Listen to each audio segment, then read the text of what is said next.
Good morning all. On this beautiful Friday morning in Pretoria, we are ready to start. Please make sure that your cell phone is off. Thank you.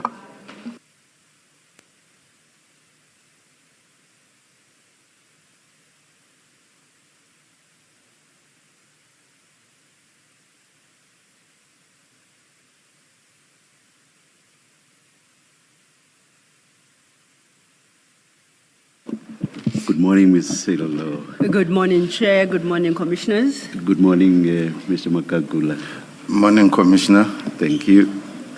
Thank you, Chair. Morning, Mr. Magagula. Morning. Please find your statement file again. I have it. When we parted yesterday, we had gone as far as your page 8.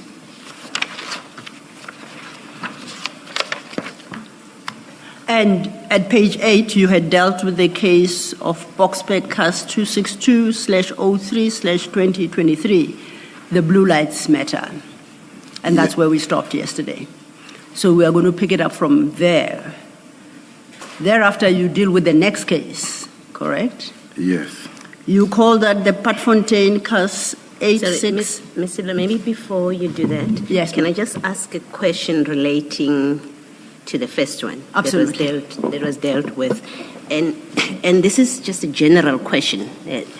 In this blue lights case, I know you didn't deal with it, but we got the report. We've seen the report of the IPID to the city. And one of the areas of concern with previous witnesses for us, the commissioners, was that the IPID seems to have been concerned just about the amount that was spent to register the city's money, 2,000 odds rand, that seemed to have been the IPID's focus. And that suggested, as if that suggested that that's what you thought is disciplinable and nothing more. And I say this mindful that it's Mr. Kulu who worked on this matter, not you. My question is, when you make recommendations, negative recommendations, do you not specify what charges they should put? Do you leave it to the client, be it the SEPS or the EMPD in this case, or for that matter, any other MPS, to decide from your facts that you have analyzed, because you do set out what the allegations are and you give out your analysis in your report? Do you just leave it to them to decide what charges they're going to formulate from your report? And is that the general standard, and is there a reason for that? I will answer this question like this. We analyze it and give them full details, and according to my understanding on the matter of blue light, because I know that docket also in and out. For instance, the charges that you can draw in that matter, the fraud will be there, misrepresentation, and then there is corruption, that is there. And also, immediately when the vehicle became the asset of the city of Ekurhuleni, if it is taken out of the city of Ekurhuleni, it must be procedural, which means now those assets which were in the register of Ekurhuleni now, it is taken in a bogus way. It also amounts to theft. How did it went back to whatever company, Cat Security? So my take, there is multiple charges there, not only confined to the fraud and... Yeah. Let me explain, try and explain better what I'm trying to get from you. So your report sets out all of those things. It's clear from your report that Yes. There's misrepresentation, there's corruption, unauthorized receipt of donations, and all of that. It's clear from the facts that you set out and from your analysis. But then you make a recommendation. You say disciplinary proceedings should be instituted. That's what you say. Yes. My question is, the city can choose, the municipality Yes. could choose to charge him with unauthorized use of municipal monies, Yes. being that 2,000 rand odd, and that becomes the only charge because you don't prescribe to them, right? Nowhere, in my recollection of that report, nowhere do you prescribe to the city what charges they should bring. You just say you should institute disciplinary proceedings. Now, if the city charges him with only one charge, which is he cost the funds of the city, 2,000 rand, to be used to register these monies, if that's all they do, they would have complied with your instruction to institute disciplinary proceedings. How do you safeguard against that? I don't know if you understand my question. Yeah, I understand your question now. With municipality, there is a little bit difficult. In the SAPS, there's no difficulty because when we charge a member, for instance, a member committed a murder, when we will recommend through criminal charges, plus regulation of the SAPS, plus standing orders. One offense can carry multiple charges according to the disciplinary of SAPS, even if the member has committed certain. So they will look at all their standing orders. Did he contravene this standing order? Did he contravene this regulation? He committed a crime in terms of common law. So in terms of municipality, it's very, very difficult with their local bargaining council. It doesn't seem to work the same way with the SAPS. I do not know if I have answered you sufficiently. Okay, maybe let's leave it for now. Let's leave it for now. I'm not sure that you. Maybe you can give a better answer than that. It is what it is as matters stand. Okay. Thank you, Commissioner Baloyi.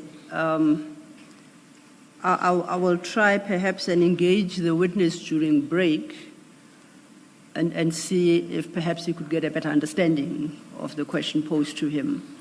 And after tea, we can then once again attempt to respond if he can. Right. Thank you, Mr. Thank you, Commissioner.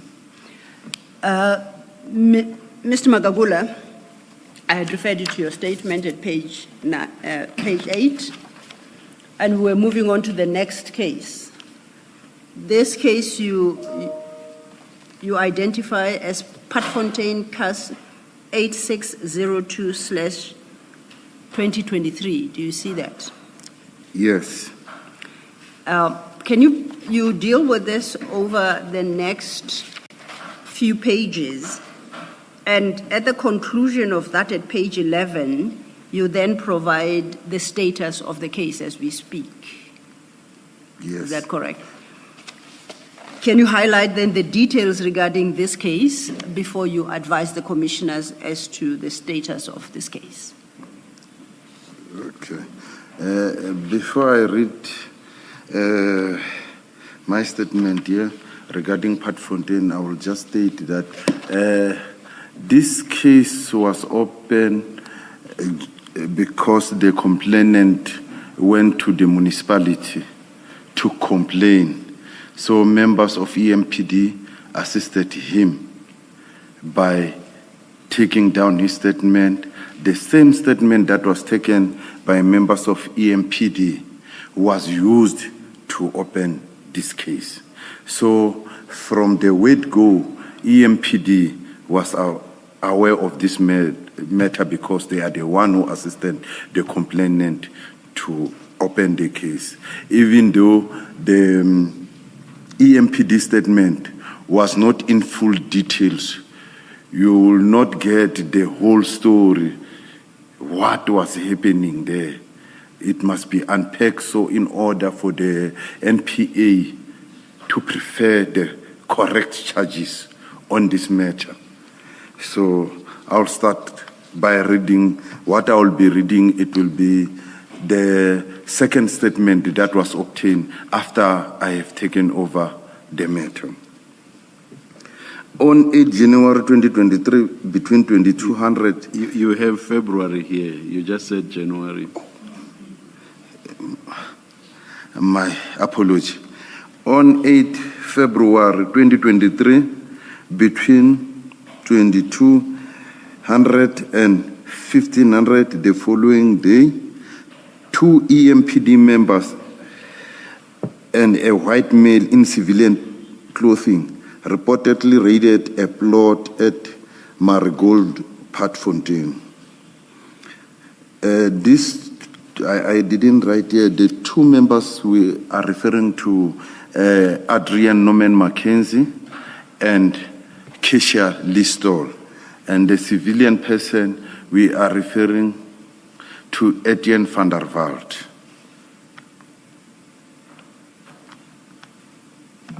They seized stock valued at over 1 million rands, along with the truck and trailer it was loaded with.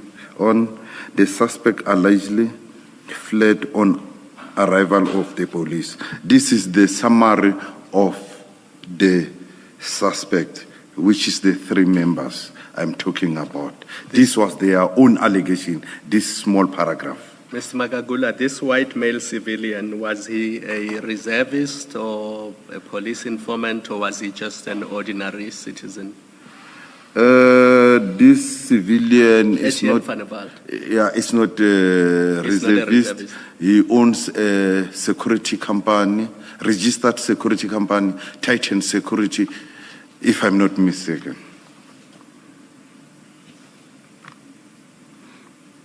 Please continue. I was the investigator in the case. I attached the docket of this matter marked TLM-1. The EMPD stated that the goods were intended for transport to Kinshasa, DRC, where a case was reportedly registered. The seized items were handed to a Congolese national claimed to be the lawful owner as per the Patfontein case 269 of 2023. Through the statement from the complainant, a Malawian national and transport businessman revealed that he was hired by a Zimbabwean national to load and transport a consignment by truck and trailer to Mpumalanga, Akonuku. The consignment was stored on a plot owned by another Zimbabwean national. An argument occurred between the truck owner and the plot owner prior to the arrival of the EMPD members. The complainant, on request, filed an additional statement. He stated that upon arrival, EMPD handcuffed the owner, contradicting their version that suspect had fled. The complainant later arrived and observed his truck being driven away. He contacted a female EMPD officer escorting the truck, during which an argument occurred telephonically. The complainant followed the truck until he was blocked by an accident on Craft Road, Germiston. The complainant checked the Benoni and Eraton SAP pounds and confirmed that the truck was not booked in. He requested tracking of the vehicle, however, the tracker was no longer functional. The invoice of the consignment was obtained and filed in the case docket, together with photographs of the truck after it was booked into the EMPD pound. SAP 299 form for the disposal of seized stolen property to the lawful owner and the passport of the alleged owner of the consignment as per EMPD records.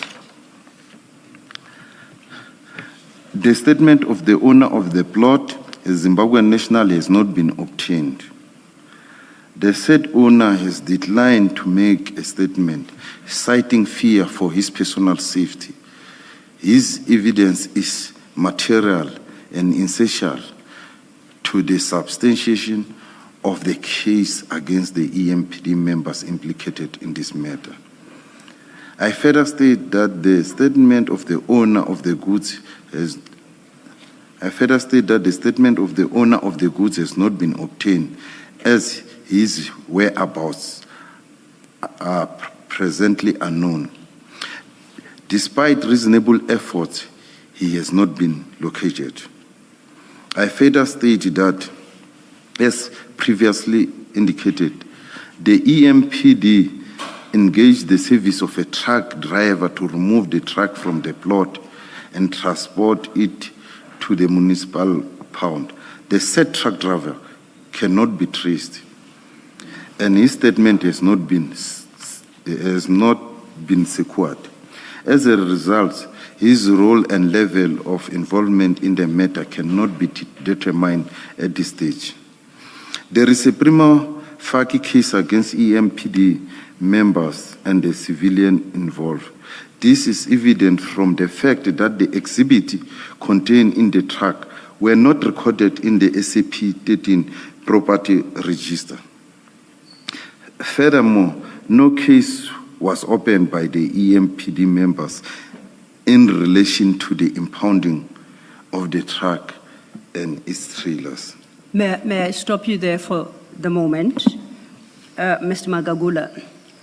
Firstly, I think, please pull out your annexure file, the first file. So I think it should read Magagula Annexures 2 of 3, the big file.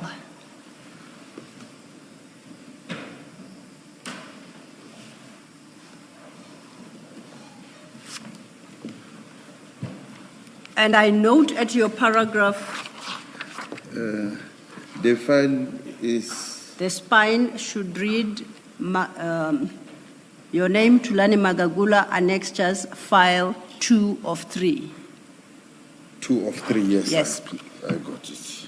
If you could have that file and locate TLM1, and Annexure TLM1 will start at page 1.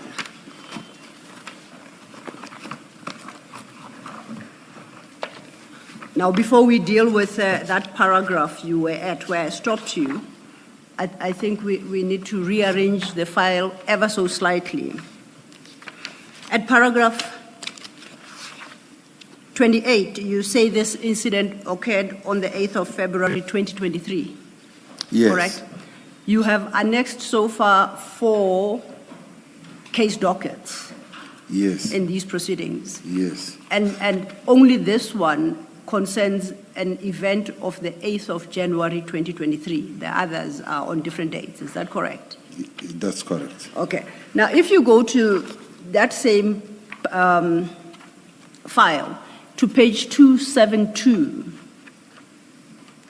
that is a statement by Brigadier Mkhwanazi.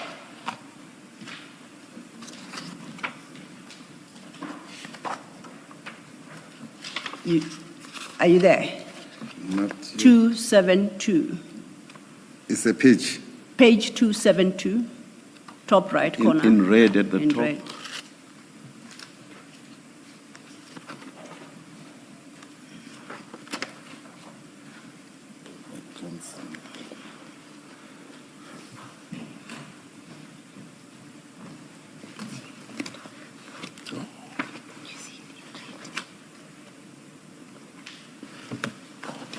It's a handwritten statement. Yes. Yes. Now, that 272 appears under Annexure TLM2. I think it is either misfiled or something went wrong in the copying. Because if one has regard to paragraph 2 thereof, Brigadier Mkhwanazi states, I would like to confirm that Officer Kisha Lee Stolz and Officer Adrian Mackenzie were on duty on the 8th of February 2023. Do you see that? Yes, On the second paragraph. I see it. Because the subsequent event, the next case occurs on a different date. So I believe this statement is misfiled under TLM2, and I was suggesting that we take it out and take it to TLM1, because it is in respect of the Patfontein case, at least if the date that Brigadier Mkhwanazi reference is anything to go by. Would I be correct? Well, Mr. If you look at the top of that same page, it has a Hillbrow and different case number. Can you take that into account? 2023. Yes, it says Hillbrow, 797, I think, 0323. Yes, and if you go to TLM2, Commissioner, starting at, let's say, page 93, which is where it starts.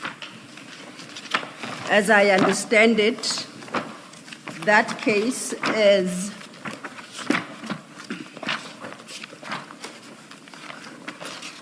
/215. It says /03/2022. /2022. So in any event, this document doesn't correlate to the cast numbers allocated to TLM2. We could flag it, we could keep it, but judging by the date, it would have appeared to be misfiled. Whose handwriting is at the top? The Hillbrow case, the CAS 797-03-2023. Whose handwriting is that, if you know it? The handwriting at the top is my handwriting. Your handwriting? Yes. Perhaps Mr. Lop, you should confer with him. I think we'll confer, because Yes, the cast number written there, Hillbrow, is yet a third case, which he's going to deal with.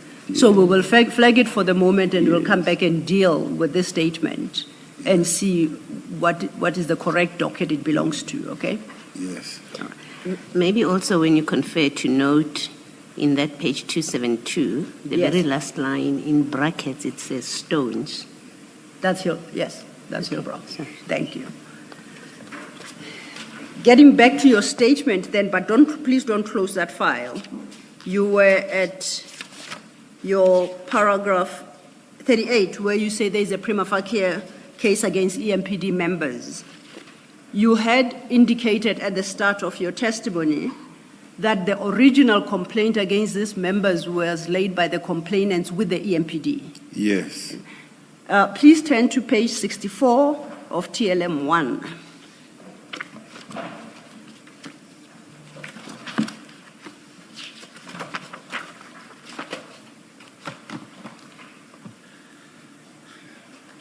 Yes. And I see that that's on Ikuruleni Metropolitan Police Integrity and Standards form. And the heading of that document is Statement of Complainant/accused/witness. You see that?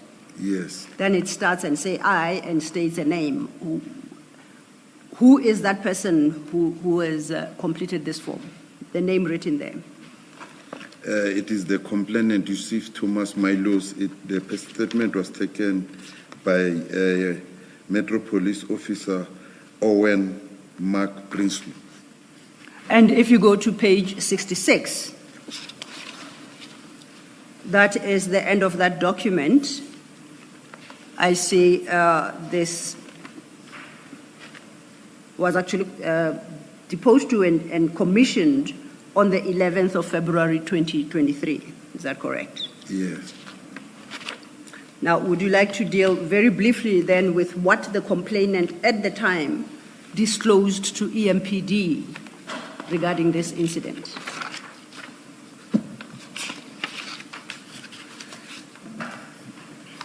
I will read the statement. Okay. That on Wednesday, 8th of February 2023, my truck was loading goods in Patfontein area.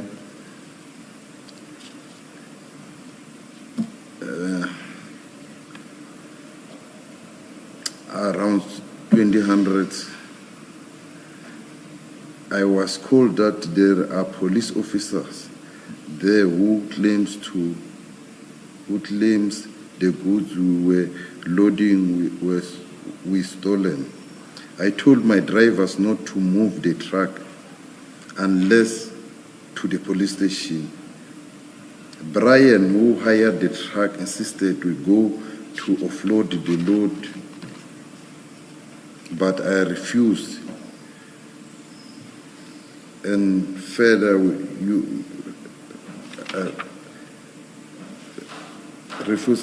use of the truck. If I may say, it would appear that the photocopy cuts off perhaps the last word on a sentence to the right. So that would read, I refused any further use of the truck. Yes. Okay.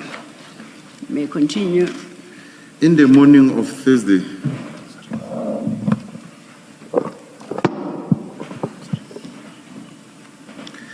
In the morning of Thursday, 9 February 2023, around 6 a.m., I received a WhatsApp call from an officer of EMPD asking why I'm not allowing her to deliver the goods with my truck. She used cell phone number, I see end there, 082597. Don't read it out, please. Oh, okay. I told her to find another truck and not to use mine. She got angry and threatened to pound my truck and link me to the crime. On Thursday afternoon around 3 p.m., the officers chased away my driver from my truck. When my driver reached my office without the truck, and informed me that the officer chased him away and she put her own driver in the truck. I drove there in Patfontein where truck was loaded and found the truck being driven out, and there were 3 Metro police vehicles in front, and behind it I followed them to the N12 freeway where I even took pictures and video. I called the officer asking her where she was taking my truck to, but didn't answer. Instead, she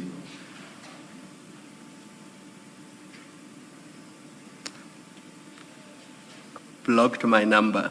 Blocked my number, yes. I followed them until the interchange of N12, R21, and N3, where I was blocked by accident, and they proceeded. I lost them there and couldn't see them again. I then went to Patfontein Police to report theft of truck, where I was told they can't open the case as they saw the truck moving with police escort. They didn't think it's stolen. On Friday morning, I was informed by Brian that officer took my truck to Boksburg EMPD Pound. I went there to see my truck and found it with stolen parts and diesel 920 liter drained, auto shift and ECU also stolen.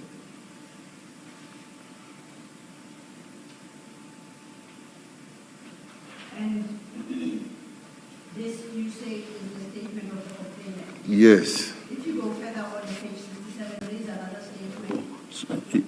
Yeah, your microphone. apologies. Please repeat everything you said. I was going to say, so you say that was the statement of the complainant as it was given to EMPD Yes, on 11 February 2023. yes. If you go further on, then at 67 is another statement. You don't have to call out the name. Just the person listed there is identified as a truck driver. Yes. And then you can deal with the contents of that statement. Thank you. Okay. This is the truck driver hired by the complainant. This is the lawful driver. I'll read this statement. Thank you. I was at work on Thursday early morning when a police officer and I was at work on Thursday early morning when a police officer and my workmates came to my truck and informed me that I need to off-hook my trailer and go help one that was stuck. I off-hooked my trailer and went to help the off-hook truck. I then hooked the trailer that were loaded there in Patfontein. The officers instructed me to drive the truck and follow them to an unknown location, but my boss, owner of the truck, told me not to drive anywhere but to police only. We stood there all day until around 3 p.m. when the officer chased me out of the truck. I then went to our company and reported to my boss that the police chased me out of the truck. That is all I can say.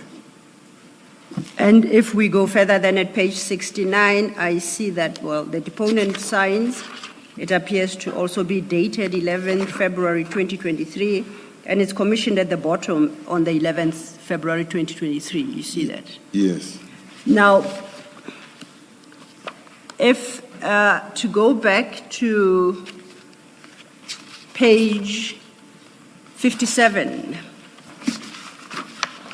in fact, we started 55.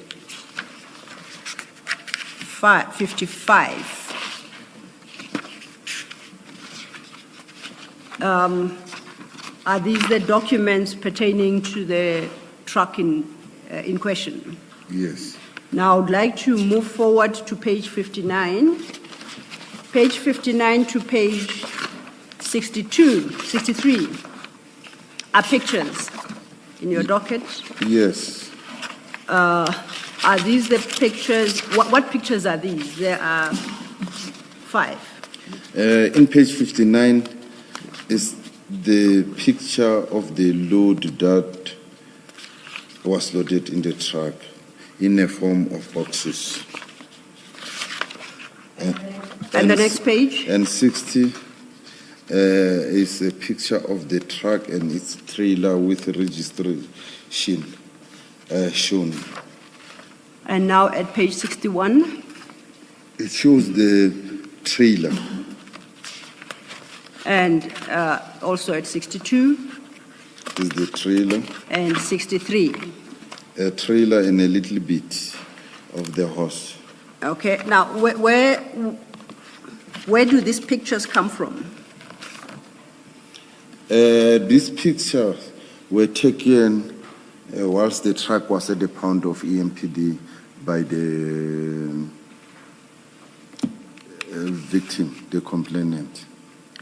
Did they form part of the docket at the time the complaint was laid?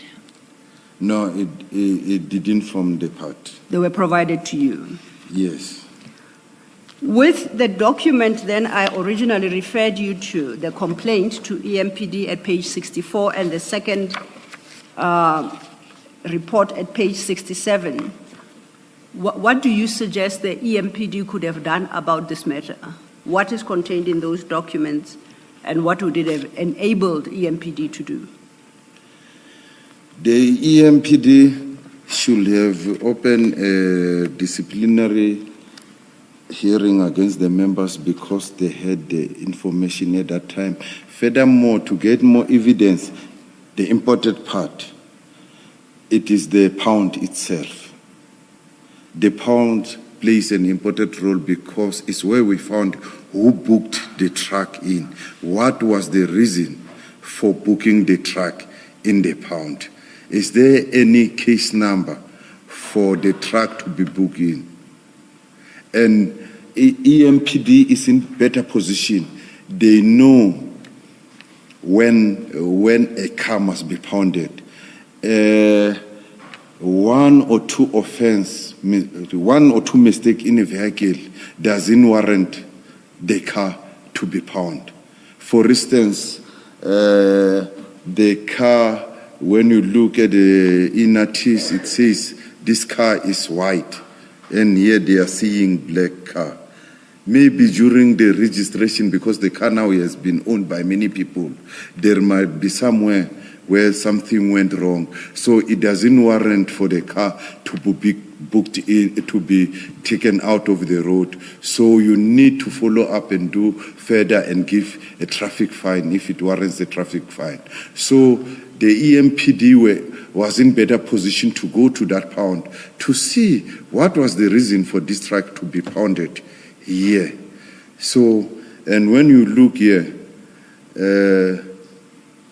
the procedure, those EMPD members didn't follow the procedure because they didn't book the truck in the pound. They dumped the truck in the pound. Somebody has to note the truck that, okay, this truck entered the pound on this time and the people were in hurry. They ran away. So that will have given EMPD something to work on. And it is not a criminal offense for them dumping the truck there. But the misconduct is there. They know the procedure, how to do things according to their standing orders and rules. And when you took over, when you started investigating the matter as IPID, were you able to obtain statements from the implicated officers, EMPD officers? Yes. I have in annexure TLM 1 from page 9. Statements obtained during the interview of the what are called suspects. Yes. And the first one starts at page 13.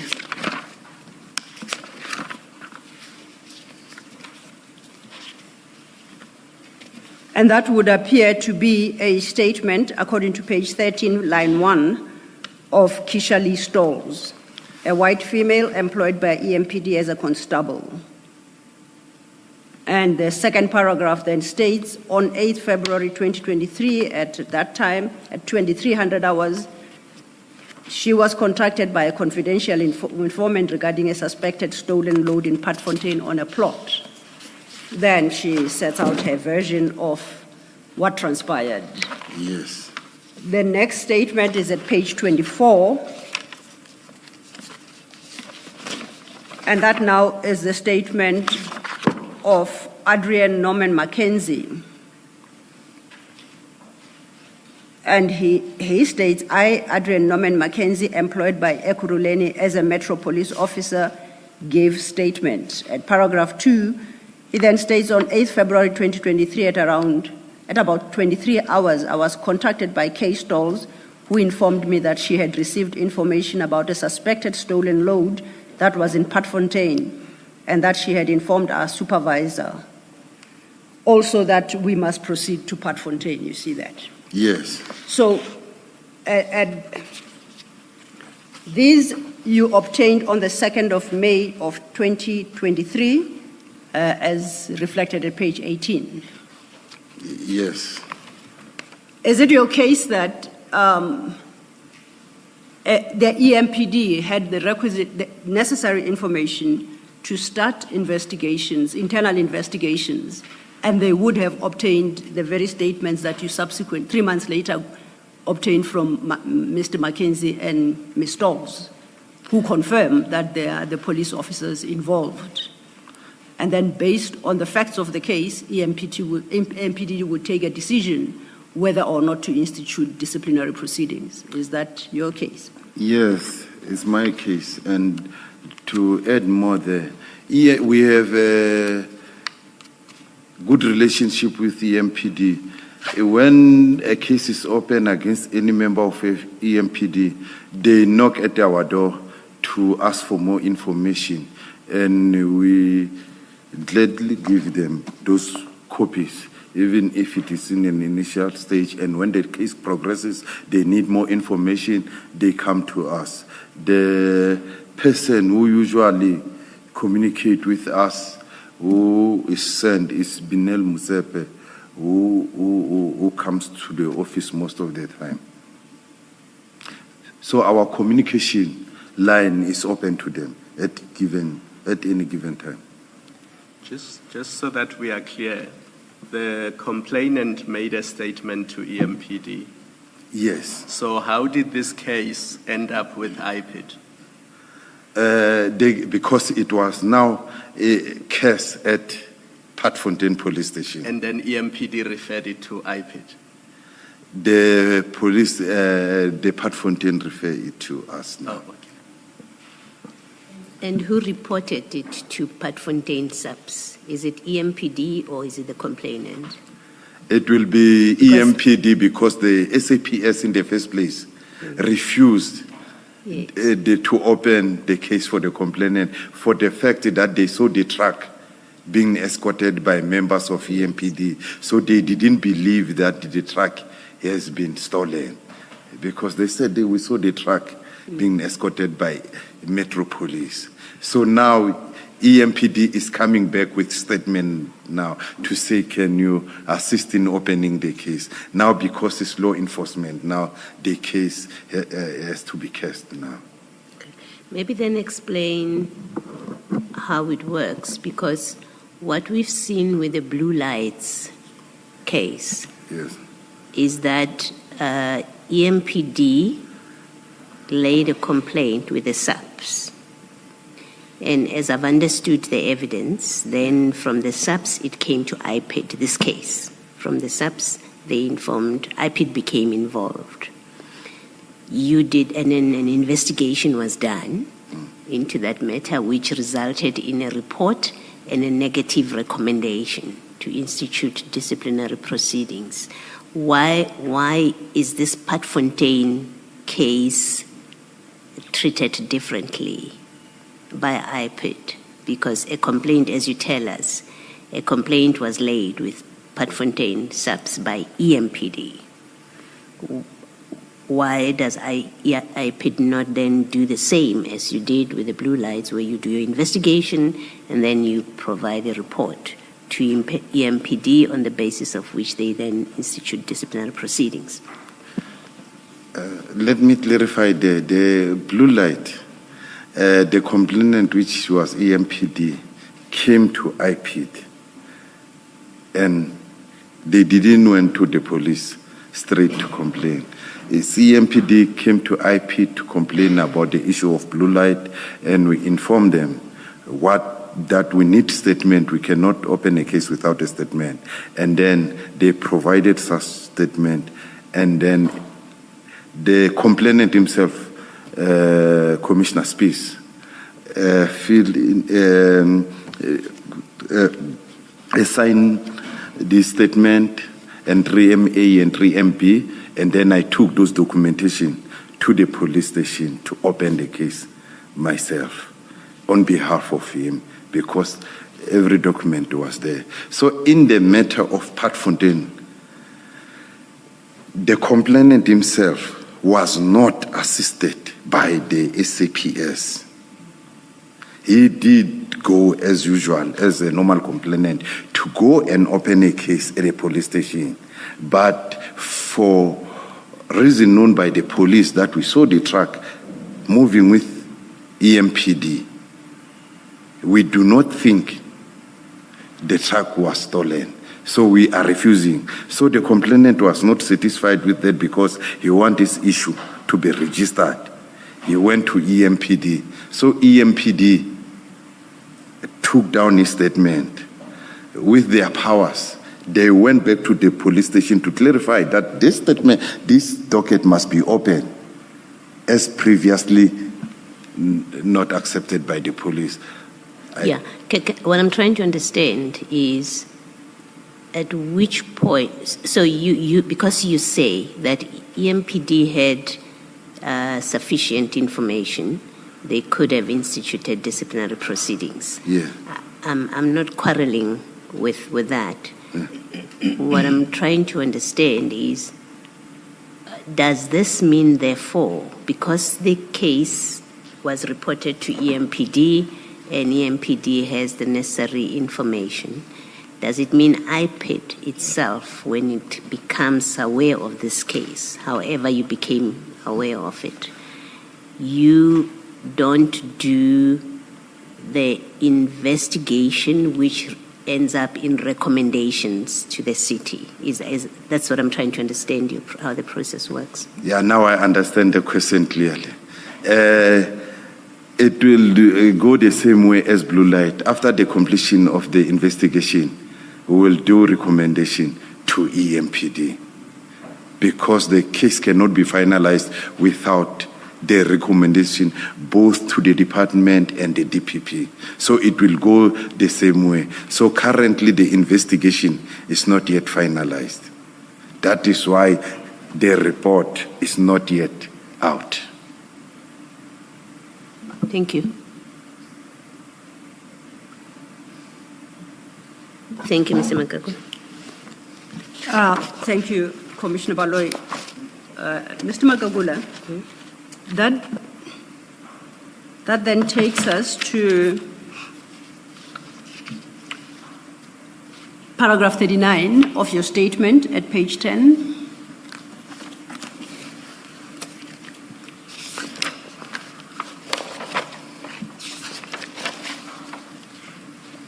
Are you there? Yes, I'm there. Please deal with paragraph 39. In addition, the property was released to an individual who claimed to be the lawful owner by means of the SAP S299 official register, which is not an authorized document for use by EMPD members. Can I ask you to stop there and go back to your annexure bundle, page 13? And I am looking at the statement of Ms. Kishali Stalls, page 13, 13.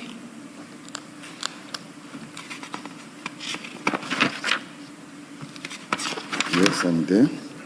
I see at the bottom of page 13, Ms. Stalls notes the following, and I quote, "The stolen load with Kinshasa case was returned to the owner on a SAP 299. I'll stop there. Do you see that? Yes, sir. And that is what you are referring to at your paragraph 39. Yes. Can you talk us through what an SAPS 299 is, this official register, and whether anyone investigating the whereabouts of the goods would have, I take it, would have regard to that document at the pound, and that would, whether that would inform them as to who booked the load in and who checked it out to hand over to the supposed owner. Can you, are you able to explain to us what one learns from SAPS 299 document? SAPS 299 is a South African police register which of stolen return of suspected stolen property to the owner. It is used by SAPS. It is not used by EMPD. And to release property to a lawful owner also, the property cannot be released by any member. It must be an officer. So what does ACPS 299 tell us is that, for instance, something is stolen at Edgar's, shoplifted at Edgar's, and Edgar's needs that property immediately. Then a police officer, after Edgar's must satisfy the police officer that this is my property, producing proof that this belongs to me. And then SAPS will make a copy of the lawful owner from Edgar's ID and the receipt of that item, that, because when you say that belong to me, here is the receipt of my property, and then SAPS will make all those documentation and attach, and you sign that register and they release that property. So here what I see, Keisha Listol was make copies of this documentation and keep it to herself in the car and release when they found something in the street or they want to take one property to another to legalize the property, and then they sign that SAPS register and give it to someone. Here in this matter, it's fine. There is a... Are you assuming that this is so, or do you have facts to back up what you say? That is, that Officer Stolz made copies and would then use those copies whenever she saw it necessary. Yeah, there is in the docket, there is a copy of SAP 299, all right. which she signed. We'll try and locate it for you. Yes. Oh, thank you. As you explain, we'll try and locate that. Thank you. Please continue with your explanation. Even SAPS members, in terms of this SAP 299, in the patrol vans, they don't keep those forms to themselves as ACPS members. So in this matter of Keisha Listol's, it can be seen that they are keeping these copies for their own reason, which is not lawful. It's unlawful to have that form. Because even in the SAPS, when the officer releases it, it must still be noted in the occurrence book. It doesn't result in filling up the 299 and it ends up there. It must be in the occurrence book, so that after 2 months or 1 year, a person comes and complains, we still have the register to say OB entry of that release of property is here. To your knowledge, does the EMPD have an equivalent of the OB, the occurrence book? Some of the units have, but it's not up to the standard of SAPS. The standard of SAPS, the occurrence book, when it finishes, they archive it. Another new book. So from previous year, if you want a certain month, they will just go to the year and month and pick up that book and look for that specific entry.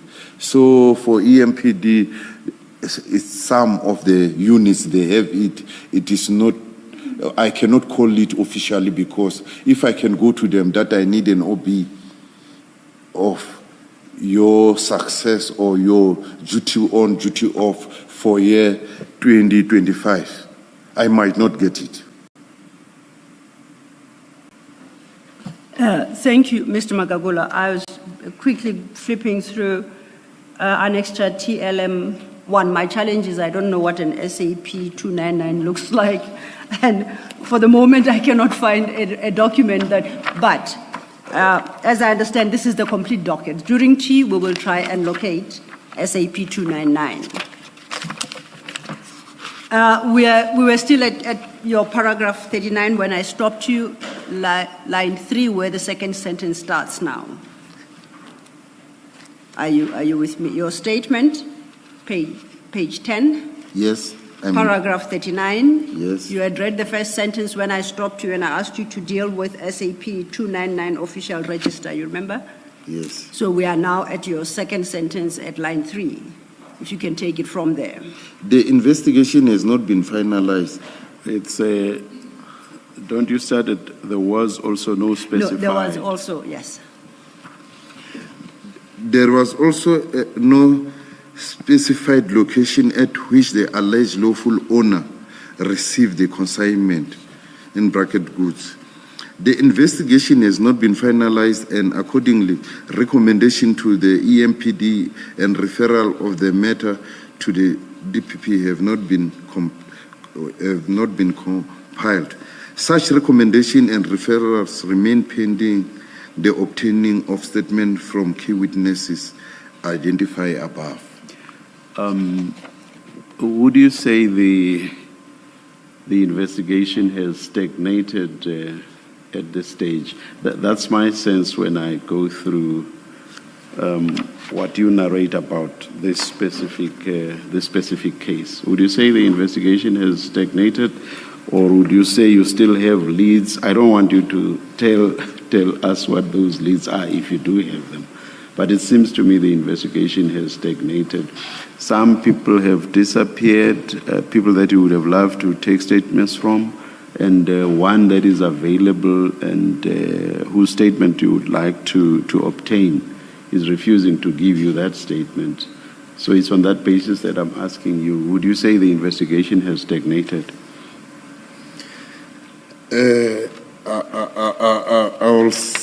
will agree with you, but I hope to persuade this witness, which I believe at a later stage you will comply. Currently, he is afraid.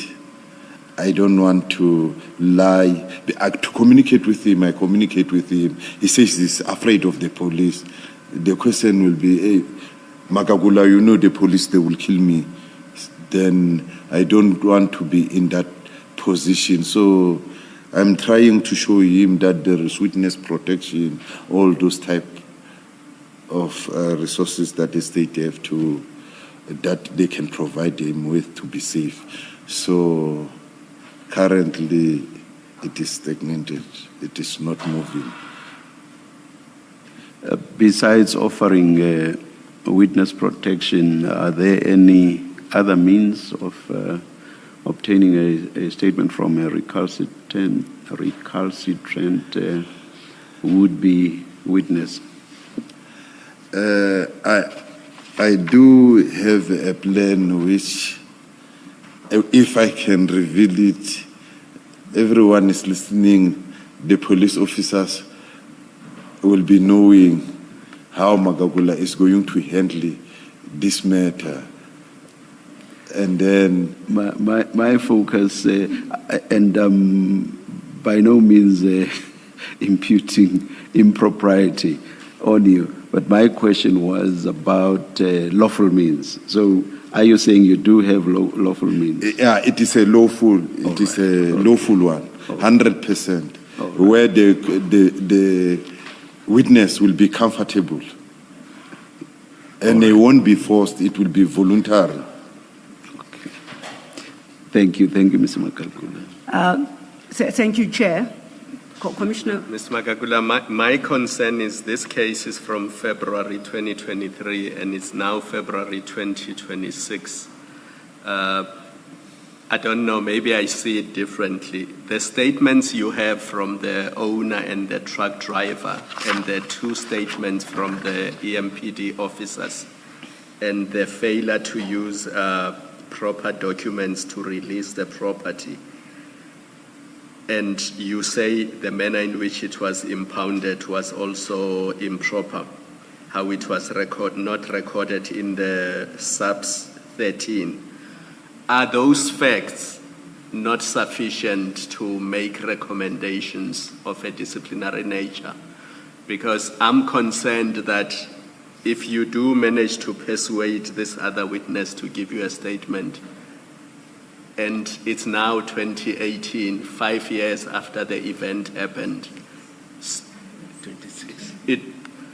It will be difficult to, prosecute people because memory fades, documents go missing, people pass on in the process, the police officers retire in the process. In fact, in the case of Stalls, we are told that at the end of January 2025, she retired from EMPD. So do you not take those things into consideration, and do you not say, I know my investigation is not 100% complete, but I'm satisfied that with the 75% that I have, disciplinary proceedings can be instituted? Do you not look at it that way? In terms of the, let me start with the DPP.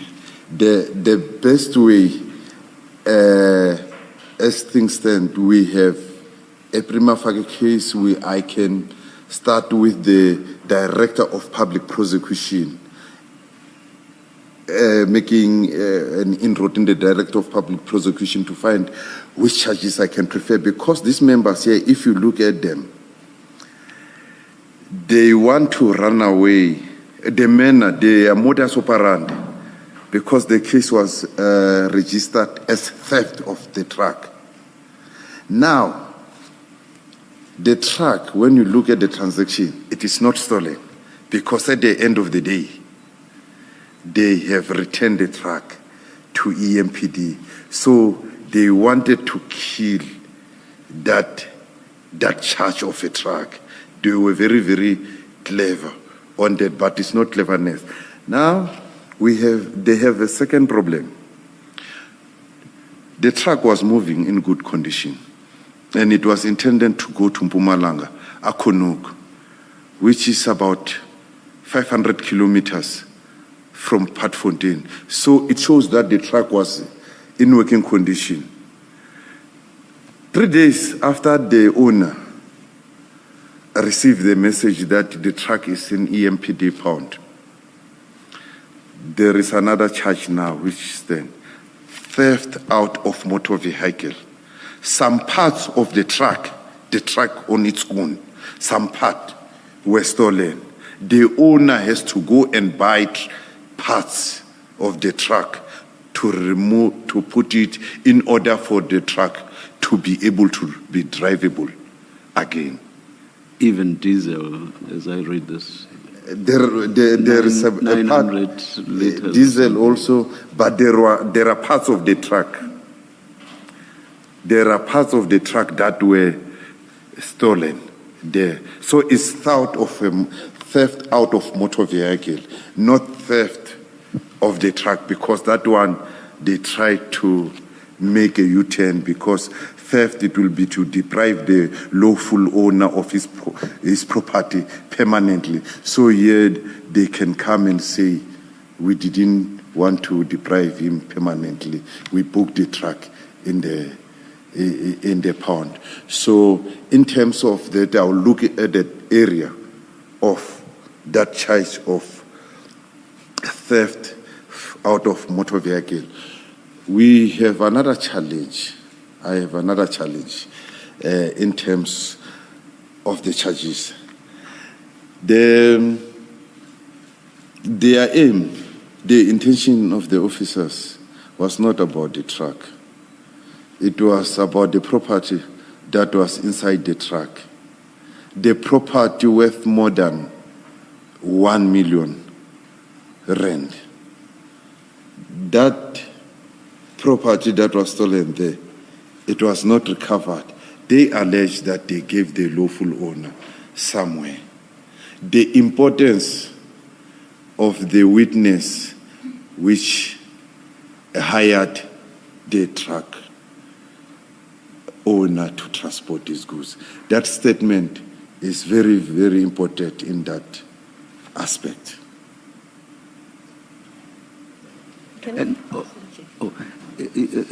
I'll take you back to your answer, I think, to my last question. How soon do you intend to use the means that you referred to. You said you do have other lawful means to obtain the outstanding statement. By when will you do that? In the next 4 weeks. Why that long? I will be revealing that strategy. Oh, okay.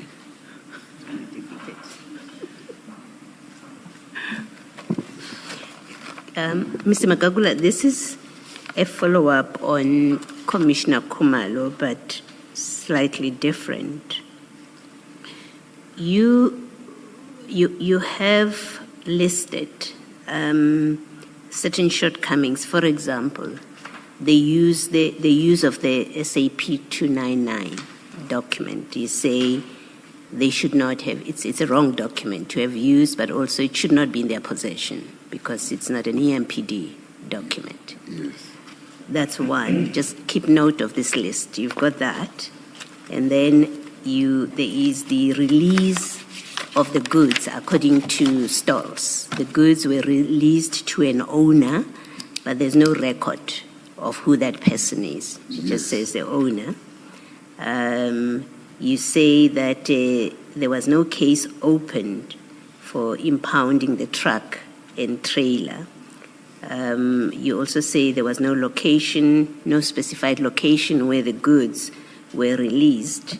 And then I want to add to that list that there is no record, a record of the goods being released. We've got a statement saying the goods being impounded and then released, which I expect would happen if the police come into possession of any matter. They would record it properly. This is what they received, and then this is what they released and who they released it to. But that list of things that were not done and which you record in your statement seem to me not to, for them to be provable or to constitute charges for disciplinary purposes and to be proved as misconduct does not depend on a complainant's statement. It's a matter that you have on record, and employees could be charged on that without even having a complainant present. Yes. A complainant as in the owner of the truck and the owner of the goods. Having said that, it seems to me then that the IPID should be able, or should have been able, and should still be able to make a recommendation to the EMPD to discipline on just these issues. Why has that not happened? Why have you not drawn conclusions on these lines that there's been an infraction of this and that and that and that shortcomings on Stolz's own statement? Here are the shortcomings or matters that are disciplinable, and we make a negative recommendation that she and Mackenzie be disciplined. Why has that not happened? And why can that not happen? This question, the SC has canvassed it. We spoke about it a lot of times. The standard operating procedure of IPID doesn't allow us to make a recommendation without the completion of the case. So when we make recommendation is when the investigating officer says that everything is here in the docket, and you compile your report to DPP and the stakeholder, which will be EMPD or SAPS. So we do these reports when we finalize the matter, because the system, you must feed this recommendation to IPID system, electronic system, and it is signed by the provincial head that you have finalized the matter. So even when the auditors comes, they will say, in this matter, everything was done and it was done on this date. So when you see our PDMs, after we have done our memorandum to DPP and SAPS, DPP might not be satisfied. The office was convinced that the matter is completed, but the DPP can say, no, Magagula, you have not yet finalized the matter. Go and do 1, 2, 3, 4. But already on our system, it will be finalized because we're convinced that everything was done. So I do not know if I answer your question. The predicament, even now when I live here,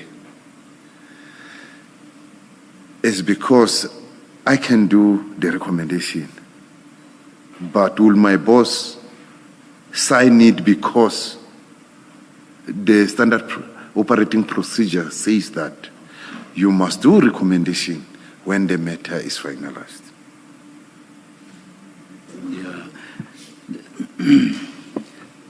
I've not seen the prescript that you are referring to, but depending on the language, as presently advised, I feel that IPID is unduly constraining itself in this sense. If this is about the completion of investigations, I do not understand why you should tie EMPD investigations to investigations intended for the criminal process. If, on what you have done, you are of the view that enough is now in existence for purposes of pursuing a disciplinary process, why can't you say investigations are now complete insofar as the disciplinary process is concerned? And then you are able to fill in that electronic document and you are able to convince your superior to sign off on that. Mm-hmm. Are you perhaps not unduly constraining yourselves? Are you perhaps not interpreting the prescript you are referring to wrongly? Yeah, I agree with you, Commissioner, that as soon as we establish that there is a prima facie case, we should that is exactly my point. Yeah. Practically, you may easily establish that there is a prima facie case for purposes of the disciplinary process. Yes. Which means that with regard to that process, the investigation is complete. So why can't you close that off, seek your superior's signature, and fill in that form? And where it says, is the investigation complete? You say yes. Why can't you do that? Sitting here now, I don't understand why not, unless you explain it. And maybe to add to that if it's quite conceivable that you may, I know you have just said to us that you have means of getting these witnesses, additional witnesses that have disappeared, but it's conceivable that you never ever find them.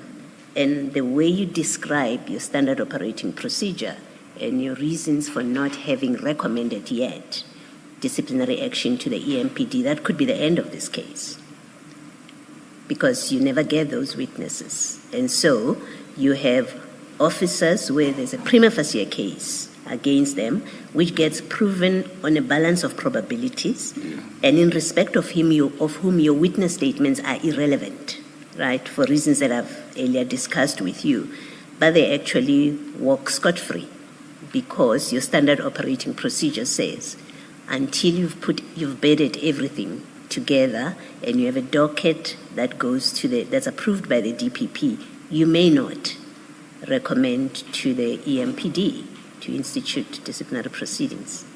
Something is seriously wrong if that is what your standard operating procedure says or requires of you. I agree. But bear in mind that I say you may well be misreading that standard operating procedure. So do you want to comment on all this? I'm sure you still remember everything I said, and you remember what my co-commissioner, Commissioner Baloyi, has just said. Do you wish to comment on all that, please? In terms of me maybe not understanding the standard operating procedure, I'll be saying it means that most of the caseworkers of IPID, if the point is that we are not understanding that standard operating procedure, including our boss who must sign the said recommendation, because it will be written, definitely so. Yeah. You see, the simple point is this: what may have to be proved for purposes of the criminal case may not necessarily be the same as what needs to be proved in respect of the disciplinary process. So it just doesn't make sense that the two should be bound up together, such that you cannot move on this one, even though everything that needs to be satisfied has been satisfied. It just doesn't make sense to bind them together like that. Do you get what I mean? I get it. Do you agree that you may possibly be misreading the standard operating procedure? I'm suggesting this to you, not having read the procedure, but you accept that you may well, because otherwise, I accept. Otherwise, whoever framed it would have framed it very stupidly. Yeah, I accept. Thank you. And do you accept, sorry, Ms. Yes, ma'am. Do you accept that if you have read it correctly, if what you're telling us is in fact what it is, then it's a major flaw in that standard operating procedures and it has to be reconsidered? Yes. So that it permits you to do what the chair is suggesting should be the way things are done? Yes, I agree. And it will be fruitful. Yeah, and we are not blaming you. We are not blaming, as we understand it, you are suggesting that this is how all of you operate, you know. Yeah. Ms. Sidlo, perhaps we should throw this one back at you for you to please follow up on the actual content and true reading of this procedure. In fact, we've made a note. These are some of the documents when Mr. Kiafelakai returns for the IPID stream. This would form part of his bundle.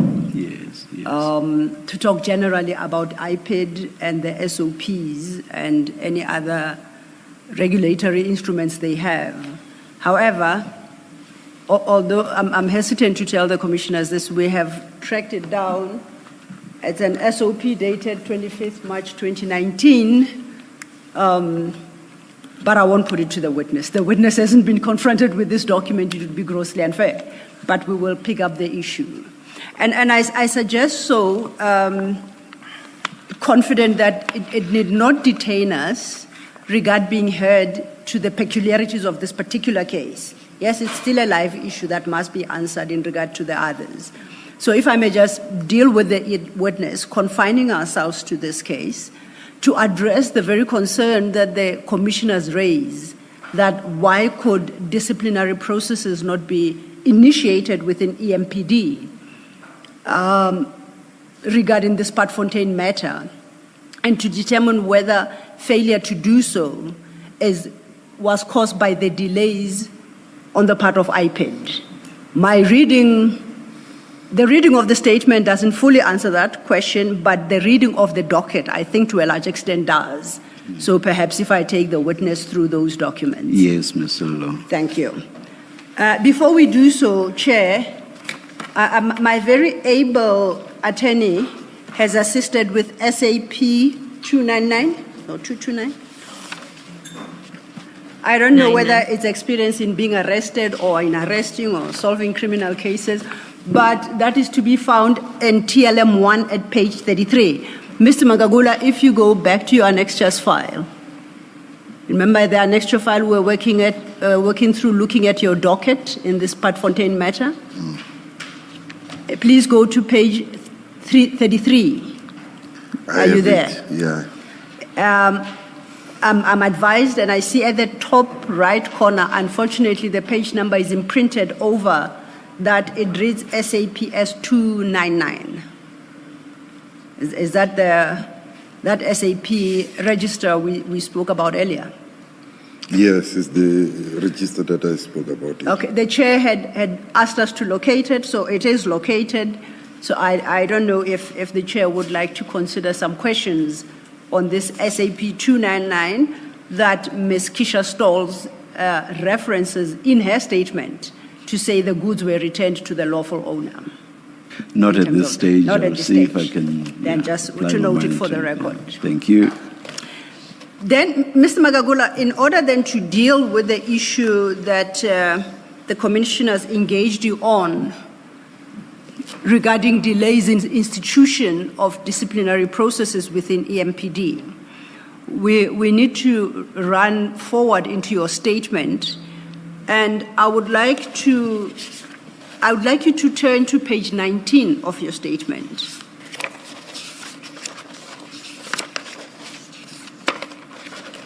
At page 19, paragraph 85. You deal at paragraph 85 with ongoing, you say, communications with the institutions whose members we investigate. You see that? Yeah. On page 19, you see the last line of page 19 at Yeah. 85? Yes, I see. Please read that last sentence, starting with all these institutions and then continuing overleaf. All these institutions do not require a directive from IPID to initiate their own disciplinary investigation. Where the institution become aware of the relevant facts, they act on them through their own internal processes. And then, bearing that in mind, please turn to page 42 of the annexure bundle.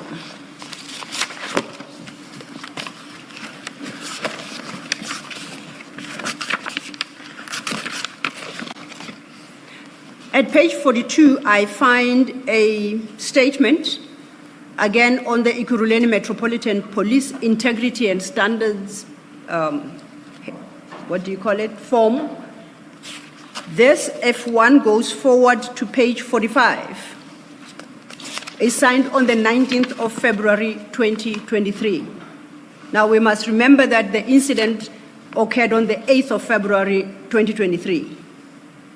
And it would appear that EMPD was able to obtain a statement from Ms. Stolz, who's one of their members involved in this incident, on the 19th of February 2023.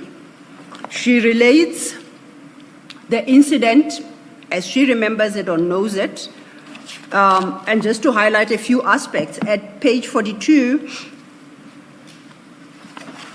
line 3, second sentence starts, regarding this load. Allegedly, the load was meant to be in Congo, but had been stolen and was currently on a plot in Patfontein. If I go further, at page 43, for instance, about midway, or just slightly below midway of that page, there is a sentence that, she's talking about the shop owner, and we know now it's Yusuf. She says, I know who the person was referring to. This is, I guess, the informant she's talking to, allegedly, and was aware that Yusuf had been arrested in 2022 for possession of stolen goods and possession of stolen trailers. Then at 43, then she goes into detail about this vehicle, this truck, and her own visit to the pound. Midway, page 44, she states, I went to Boxbeck Pound and explained to the officer that the owner of the truck was a person by the name of Yusuf, and to please call me if Yusuf arrived so that I could arrest him. During the week, I was informed by the EMPD Pound office that someone had come to the pound to collect the horse and trailers, but it was not Yusuf, but the officer refused them to collect. 3 lines down, I refused, and I have also been contacted by persons not known to me on behalf of Yusuf to release the horse and trailer for 20,000 bribe. I refused. Yusuf is wanted by a colonel from Crime Intelligence Jamiston for questioning regarding the theft of goods as well as truck hijacking. I'm to contact the colonel as soon as I have Yusuf in custody.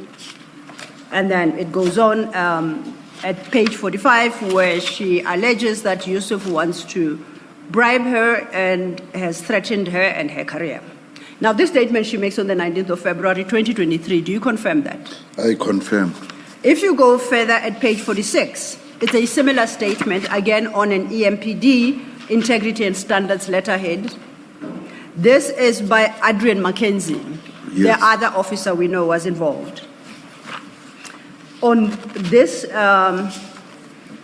in this document, at the page 46, Mr. Mackenzie notes, on 8th February 2003, at about 23 hours, I was contacted by Constable Stolz, who informed me that she had received information about a suspected stolen load that was in Patfontein, and that she had informed our supervisor and that we must proceed to Patfontein.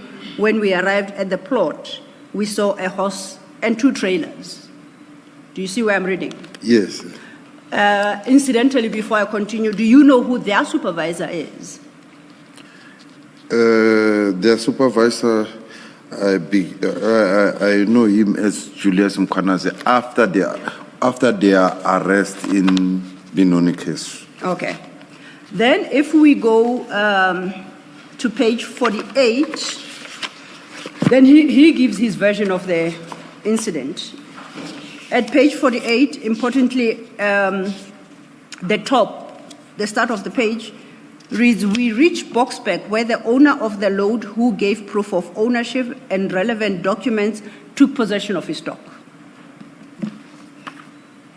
And similarly, like with Ms. Stolz, no, not similarly, Ms. Stolz deposed to this on the 19th of February to IPID, to EMPD, and Mr. Mackenzie on the 24th of February 2025.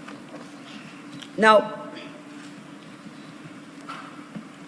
in your view, considering that by that time EMPD was armed with the complainant statement made to EMPD, less than 2 weeks later, EMPD had obtained the statements of the implicated officers and also regard being held to the content of their respective statements.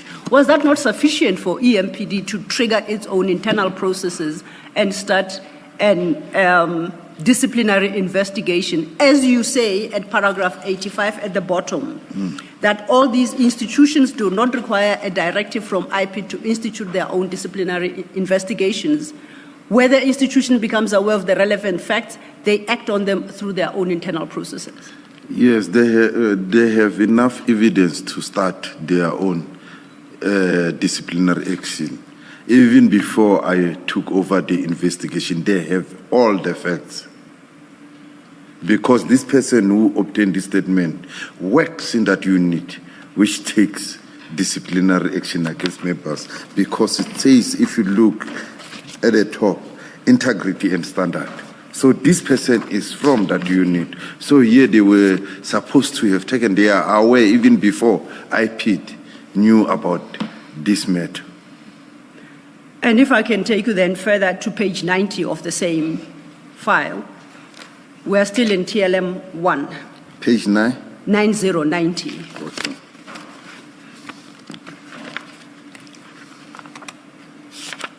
And this document is on the EMPD and City of Ekurhuleni letterhead. It is directed to the head of Detective Services, South African Police Service. It states that it's from Owen Prinsloo, investigator.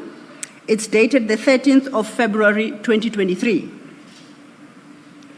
And my understanding of this document is, I read, the Ekurhuleni Metropolitan Police Department hereby requests a copy of the following docket, gives its details, Police Station, Patfontein Subs.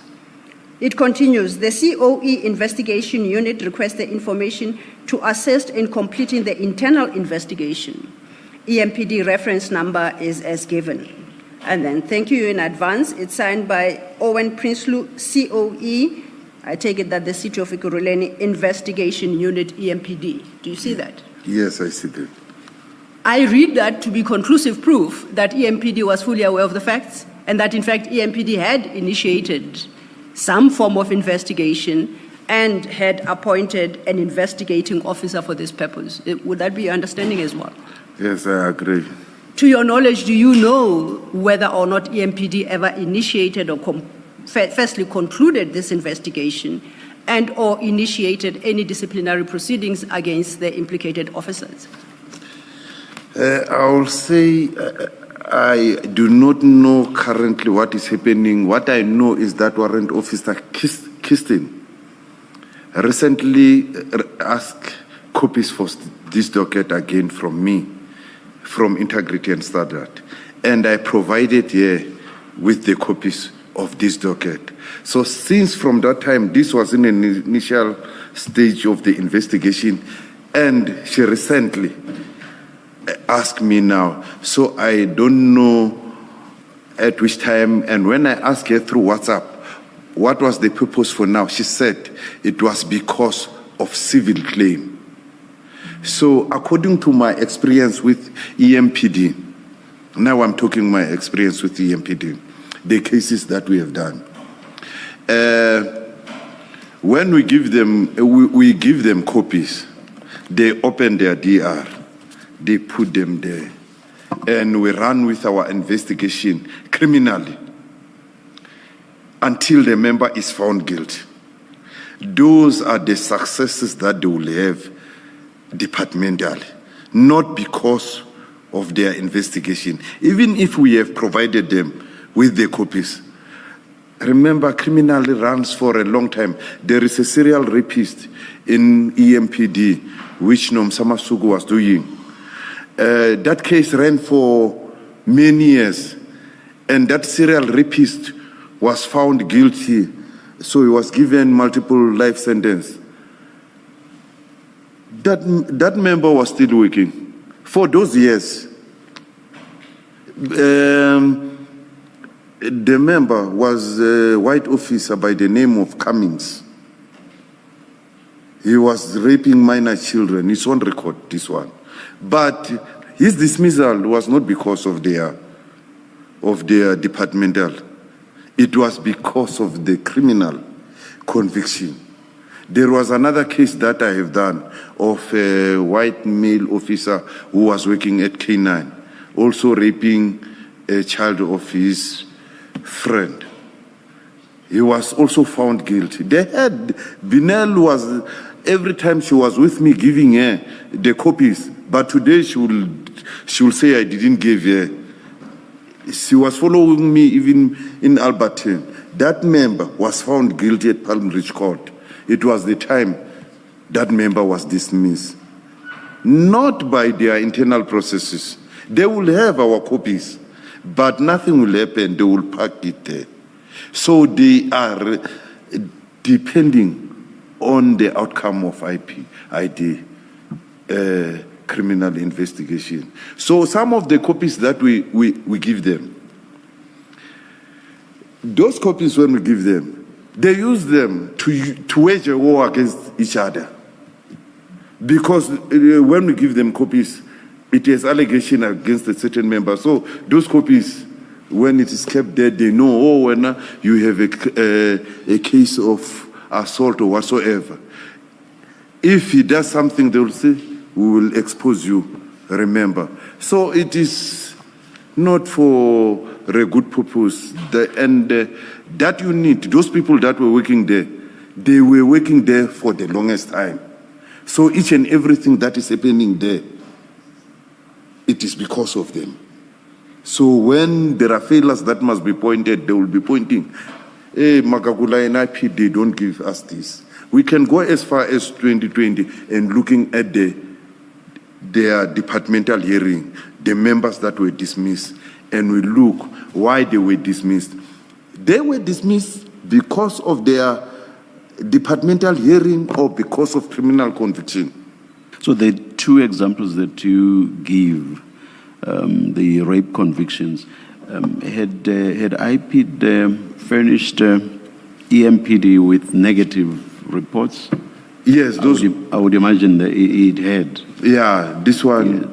And who would those negative reports have been addressed to? Mr. Henny Erasmus and Binel Mutsipe, they are the longest serving member in that unit. So also we can also verify through our... And you would have chosen them because? I have chosen... that is, you would have sent to them because? The investigation was finalized. No, I'm asking, there's a hierarchy within the EMPD. There's the chief, there are deputies, and all the way down.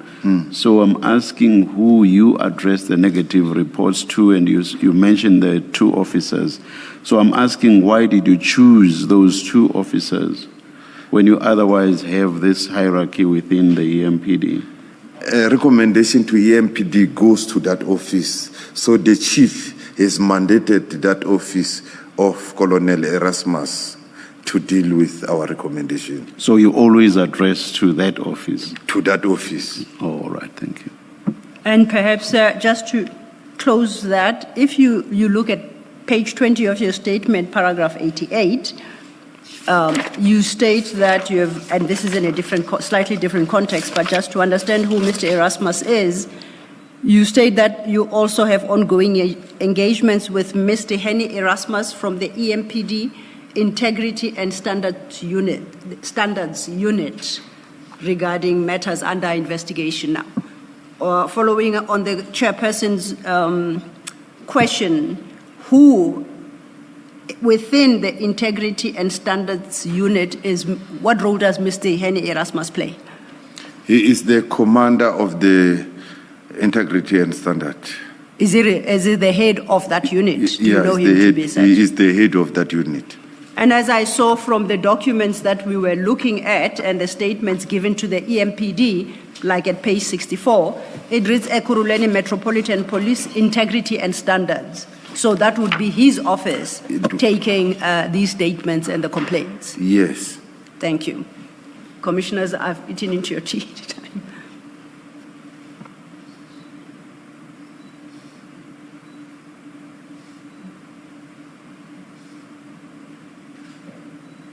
How long do you think we're going to be today, or how much longer? With him? I'm not suggesting we should not take the tea break, no. No. I think we just, in fact, if it is okay, we can just wrap up then on the status of this case. No, I was not suggesting that. All right. I was hoping to finish by 4. By 4, all right. But regarding the level of engagement, maybe that is too hopeful on my part. And I'm not saying that there shouldn't be engagement. Just. Let's adjourn and resume at 11:30. 11:30. Thank you, Chair.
Off, thank you.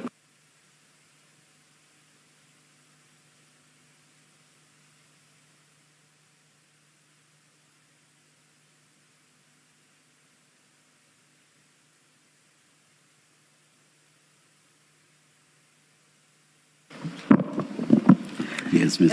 Thank you, Chair. Perhaps before we conclude on this matter, just to report back to Commissioner Baloyi, I've had a discussion with a witness regarding the question posed by Commissioner Baloyi. As I understand it, the witness can only inform the commissioners how they do it. As to whether or not that is a function of misinterpretation of the SOP, it's a matter that requires analysis of the SOP. But just generally that they await the conclusion of all investigations and then simultaneously issue the negative report or positive report, as the case may be, and the memorandum to the DPP. As the witness testified, I think, earlier, he appreciates the difficulties even we had and the logic behind that. But it is stated that that's how it's done. I propose, therefore, that we stand down the issue. We have noted it. And Mr. Kiefelakai, upon his return, with reference to the SOP and any other regulatory mechanisms, will direct us as to whether that's how it's intended to be done. Then we can engage with the question of whether changes must be effected to the SOP or whether it's not required by the SOP, it's just a misinterpretation by the investigators as they undertake these investigations. If that would be acceptable to Commissioner Baloyi. It's acceptable to the chair, that's right. Well, the question was yours, ma'am, so, and the chair, of course. That is the proposal. I'm happy with that. Are you stepping off this? No, I just needed to report back on the question that we'd said we'll come back to after tea. You remember, Mr. Magagula, that before we broke for tea, we had run ahead in your statement to page 85, where you make the point that, in truth, the institutions such as... You mean paragraph? Paragraph 85, not page 85, page 19, where you make the point that, in truth, the institutions do not have to await a decision by IPID to determine for themselves whether to invoke their internal mechanisms to start disciplinary investigations. You remember that? Yes, I remember. Okay, we had just run ahead. Now we need to go back to where we were and find our place and take up your testimony from there. And for that purpose, I would like us to go back to page 11. And at page 11, from paragraph 43, you deal with the status of the case. I know that the commissioners asked you some issues regarding that status of the case, but I don't think it has been formally put on record. So if you could just read into the record the status of this case, and then we'll move on to the next case. Thank you. Current status of the case is still under investigation. I'm trying to obtain the statement of the owner of the goods and owner of the plot. I'm struggling to locate the owner of the goods, as we have so far not been able to trace him. Although the owner of the plot is available, he is reluctant to provide a statement citing that he's scared of the police, as they were the perpetrators of the crime. Thank you. Now we are ready to move off this case. Commissioner Baloyi. Let me ask, it may be again, Ms. Sillo, that this is something that will be canvassed with Mr. Kiefelakai. Yes, ma'am. But I would like to hear the witness's view of it. Now, in Stolz's statement, she explains how she gets involved with this. She says she got information from an informant that there was stolen property at a certain place or plot. Now, that seems to me to be a matter that ordinarily would be handled by the SEPs. not a municipal police. I don't recall what the evidence was about the power on this kind of issue about the powers of MPS. What is in fact the powers of the MPS when it comes to matters which are not strictly municipal matters, but are criminal conduct that seem ordinarily belong to the SAPS? Are you able to comment on that? To comment on this, if I understand the question correctly, members of EMPD, they have the same powers as SAPS, but they do not have investigative powers. They cannot tell us that we're investigating this and this. If they receive such information that there is stolen goods at a certain place, they have a right to go there and seize the property and arrest the suspect. And they must register the case at that specific place where they found those things. You cannot find things in Patfontein and decide to open a case in Germiston. It doesn't work. So everything, it is where you found the properties in, the relevant police station must be used. Okay, so is your answer that there is nothing wrong with that Stolz receives information from an informant, as Yes. she says, an informant called her, and then she proceeded to the place and assume everything was legitimate. Then let's assume everything was done legitimately and was done according to procedure. There would be nothing wrong with an informant in telling Stolz there's stolen goods at this property, and then Stolz proceeding to that property, arresting, taking possession of the property, and then going to record it and impounding in accordance with procedures. You're saying there would be nothing wrong with that. It falls within their mandate. Yes, there is nothing wrong with it. Thank you. Thanks, Ms. Thank you, Commissioner Baloyi. Mr. Magagula, I think then we are ready to move to our next case, which starts at your page 12. And this is Benoni Case 215/07/2022, and it starts at your paragraph 46. Is that correct? Yes, it's correct. If you can then talk to this case, starting at paragraph 42. Benoni case 215. Apologies, 46, paragraph 46. Please continue. Benoni case 215 of 7/2022. This is a kidnapping and corruption case. The docket is attached as Annexa TLM 2. The complainant alleged that on 6 July 2022 at approximately 11:45, he was at his workplace with a friend of his employer. His employer was not present as he had gone to Fortsburg to purchase stock. 2 male EMPD officer and 1 female EMPD officer arrived at the shop. The officers asked the complainant about his employer's whereabouts, and he informed them that his employer was not around. The police then began searching the shop and allegedly stole a large quantity of cigarettes, placing them on the ground. They inquired about the invoice for the cigarette, and the complainant explained that the invoice was with his employer. The EMPD officers reportedly packed the cigarette into 4 large boxes and 1 large China bag. This China bag is usually referred to Mashangan bag.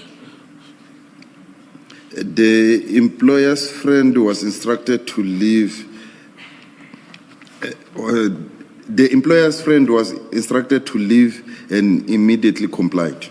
During the incident, one of the officers took a cell phone belonging to the complainant employer. The EMPD officers also disconnected the CCTV camera and instructed the complainant to close the shop. They ordered the complainant to to board a police vehicle driven by a male African officer. The cigarettes were loaded into another vehicle driven by the female white EMPD officer. The information of evidential value has been obtained, such as witnesses' statement, exhibit register as a petition, photo album, as well as the suspect warning statement. The matter was discussed with the public prosecutor based on the evidence collected, and the prosecutor directed that the alleged suspect should be arrested. The arrest was effected on the 10th March 2023, and the accused appeared before court for their first appearance on the 13th of March 2023. The matter was remanded on various court dates until the case reached trial stage and was set for the 18th February 2025. Subsequently, and on 18 March 2025, the matter was provisionally withdrawn on the day due to the complainants not showing interest on the matter. All court appearances are recorded on Annexa TLM 2. If you could stop there, and perhaps let's have regards to Annexure TLM 2. And now we go to the big file, the Annexure file that we're looking at prior to tea break. And it starts, TLM 2 starts from page 93. TL2. Page 93, it should have a flag marked TLM 2. Yeah, I see TLM 3. Just look at The top right? Yeah. The top one. The page numbering at the top. The red page numbering. Top right corner. You'll see 93. Look for 93. Okay, I got it. 93.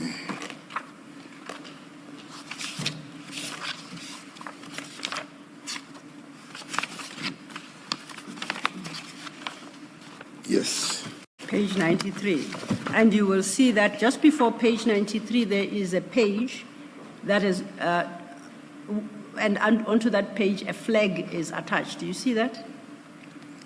A flag. Just before page 93. The page before 93 has got a flag. Yes. Now, if you look at that flag, you'll see it's got a number, TML2. Yes. So that's how we read the annexures. Okay. Okay. So this is what you suggest is TLM2, and that is the case docket in the case that we are discussing currently. Yes. Once again, before we deal with the detail of this matter, I think, commissioners, we need to rearrange the pages. If you go to page 231, that should be the Forensic Science Laboratory report. And the commissioners will see from that it's then followed by page 232. It's some pictures extracted by the laboratory. However, if you go back to page 165 to page 211, you come across other pictures, but not attached to this particular document. These documents belong to the report from page 232, so the commissioners would have to remove them from their current place and to bring them here. The numbering will be a bit out, because when the copies were ran from the docket, that's where the pictures were positioned.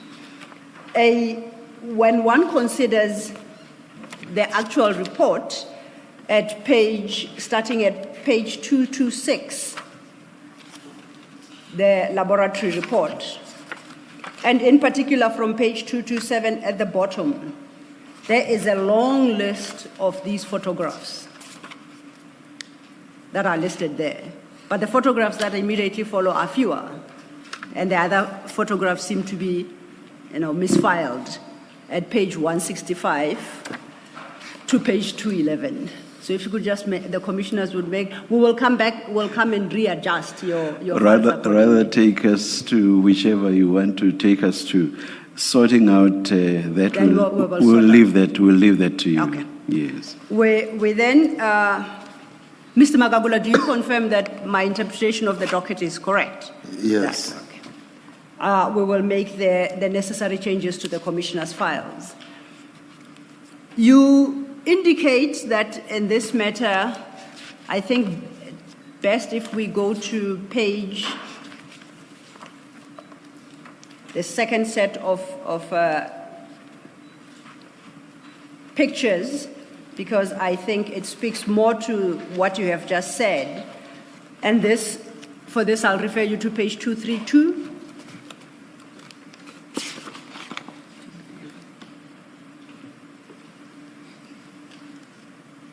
Page 232 and following.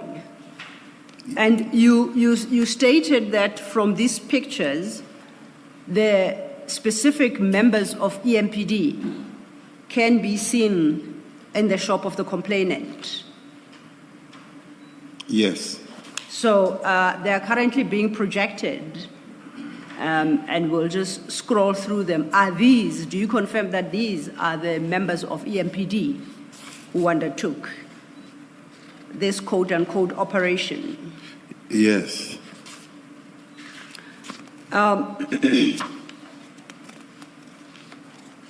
I note from your statement, you say that the investigation was completed and that the matter is currently in court. What I could not locate is your IPID report to EMPD to initiate the internal investigations for disciplinary purposes. It's not in the docket. Do you confirm it's not? I confirm. Was it ever filed with EMPD? It was not filed. And the reason for that being? The reason for this matter not be, it was not completed through decision. It was completed as an arrest. So when we arrest, from the word go, when we arrest, we are not making any recommendation to the DPP and the EMPD. As a result, you will find out those reports are not there. So in this one, when I make a straight arrest, the person who will be responsible for making the recommendation, it will be the senior public prosecutor to the director of public prosecution, because each and every case where a member of South African police or EMPD is arrested, the docket has to go to the DPP. So at that stage, the person who does that recommendation, it will be the senior public prosecutor. So how do you suggest the EMPD gets to learn that it should initiate internal investigations against these members? As I said, in this matter, we communicate with EMPD. EMPD, on this matter, they were aware of it when I effected an arrest. I effected an arrest in the boardroom of Mr. Rivo's Peace. He was present. Even when I was at court during bail application, there was a communication between him and me, because it was the same day when Yako Hanekom was killed, because it's when I received call that Yako has been killed, and I was at court. He even sent me certain video of court gathering, some of the people who were in court, sent by Mr. Rivo to me. He was not there. So someone took pictures, a video footage in court, and sent it to Mr. Spies, and Mr. Spies did send it to me. So he was aware of this incident, what was happening in this incident. I want to ask, you say where you effect an arrest, and the senior prosecutor makes a recommendation to prosecute, you don't do your normal IPID investigation and a recommendation. Is that because of the standard operating procedure, or is that a decision that you make on your own? It is the standard operating procedure. If we effect an arrest, when I come back with the docket, that system that I was talking about, we must feed it. It will ask you, it was an arrest, or immediately when I click arrest, it will say this matter is completed on the system. That system is called flow-centric. Thank you. Thank you, Commissioner Khumalo. Now, did you share with the EMPD any parts of this docket which would provide the facts necessary for them to initiate the investigation? And if so, when did you share that information and how? Besides you arresting them in the presence of Commissioner Spies and other senior personnel? I shared the copies through that mutual understanding because they asked for it and we give them. I want to be clear, I did not make them to sign for it in any documentation that they received this. I didn't do that, but I gave it to them, Ms. Motsepe. So when you say you gave it to them, is it the contents of the docket in its entirety or some documents from the docket? The contents of the docket. And you gave that to Ms. Motsepe? Yes. Now, this matter, as I understand it, arose in July 2022, and I think the arrests were on the 10th of March 2023. We are now in 2026. Can you recall when you gave Ms. Motsepe this docket? In 2023. In 2023? Yeah. Immediately when incident happened is when they come knocking to our doors and we provide. When there is new development, yes, whether it's a video footage or she will ask us to provide them with that video footage. If it is in forensic, I will inform her that the video footage is still in forensic, I can provide. If I have a working copy, I'll provide a working copy. And just perhaps lastly, for the record, are you aware of a complaint from EMPD or any of its senior managers that the EMPD does not have information regarding this matter and therefore are not in a position to take steps against their members? Are you aware of such a complaint to IPID? I'm aware because I heard, but when you look at it, when I effected arrest, they were present. So I do not know if they say that they are not aware whilst I effected that arrest in their own offices. I wonder what they are meaning. And I think Commissioner Spies did testify to the fact that they were arrested in the boardroom, in his personal presence at least. He was there.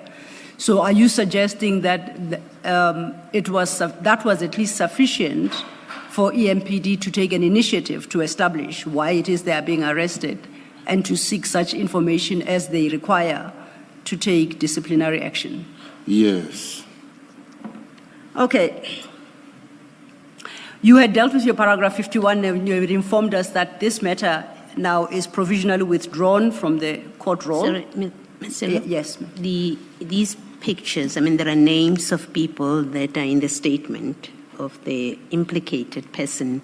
You projected photographs. Is Mr. Magagula able to say to us who are those people in those pictures? You can project any of them, but I think of interest is the three people that are implicated.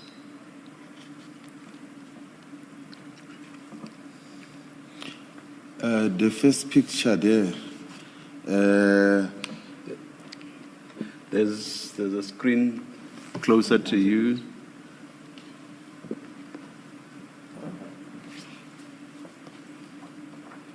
I see Keisha Listos. Okay, we'll try to move on to the next. There's Are a- you just before that? Are you referring? There's somebody in a T-shirt with a star on the chest, and then there's somebody in uniform. The one in uniform, I'm not clear who he is. I can see him, but with Keisha Listols, I can see it here. Ms. You Magagula, said- I don't understand. There are two people on the picture. There is a male in what appears to be a gray T-shirt, and to his right is a person who appears to be female, and that person seems to be wearing a uniform. Am I seeing properly? Is that what you also see? Yeah, I can see two. Okay, now, of the two, please identify the one that you say is Ms. Stolz. Is the white female wearing uniform? Okay. If I may be of assistance, maybe if you go to page 233, if we could project that, I think it might be a clearer picture if it's the same person. Yeah, this is Keisha Listols in this picture. Okay, thank you.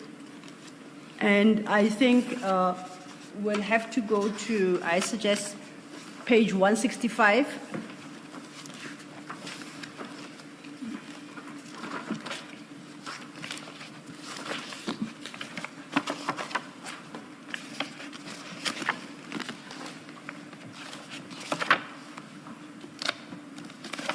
And following.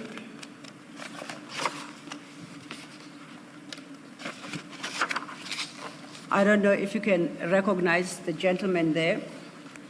This gentleman, I recognize him as Adrian Norman Mackenzie, and I see he's receiving a packet. We can go forward. The next pictures also Sorry, have. to try and help again. If Yes. you go to page 36, there seems to be a clearer picture. 236.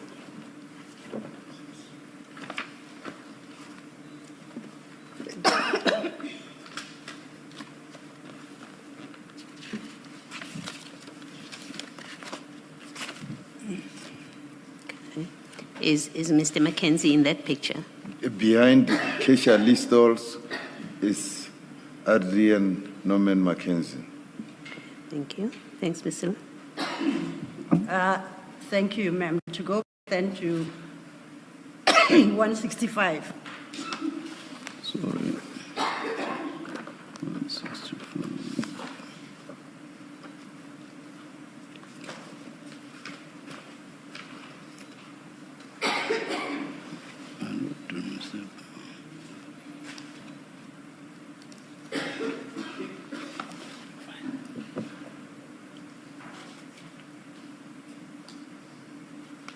Mr. Magagula, we're at 165, page 165. We will move on to page 167.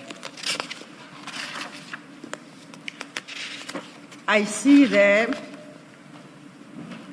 the person you identified as Mr. Mackenzie. Am I correct? Yes. And the person with his back to the camera wearing what looks like a black jacket. I see what appears to be EMPD on his back, his or her back. And please hold that thought if I move to page 169.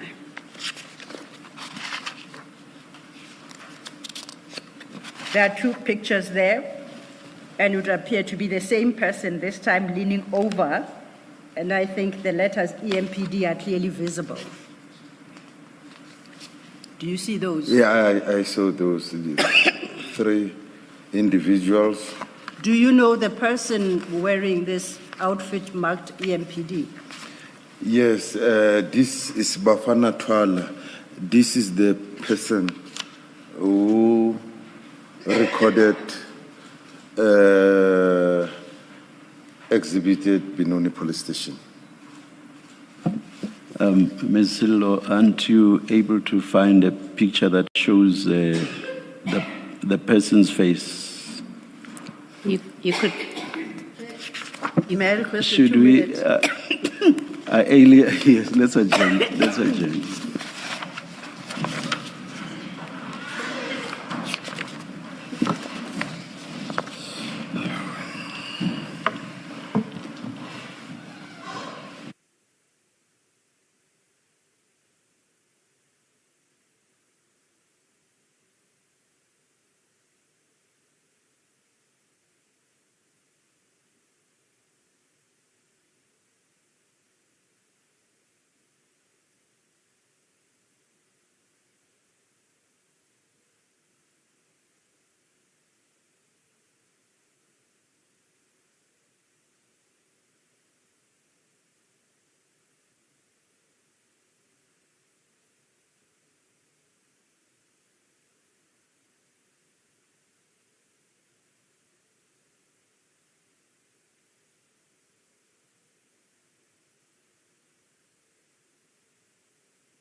Thank you, Commissioners. Have recovered. The Chair had inquired whether or not there is a better picture of the person in this clothing marked EMPD. When I looked through the pictures, and we can scroll through, consistently he seems to have his back. If I may, maybe look at 239. 239. Yeah, and see if it's the same person.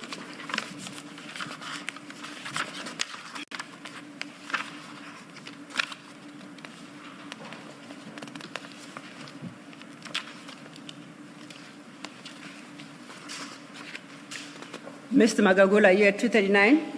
Yes. At 239 at the top, there are 3 people, one with their back to us, but there are 2 gentlemen who now appear to be wearing blue. Are you able to identify any one of them? Yes, I can see Bafana. Which one is Bafana of the 2? Bafana Twala is the one who is facing towards us. Is They it? are- Yeah, the one with a little bit there, he has made his mouth like there is a moustache there.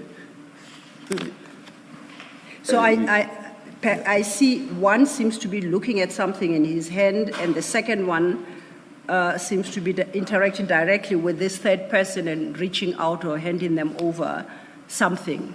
Of the two, which is Bafana?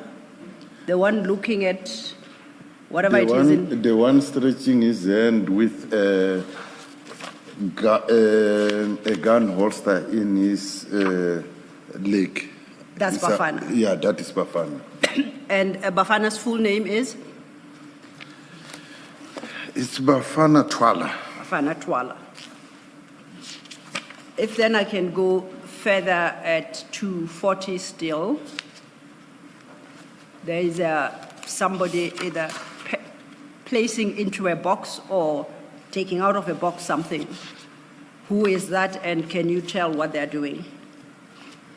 This looks like Mackenzie, and then the items that he's putting inside the box, I see them as cigarettes. And lastly then, if we go to page, we'll scroll quickly back to page 180.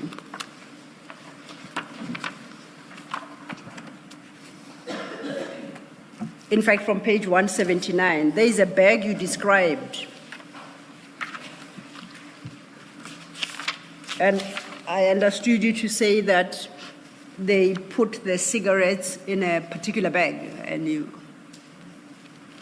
Yeah. This is the bag that I called it in English China bag. In our African language, Machangan bag. Okay, if we go to page 180, I think we have a better picture. Is that the bag? Yes, that is the bag. Now, if we go further on, there are statements, I'm aware, in the docket that we don't necessarily have to do.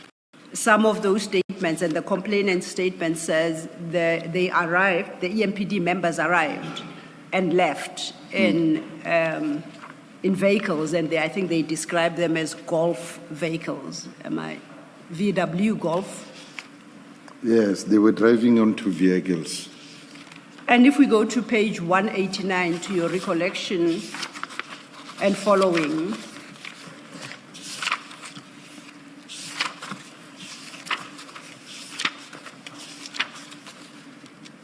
are these the vehicles that you say you understand them to have been driving? Yeah. And I think perhaps, lastly, it would be to page 193.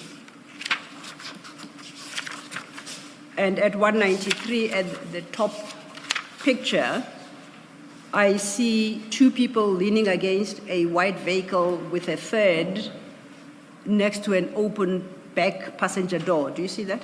Yes, I see that. Are you able to recognize the people in the picture? Yeah, the people on the picture, because I arrested them,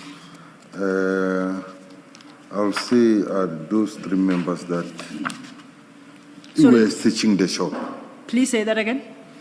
I'll say the three members that I see here is consistent with the other evidence that they are the one who were responsible of searching and packing cigarettes into the boxes. And this would be, there are three of them now. Bafana Twala, Adrian Norman Mackenzie, and Keisha Lee Stalls. Okay. Well, the following pictures, I think, are about more of the same with the vehicles at different points. At page 211, are these still shots taken from the CCTV footage? Yes. and at page 211, we see what appears to be the vehicles driving. Am I correct? Yes. And perhaps to Commissioner Khumalo's question, Commissioner Khumalo, at page 226, is the report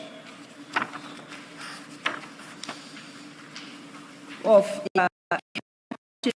with the SAPS attached to the scientific analysis section of the Forensic Science Laboratory as a forensic analyst. And if you go to page 227,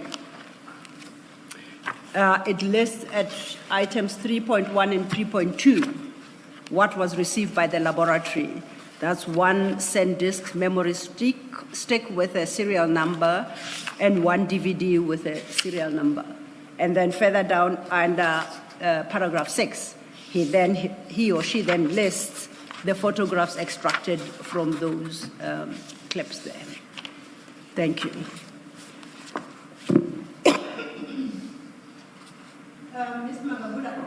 Mr. Magagula, then we go back to your page 13. And you had indicated that the matter has been provisionally withdrawn. Can you take your statement from paragraph 52? Just before going to paragraph 52, there are the powers of subpoena. So I don't understand that a case that appears to be quite serious would be withdrawn because witnesses are not showing interest. Why can't the witnesses be subpoenaed?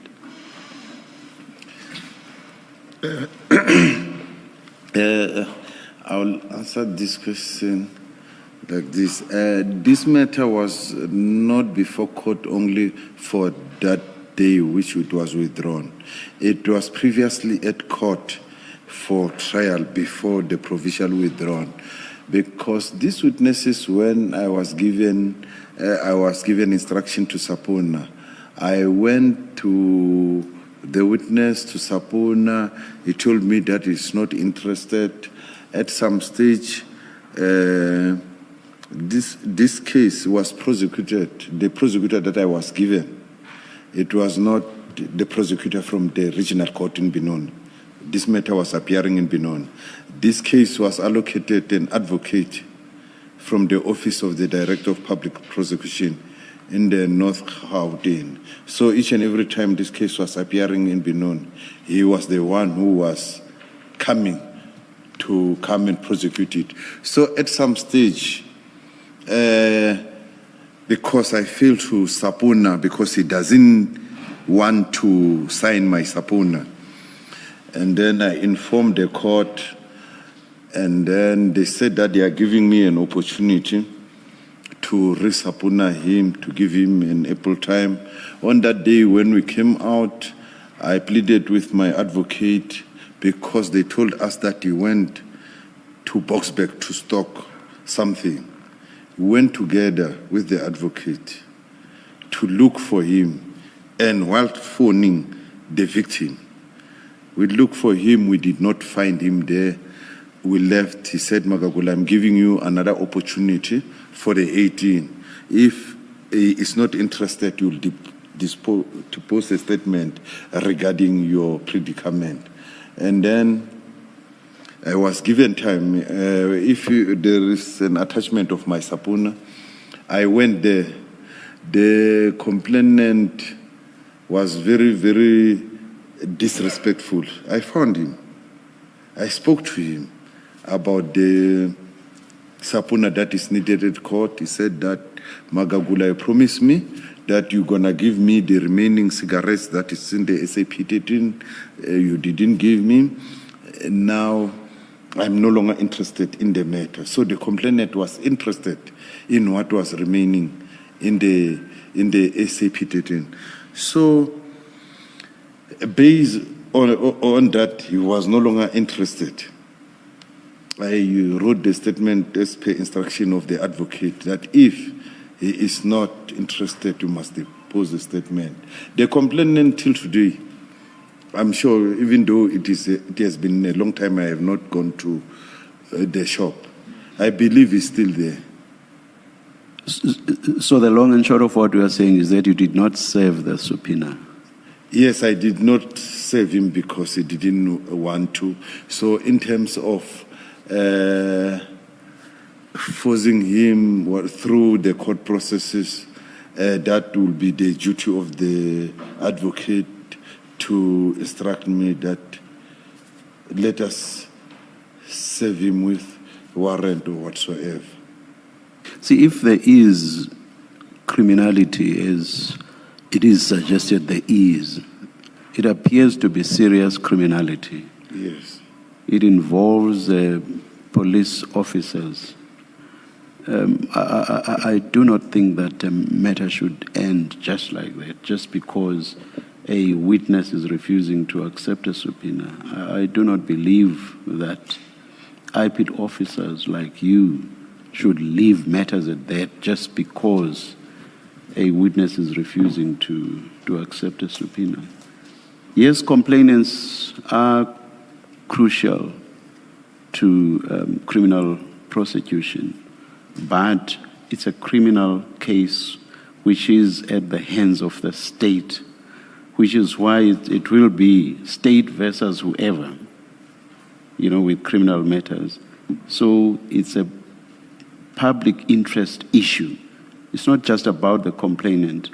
And that is more so if it's a serious matter. It cannot just end just because a witness, because that's what a complainant is.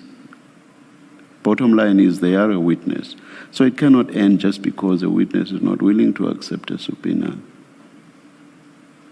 Your comment? I agree with you, Commissioner. And again, I emphasize the fact that this involves police officers charged with criminality.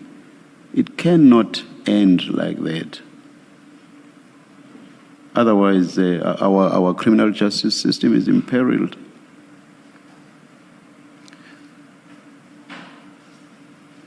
You wish to comment? I agree with you. The only thing is to await the directives, because my powers end when I'm given a task to subpoena and I go and subpoena and bring the results. So if the NPA gives me directive, what is the way forward? I will embark on what they have told me, but currently I cannot say I will go and arrest the person because it's not complying with what the court wanted to be. So if the directive... You would not arrest at that stage. You would have had to serve the subpoena and report to court on the next date of appearance that I have served a subpoena, and it would then be the court that directs what should happen. And of course, failure to comply with a subpoena may result in another criminal process.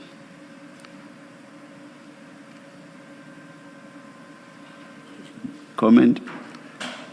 My comment is that the commissioner says that my duty was to serve. I did that. I cannot. You said you did not. Remember, you said you did not. I asked you, did you serve the subpoena? You said you did not. When I said not, it's because the complainant did not sign it. When I say I did not serve, it is that the complainant did not sign, he refused. Yeah, so it was my meaning that I did not serve. If he signed, I have served it. If he refused, even though I was with him, I did not serve. There is no signature of him because he is refusing to sign the subpoena, is what I was saying. Mr. Magagula, perhaps can you turn to page 242 of still Annex Chapter LM? To what? 242. Thank you. I find at page 242 an affidavit you deposed to. It would appear that you did so on the 18th of February 2025. And on a reading of that document, it would seem to suggest that it's talking to the issues that the chair is engaging you on. Perhaps if you look at that document and you remind yourself, of the steps you have taken and what transpired on the dates that you referenced, particularly at paragraph 3 of that document. Might that help you?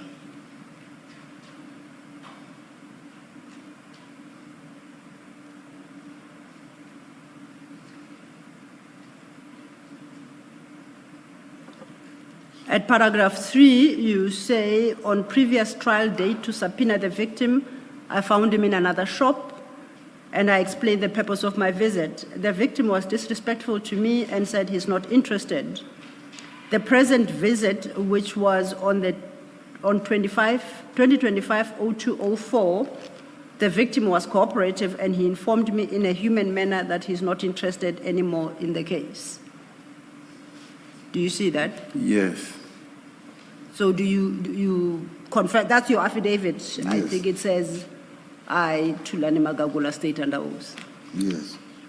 So does this reflect the steps you have taken thus far, at least until, as at February 4th, 2025, to secure the complainant's attendance? Yes. I confirm, and it shows that the attempt was not only made once, it was made several times. Thank you. Can I? It's a follow-up on the discussion with the chairperson, but from a slightly different perspective. As I've understood it, the Section 29 of the IPID Act, and I think it was sub 1G, if I'm not mistaken, which speaks to corruption. Firstly, there's the obligation, I think in Section 29, in 29 rather actually, I'm getting my sections wrong. Section 29 creates an obligation and it makes it an offense not to report something, right? Yeah. It's 28 that sets out the different misconduct or offenses that IPID has jurisdiction over. And I think 1G, 28.1G is the corruption cases, offenses. Now, it seems to me that the facts of this case is police corruption. I see you nod, you agree with me? Yes. Okay. Which is different from a complainant who is complaining that they took his cigarettes. So we've got two different things. A complainant says they came and stole my cigarettes. EMPD and IPID say that act of stealing, we deal with it, it constitutes an act of corruption. You've got the photographs, you've got the statement of now a reluctant witness who tells you what happened. And then you've got evidence that we've gone through now, which places the three officers on the scene. You see them packing things into boxes, and I think you tell us in the statement, in your statement at paragraph 52, that 52.1, the EMPD members made an entry in the exhibit register citing that the exhibit was found as abandoned. However, the investigation revealed that the exhibits were seized from the store and the owner is known to them. So you, IPID, know they are lying when they say that, when they say it was abandoned material or abandoned goods, because there's investigation has revealed that. And then in 52.3, you say the photo album shows that they seized more than 2 boxes of cigarettes while they only booked 2. So there you do have evidence of criminal conduct, of corruption, if you like, because of the entries that they have made. I don't understand how the prosecution of these people on the charge of corruption cannot proceed, even with a reluctant witness, because the complainant, as I understand it, on such a corruption case would be the EMPD or would be IPID, and why that objective evidence is not sufficient, at least to create a case that the the three accused should be called upon to answer in a criminal matter. Why is that so? I understand the bits about a witness not being there and the prosecutor saying without the witness we are in trouble. But these, for me, appear to be instances where a case of corruption can be prosecuted if IPID pushes it, that they should be prosecuted for corruption, and your witnesses are EMPD and its records, or Mr. Magagula and his records. Why is that not done or not doable? Such decision lies with the prosecuting authority because they have all these facts. IPID are not the one that decide that this matter must continue, even if we will wish to do so. But the prosecuting authority is the one to formulate the charges. This is one of many dockets where criminal charges are being withdrawn, even if we are not happy. So that decision of prosecuting without the witness lies with them. There was another case, a simple case because it was shown in media also. It was corruption. The police were seen loading copper. We arrested those police officers, and then it was 2 of them. We investigated, finalized, and then it reached that stage of trial, and then came the time for subpoena.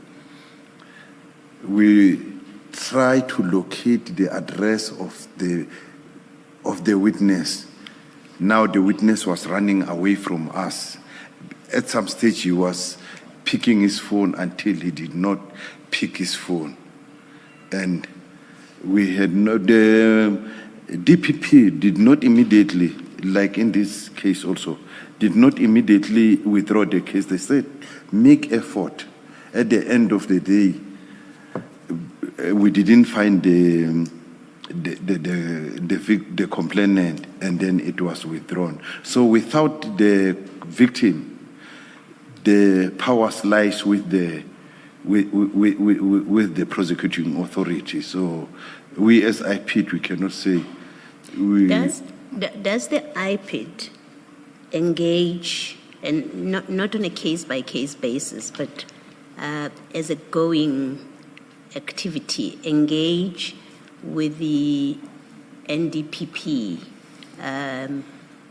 if not NDPP, whatever appropriate structure that deals with prosecutions, to deal with these kind of cases? Because to me, a civilian,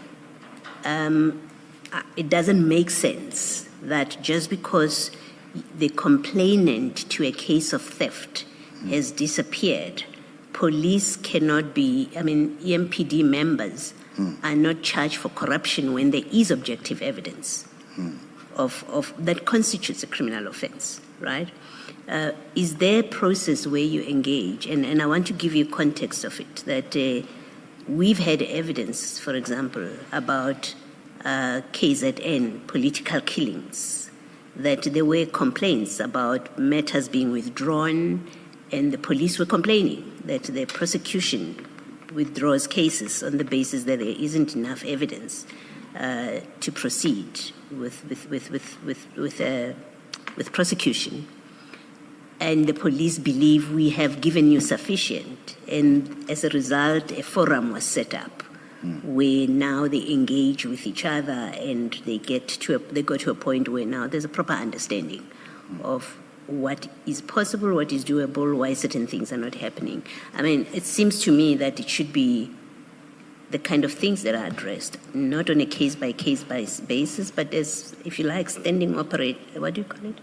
operating procedures or memoranda that, there are cases that are complainant-dependent, but there are cases that are not complainant from the same facts. Some charges are not complainant-dependent, and surely they should be prosecuted, and there could not be an excuse why Stolz has ended up resigning without being charged for something like this, for corruption, in fact. Is there a forum where the prosecution and the IPID engage with each other about matters and problems and how to improve prosecution rates and? Yes, there is such meetings where IPID engage with NPA. What is that engagement? I mean, maybe you're not the one to speak to it. If you say to us, Mr. Kefelakai is better placed, or even the executive director of IPID, if you say to us, that's the person that is better placed to speak to this, I'm happy to leave it. Yeah, in our province, I will say Mr. Ndlovu is better placed to speak to this because he is the one who is attending such meeting with NPA. And what is Mr. Ndlovu's position? Deputy Director. For Gauteng? Yeah, his full name is Sandile Ndlovu. All right. He attend the meeting, I'm sure it's monthly, if I'm not mistaken. Okay. All right. So he would be able to say what those engagements are about and whether, and from him we'll know whether these kind of matters that we are raising get addressed, or that I'm raising. Yes. Thank you. Mr. Law, our list is growing. Remember, I think we started with Mr. Kefelakai and then Ms. Masuku, and now... No, Ms. Masuku was the witness yesterday. Yes, and today I don't think this is the first subject. Can you please... Yes, we are keeping a running keep list, a running Chair. list of all these and... Matters to be referred to their seniors for engagement with the Commission. For full, Indeed. Yeah. Thank you. We shall, thank you. Thank you, Commissioner Baloyi. Staying then with this matter, I just want to deal with two things before we finish here. Please go to page 220 of annexure TLM2, the same file. 220, it's top right corner in red.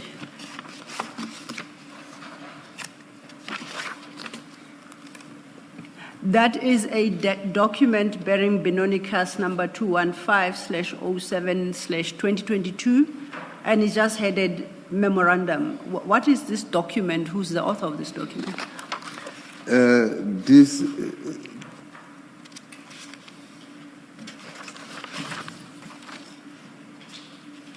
Well, it provides a summary of the case. I just wanted perhaps to know it is the who summary, compiled it. Yeah, of the case, and it was compiled by... Because just to assist, at page 222 at the end, the last entry is comments. SPP for your recommendation, please. Are you able to help us identify what the document is and who authored it? Warrant Officer Ben. Warrant Officer Ben? Yes. Was that the investigating officer? Yes. Okay. Now, and thank you for that. I see from this document, in particular, I'd like to refer you to page 221, item 9.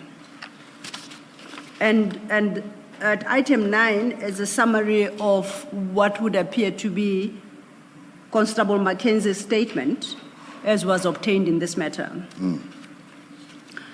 I'm going to read a few lines to you, and I'm going to pose a question, and I don't know if you have the answer, because I don't know these matters. Constable Mackenzie, in brackets A9, will state that he was on duty when he, Constable Stolz, and Constable Twala visited the supermarket. Inside, they found one Indian and one African male. They requested documentation authorizing the trade of cigarettes, but was told that the manager was not there and available to come to the shop either. Now, this is from a police officer. Can you tell us more about the documentation authorizing the trade of cigarettes? I personally am not aware of it. What documentation could they potentially have been looking for? Do you know? They will be looking for the invoice of cigarette inside the where did they buy the cigarette? Why does that become a police matter and how? If you know. This one I do not know, but what I can say, the cigarettes that was inside the shop, it was lawfully inside the shop because the owner bought that cigarette. Are you, in your experience, would this conduct where EMPD officials take the initiative to go into a random shop and ask for proof of ownership of the cigarettes or any other stock in the shop? Is that lawful in your view? It is not lawful. Those things is in municipality. I don't know that unit. There are those people dedicated to go and check the shops if they are compliance. For instance, it is a shop where they sell food. There are certificates that are being given by the municipality, and there will be a tax certificate from SARS. So it is not the duties of the EMPD to do such things. Thank you. And on that statement, I see you advise that it was authored by Warrant Officer Ben. At page 222, at item 18. Just to close off the point you just made, in essence, this was a search and seizure. And the default position with regards to searches and seizures is to have a warrant, a search warrant, search and seizure warrant. And the exception is if you reasonably believe that by first going to obtain a search and seizure warrant, the purpose of the search and seizure warrant may well be defeated. Yeah. So you search and seize immediately. But now you have cigarettes, they are the stock in the shop, and what reasonable belief could there have been that these cigarettes would suddenly disappear and that you cannot first obtain a search and seizure warrant before you search for and you then seize them. I guess the point I'm making ties in with what Ms. Sillo has just made, and indeed with a point that Commissioner Baloyi made much earlier. Commissioner Baloyi's point being, oh gosh, I forget what it was now. But point is, it was, why did the NPA not prosecute? There was objective material for it to prosecute. For example, why I say what I've just said ties in with that point by Commissioner Baloyi is, here you have police officers, they just pop in, they search and seize, no warrant of arrest, or no search and seizure warrant, in circumstances where there was no reason for them not to first go and get a search and seizure warrant. So there are, as Commissioner Baloyi said, objective facts that appear to be sufficient to ground a prosecution. Again, I guess it's not criticizing you, it's more the issue of the NPA. Thank you, Chair. I'd referred us to page 222, and because you had informed us that the author of the document is Warrant Officer Ben, at item 18, there's just an entry, I/O, that investigating officer statement by DWO Ben, A18. So that is the Ben you say is the author of this document. Thank you. And I guess on this file, lastly, if you turn to page 249.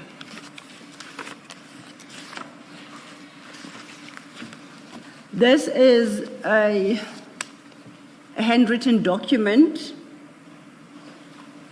At the bottom, I think it's dated 2023/05, but it doesn't give me an actual date. It appears on its face to be by Brigadier Julius Dr. Mkhwanazi, who sets out his ID number, employed by the city of Ekurhuleni as the Metropolitan Police Director at EMPD. Can you explain what this document is? It doesn't have a covering page. This document is called the Commander Statement. Commander Statement, duty on, duty off statement to confirm that these members that are subject of investigation are working in his unit and they were on duty on the day of the incident.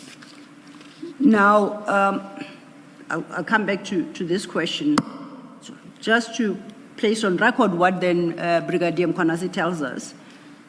He says, and I quote, "One would like to confirm that Officer Bafana Twala, Officer Adrian Mackenzie were on duty with Officer Keisha Stalls doing crime prevention in Ekurhuleni on the 6th of July 2022, working at Binoni area." That's the second paragraph I'm reading. And the final paragraph states, "I was informed as the supervisor about crime prevention duties of the day." And then it's signed and has got a number, I guess it's his service number. So you say this is a commander statement. Yes. He confirms that they were on duty. Yes, he confirms. But it doesn't tell you whether or not they were engaged in a lawful operation that is registered within the EMPD. Yes, it doesn't tell How you. do you establish that that was the fact, that they were actually undertaking a lawful operation as instructed by their commander or in terms of EMPD legislation, related legislation?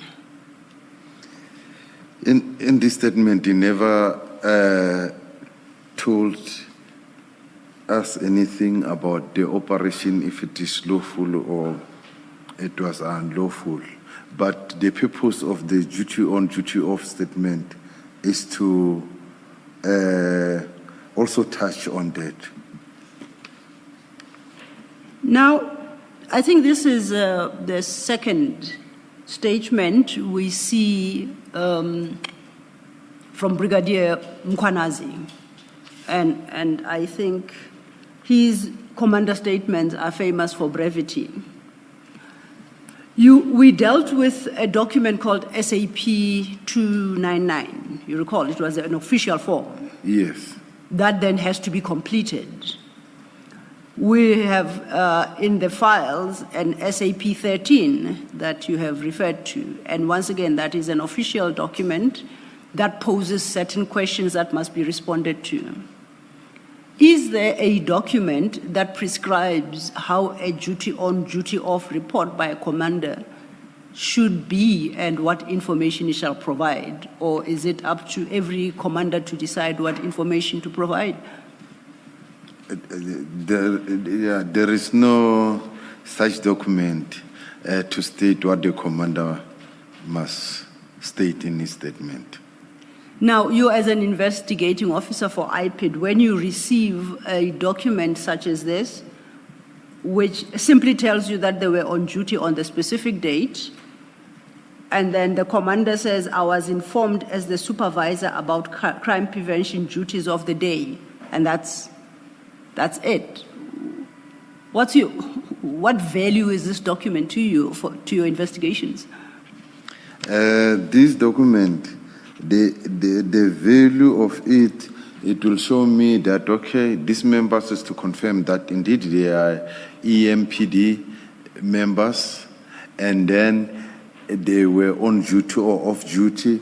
On duty and off duty, it will show me if they acted on their own initiative whilst not on duty. So in this scenario, Julius Mkhwanazi is telling me that these people were on duty, so he is tying himself that they were on duty. So the predicament with EMPD is that they have no official register to check that indeed this person on this day was on official duty. In SAPS, we found those registers as SAP 15 is an official register. You can't throw it away. When you feel it, it will be filed that this member on this day was on duty. Even if you come after 3 years, that no man, you committed a crime somewhere in Nelspruit, we want to check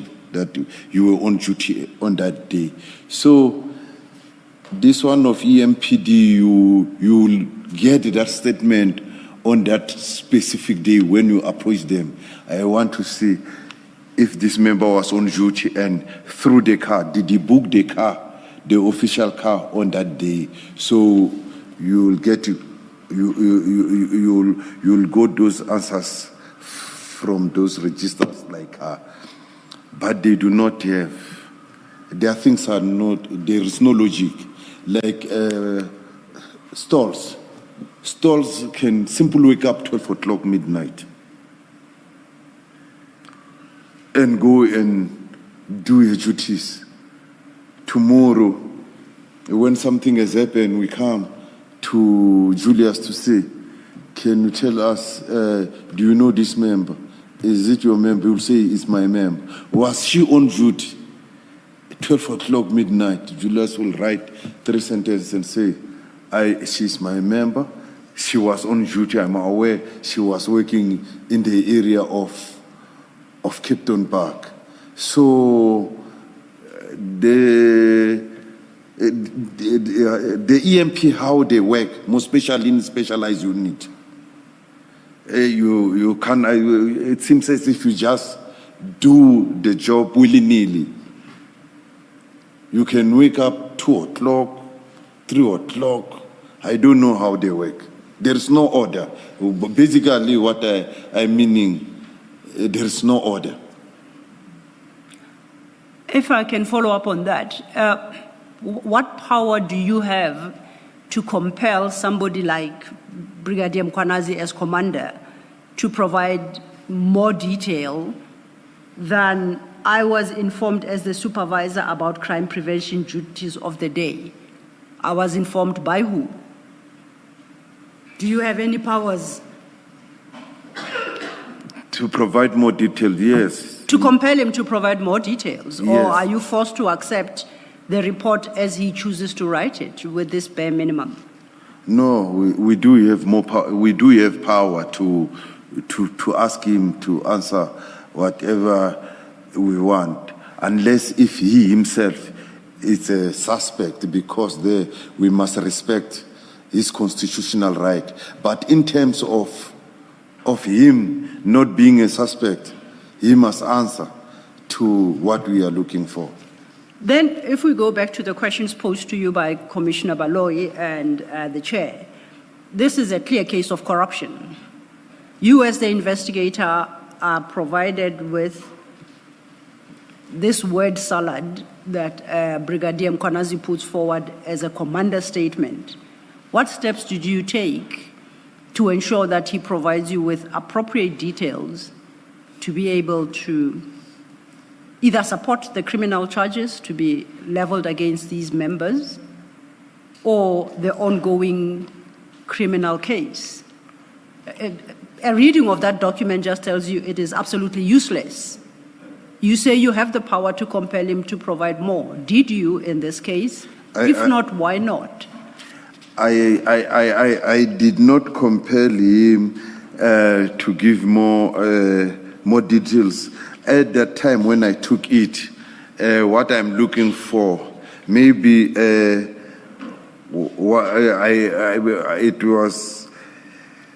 overlooked more details, but at that time my question to him, it was to state that these members are EMPD members and then they were on duty on the day of the incident. Now you have clarify me with more details that you were supposed to look at this. At that stage, I was not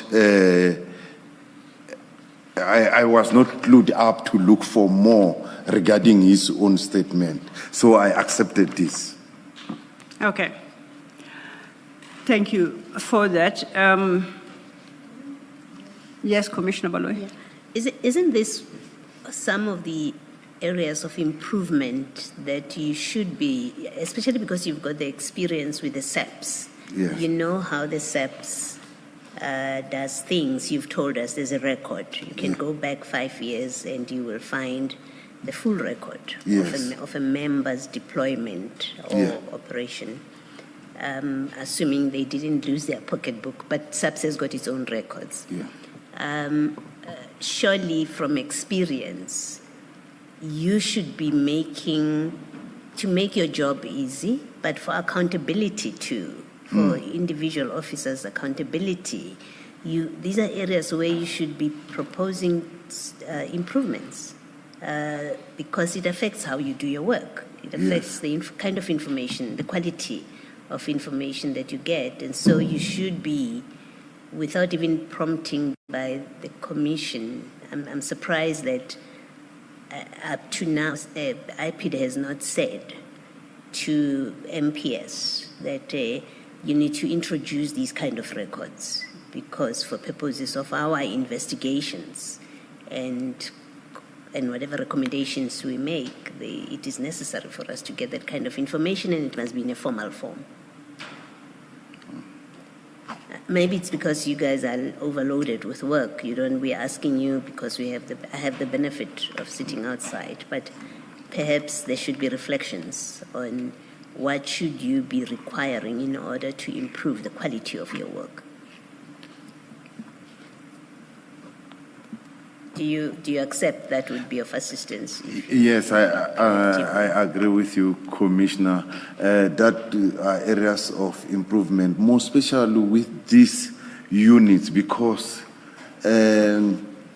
members working at the units, they do as they wish because maybe their commanders have given them that leverage. But those that work certain hours that you work, your office, you report on duty 2 days, 2 days night shift. Those one we can follow up the record, because we know that Monday, Tuesday, this member is working day shift. The Wednesday, Thursday is working night shift, and then it's off. So this specialized unit will never know. Somebody decide to work 1 o'clock and raid a Pakistani shop. There is no logic there, and then the commander will always support that. I'm aware of that member. So it is what must be when we engage with EMPD, and then they must improve on those areas. I think because it has to be the scariest and most concerning thing to know that I could meet up with an EMPD officer, and I have a bad experience with them with serious consequences, and there's no record. There can never be a record cannot be found of that person having been on duty. I would say it's something that IPID should be concerned about. Okay. Thank you. Thank you, Mr. Thanks. Thank you, Commissioner. Ms. Sillo, we derailed you a long time ago. You were taking the witness to paragraph 52. Yes, I was, and it was, which is where I wanted him to, what I wanted him to deal with. However, the issues I've since addressed are issues I would have addressed after 52. All right. So I've taken care of that part of things to follow up on the questions that the commissioners had posed. So now we're back at paragraph 52, page 13. Then if you could just finalize on this particular case what you say starting at paragraph 52. This provisional withdrawal happened in spite of the state able to prove the following facts. The EMPD members made an entry in the exhibit register citing that the exhibit was found as abandoned. However, the investigation revealed that the exhibit was seized from the store and the owner is known to them. According to EMPD members, the suspect escaped from their custody, and yet they failed to open a case of escaping from lawful custody. The photo album shows that they seized more than 2 boxes of cigarettes, while they only booked 2. These are matters that can still be pursued against these members departmentally. Current status of the case: the matter remains provisionally withdrawn. The complainant was not willing to be a witness against the police officer. 2 other witnesses, both of whom are foreigners, Malawian and Bangladesh citizens, have already left the country. These are the victims of victim of kidnapping, and another person who witnessed the action of the police on the day respectively, after providing us with statement. And you have a last point in paragraph 55? It can only be re-enrolled if the complainant is willing to testify. I continue to make efforts to persuade him. Thank you. Commissioners, unless there are further questions on this particular case, that would then conclude the Benoni case. I think, Mr. Law, earlier on with the witness, you asked him a question about whether the EMPD, in fact, I think you said EMPD have said they don't have information about this case. Am I? No, I had inquired whether or not IPID had filed a report, like a negative report to EMPD to enable them to initiate disciplinary processes. Yes.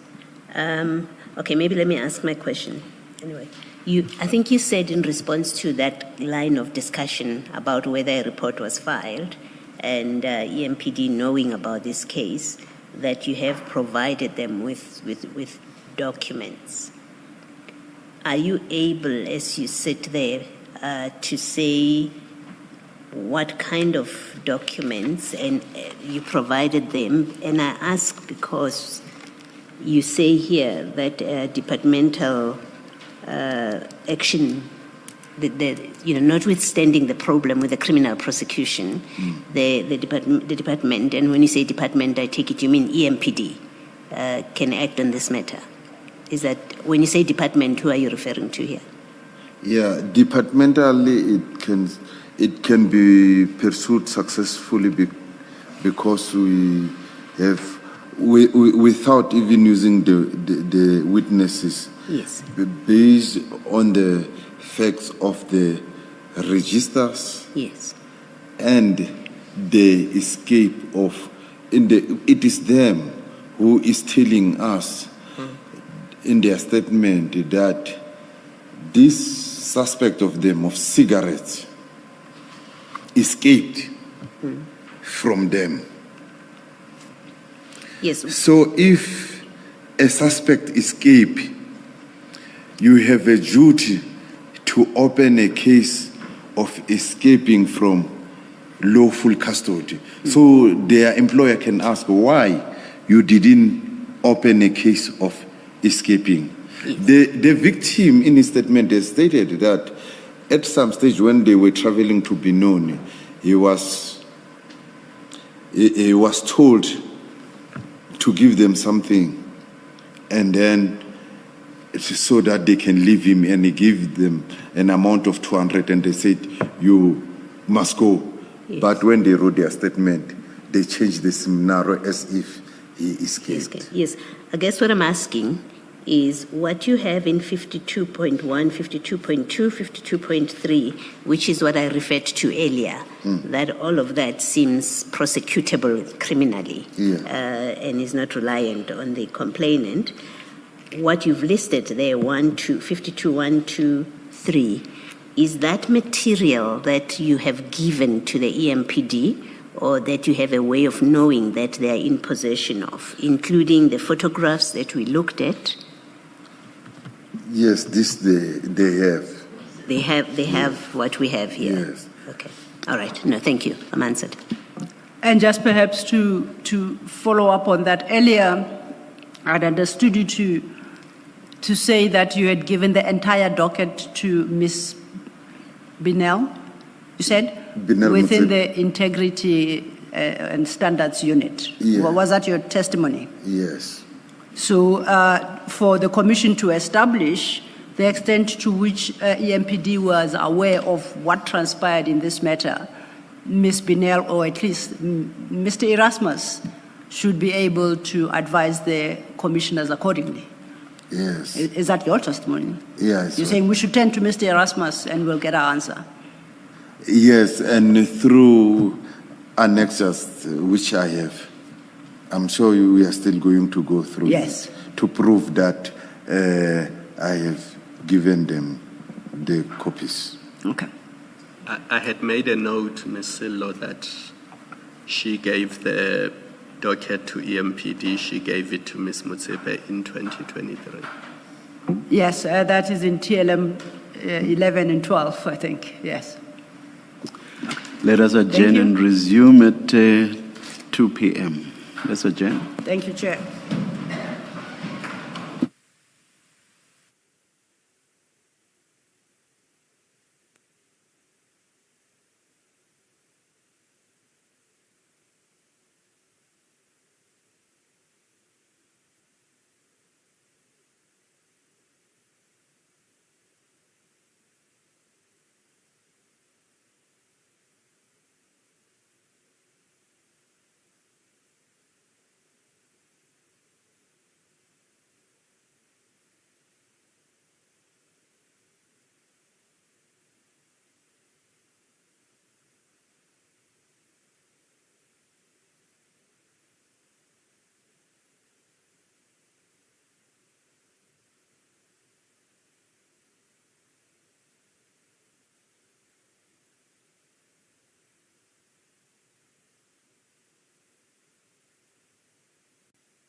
Right, we need a few seconds.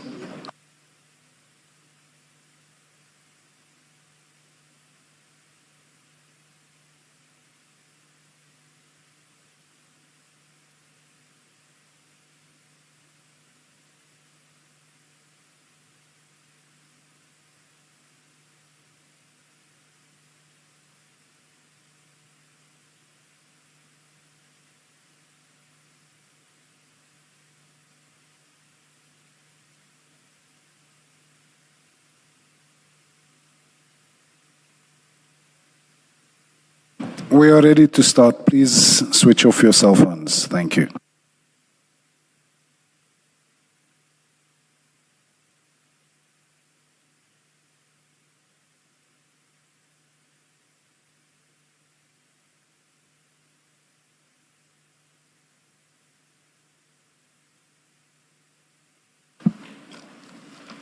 Thank you, Chair. Mr. Magagula, if you could switch on your microphones. And if you could open your witness statement again. We now are at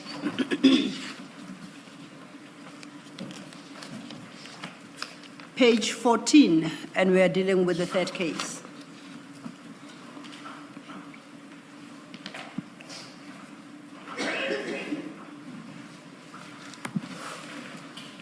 That third case at page 14, starting from paragraph 56, you say it's the Hillbrow CAS 797/03/2023.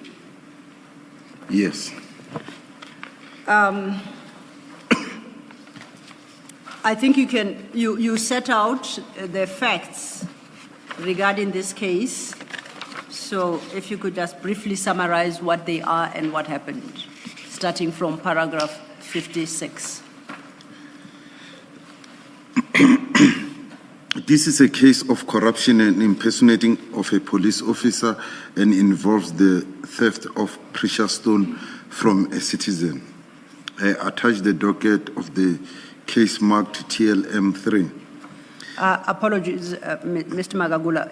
The docket that you say it's marked TLM3, we might as well have it open. Please open your second file. It's marked 2 of 3. That file we're working with before lunch. And your annexure TLM3 starts at page 249.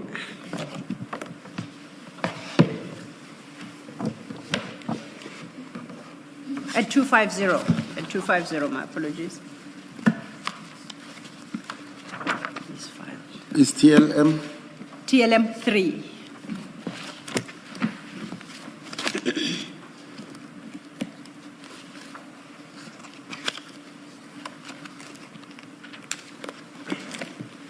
Top right corner, marked in red, 250, the page number.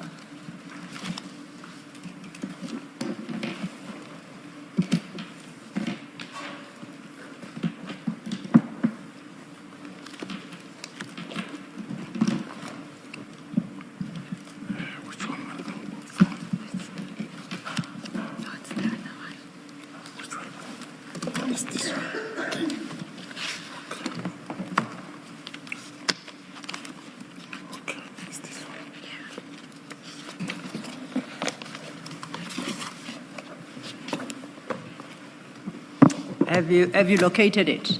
Yes. Please keep it open. We will be referring to some parts of that docket. You may then proceed from your paragraph 57. This is a case of corruption and impersonating of a police officer and involves the theft of precious stone from a citizen. I attached the docket of this case marked TLM3. The complainant alleges that on 11 February 2023, at approximately 8 o'clock, 2 male and 1 female individuals arrived at this residential premises and identified themselves as officers of the EMPD. Of these 3 individuals, 2 were attired in official uniform, while the 3rd was in civilian clothing. At that time, the complainant was in the company of his partner, who was able to photograph the officers without their knowledge. The female officer, who has been identified as Constable Stalls of EMPD, informed the complainant that he was under investigation for the alleged smuggling of lithium and expressed their intention to conduct a search of the premise. The complainant requested to be shown a valid search warrant. The officers, the second has been identified as Constable A. Mackenzie, who also is an EMPD member. However, advised that they were entitled to conduct the search without a warrant and that force could be employed if necessary.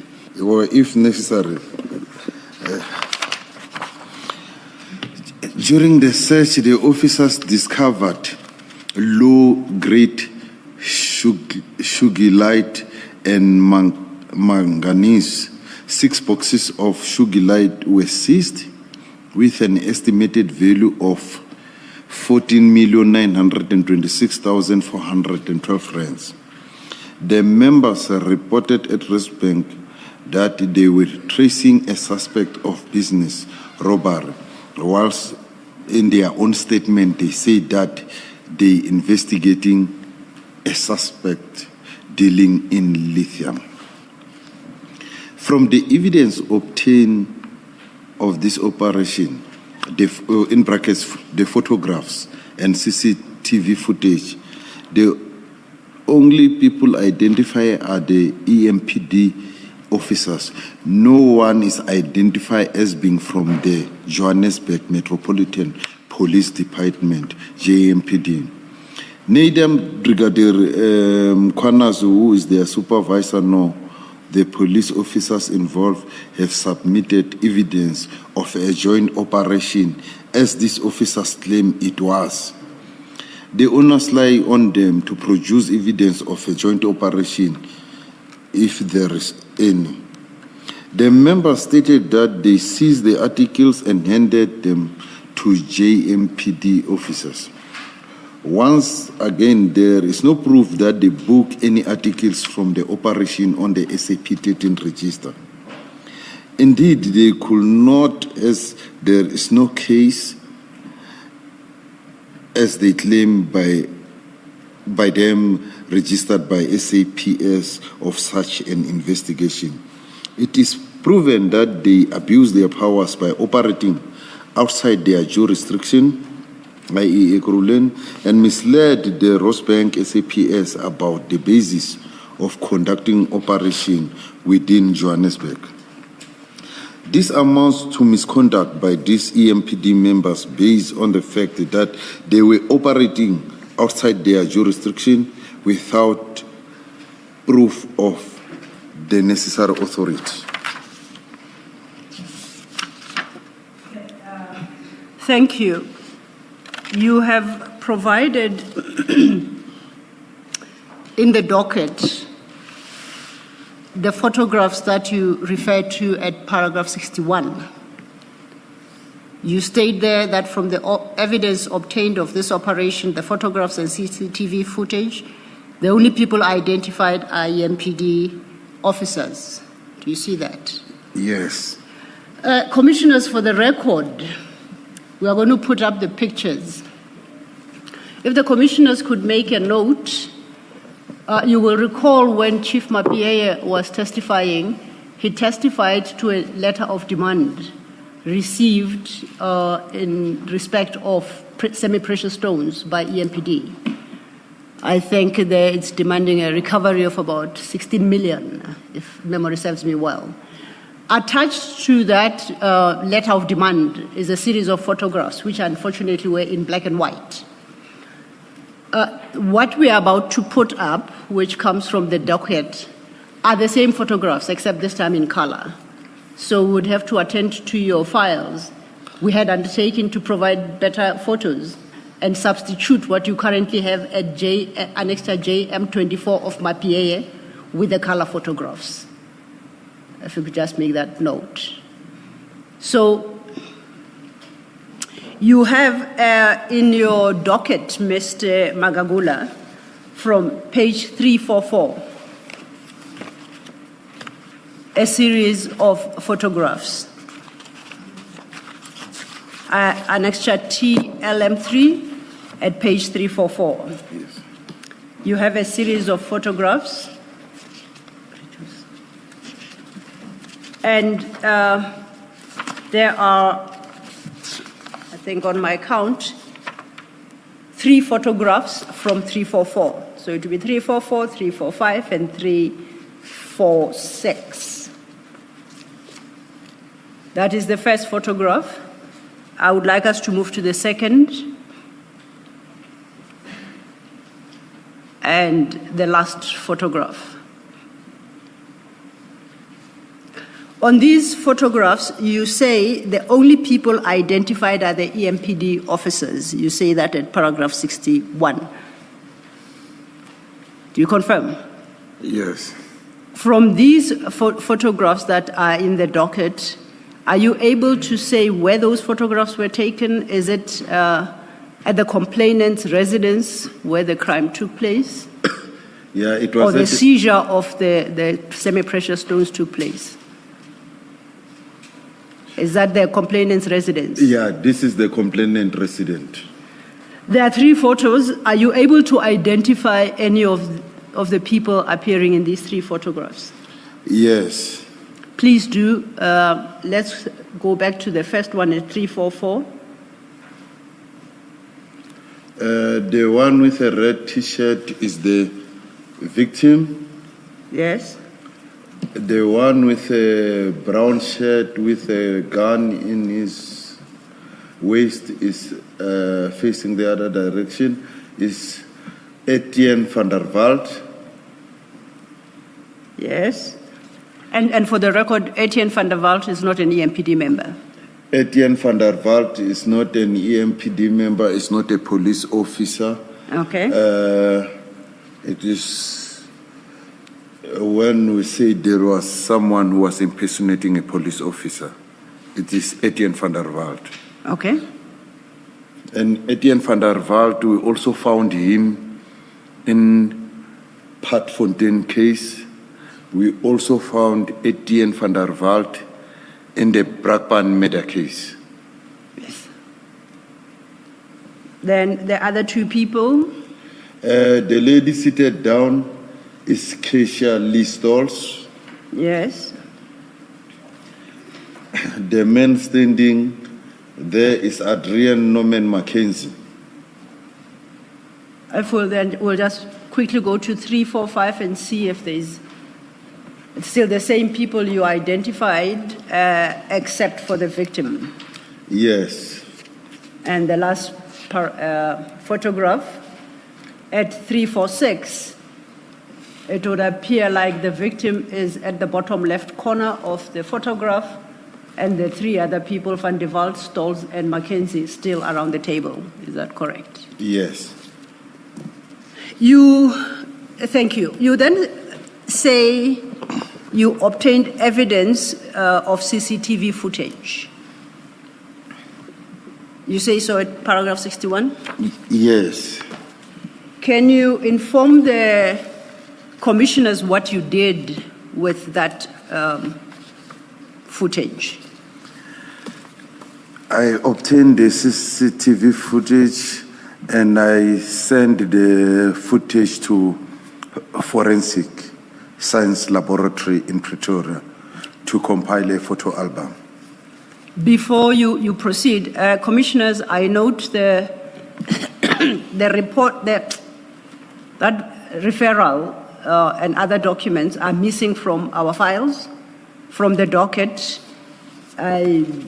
If I may update your files, with the missing 4 pages that were supposed to be in the docket. Mr. Magagula's file will be equally updated, and then we can deal with these matters. As these are distributed, Mr. Magagula, do you have the extra pages you provided during lunch, numbered from 248.1? We propose they won't exactly be in order, Commissioners, but so not to disrupt the numbering. We have decided that perhaps they best belong after 248, which is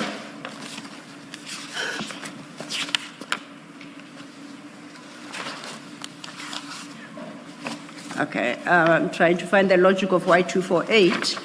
248 is the copy of occurrence book. And before we get into, so they would start TLM 3.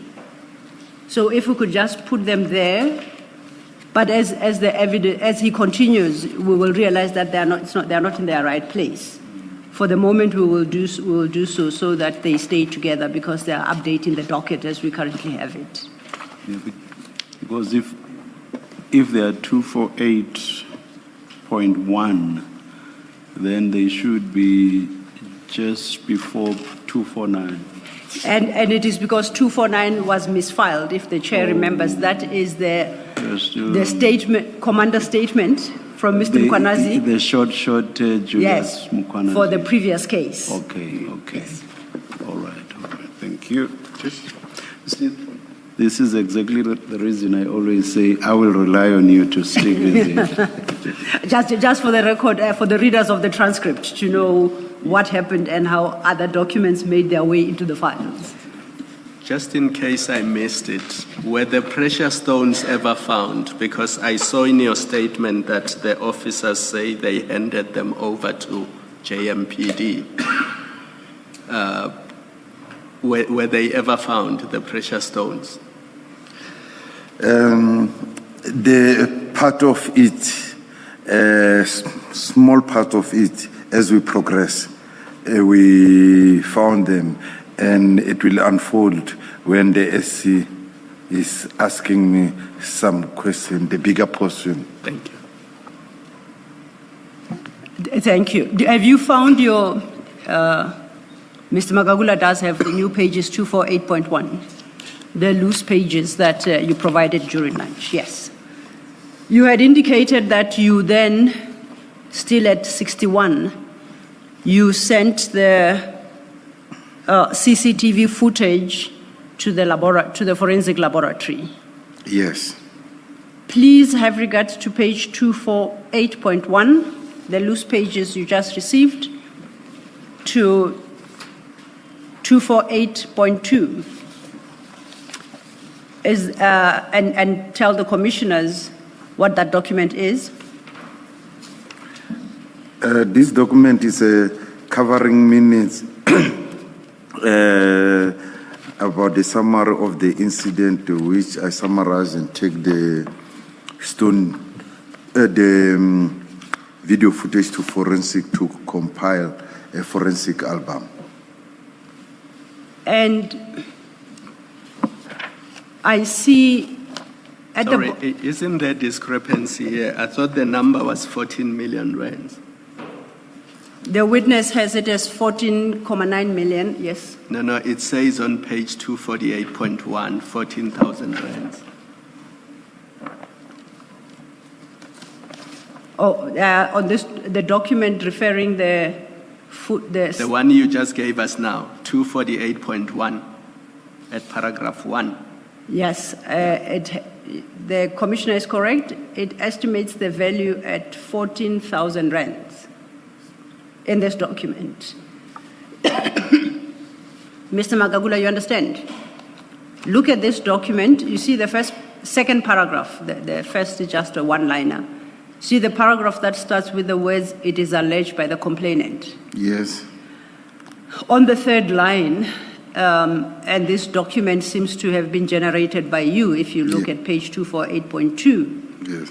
you state that the complainant says they seized his legal precious stones worth at the estimated value of 14,000 rand. You see that? 14,000 rands. You see Yeah, what you I have see here. it. Now, if you go to your statement at paragraph 59, you provide an estimated value of 14,926,412 rands. Do you see that? Yes. The Commissioner Khumalo would like to understand, can you explain the discrepancy between the two figures? Yes, I see this discrepancy. This it's a summary to the forensic for them to be able to know what was happening here. It is not the exact amount, it was estimation. But do you acknowledge that there must be an error between the two figures, the one in the letter and the one in your statement? Which is the wrong figure? 14 million, Mr. Magagula, and 14 million rand and 14,000 rand. Yes, it was an error. It was an error. Which one is there? The error is in the letter. In the letter. In the letter. And perhaps it might assist if we go to page 311 of the same file. 311. That is the statement of the complainant.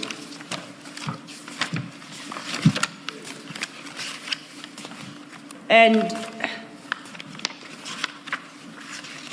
if one has regard to paragraph 4 of that statement by the complainant, it states, I quote, "I previously stated that the value of the semi-precious sugarlite stones stolen from me are in the amount of approximately 14 million rand. I enclose herewith an invoice indicating the value of same marked PP1. Do you see that? Yes. So we accept from the complainant's version that the value is 14.9 million. Is that so? Yes. And it's from the complainant's version that you obtained the value of the stones. You didn't undertake an exercise to evaluate them, did you? He provided with invoice So it's from the version of the victim. That's the only basis that you say it's 14 million. So you Yes. accept it. Thank you. So then if we go back to our page 248.1, the loose pages,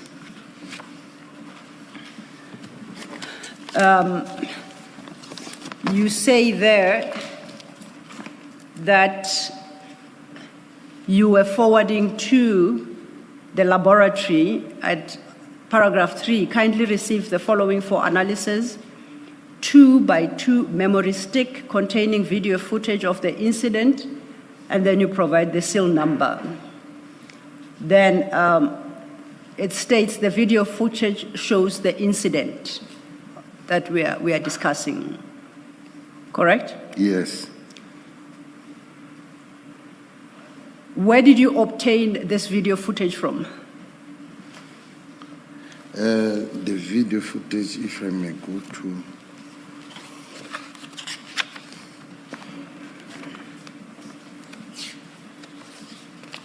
This is not IPID footage, is it? At least let's start there. Yeah, the footage, I obtained it from Cap Security. And who is Cap Security? It's a security company based in Johannesburg, managing the area where the complainant resides. It is their video footage, not the complainant video footage. Yes. And you request, I see, that the laboratory provided you with a photo album of the video footage saved on the memory stick. And the video footage will be filed in the case docket so that the senior public prosecutor can make an informed decision regarding this incident. Overleaf, you then give details of this case. One, the photographs of the VW Golf and its occupants in and out of the house. Two, the police officer talking to somebody in a car on the street. Three, photos of the victim and precious stones. And the numbered points you say are very important to the case. So that was your instruction. Yes. Did the laboratory provide you with such photographs? Yes, they did provide me with such photograph. I am going to refer us to page 254 of that same annexure in the file.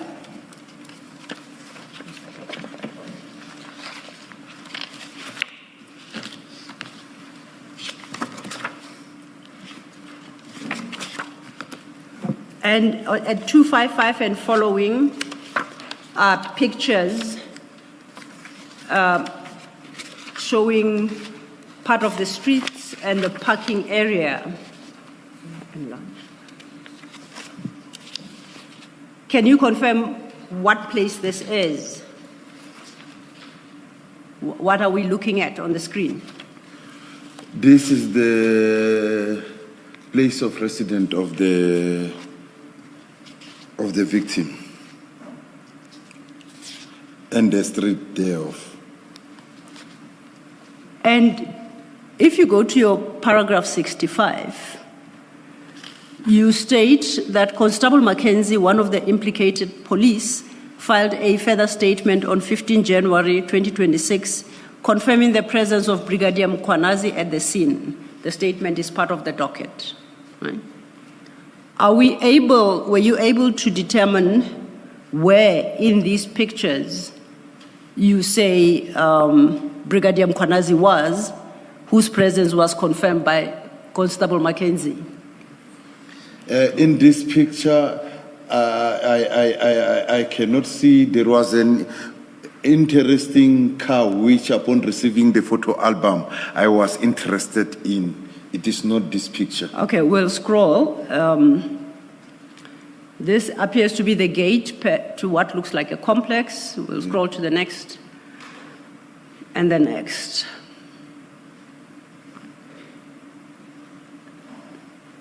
Then a series of photographs depicting the street. Yes, these two vehicles. Yes. Is very, very important that are shown. The one with the one that is pointed with red, it's a Metro Police vehicle. By Metro Police, you mean EMPD? EMPD. Okay. Please continue. The first one there is the one which I'm interested in for certain reason. Okay, let's go to the next picture. There are two pictures here. Is Adrian Norman Mackenzie there? And he seems to be standing next to the car you said was the second car. Yes. In the previous picture. We'll scroll forward. Now, this is the first car that I was interested in when I received the photo album, because that is not the vehicle that Mackenzie is using.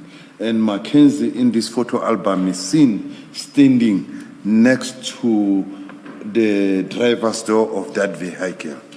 So my suspicion on that, it was that this precious stone that we are talking about, Mackenzie would have been giving that man the stones.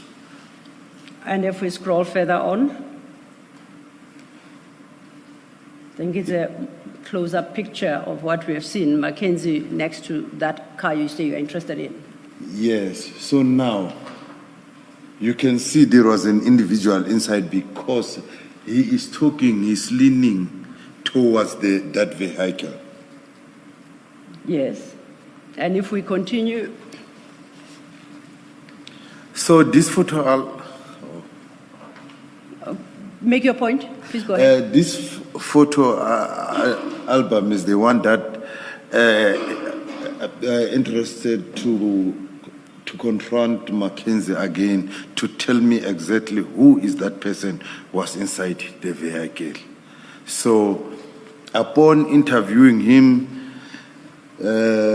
giving him an opportunity, because my narrative, it was that even if I'm giving him an opportunity, even if he doesn't give me the statement, I'm going to file a negative report against him that the stone was taken by this person who you are seen standing next to this car. So he provided me a statement and informed me who was driving this car. So it was on the 15th when he told me that, no, this car doesn't belong to a criminal. It belongs to Julius Mkhwanazi, and the person who was inside the vehicle is Julius Mkhwanazi. And then if you can go back to the loose pages that we handed in after lunch. You remember we looked at your request to the forensic laboratory we have marked 248.1. Then we have another document at 248.3. You see that?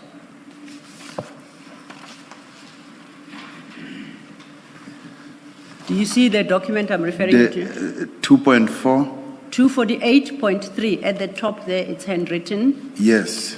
What is that document? It's dated the 27th of August, 2025.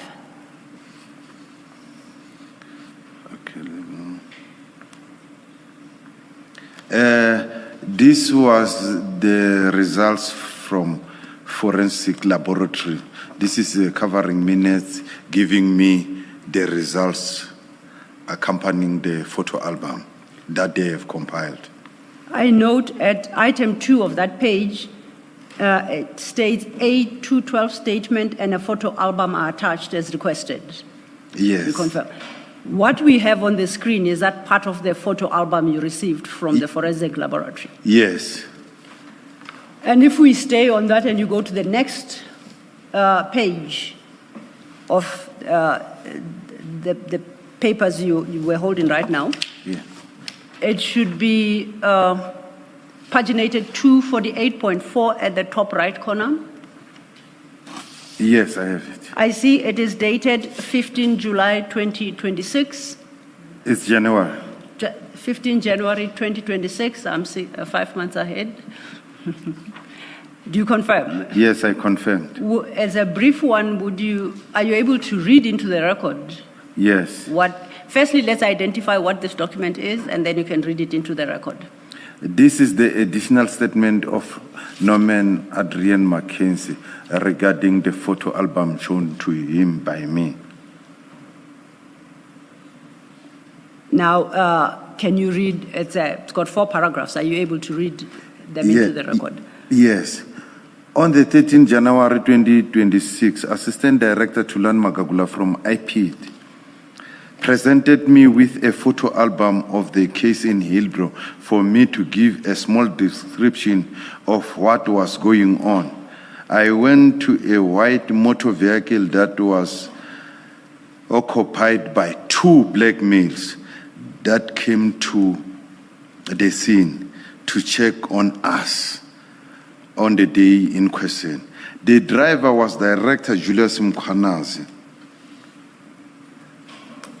who is in the Ekurhuleni Metro Department and was also with a black male dressed in traffic uniform with a lot of ranks on his shoulders. Have you been able to identify who this quote unquote black male dressed in traffic uniform with a lot of ranks on his shoulders? Have you been able to identify him yet? No. Okay.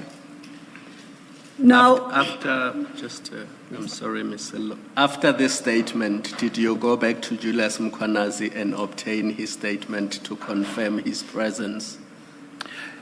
Yes, I did called him, informing him that that now I need a warning statement from him because the table has changed. It is no longer the 3 sentence of duty on, duty off. Now it is part of the suspect, so I must get a warning statement and on him in terms of Section 35 of the Constitution.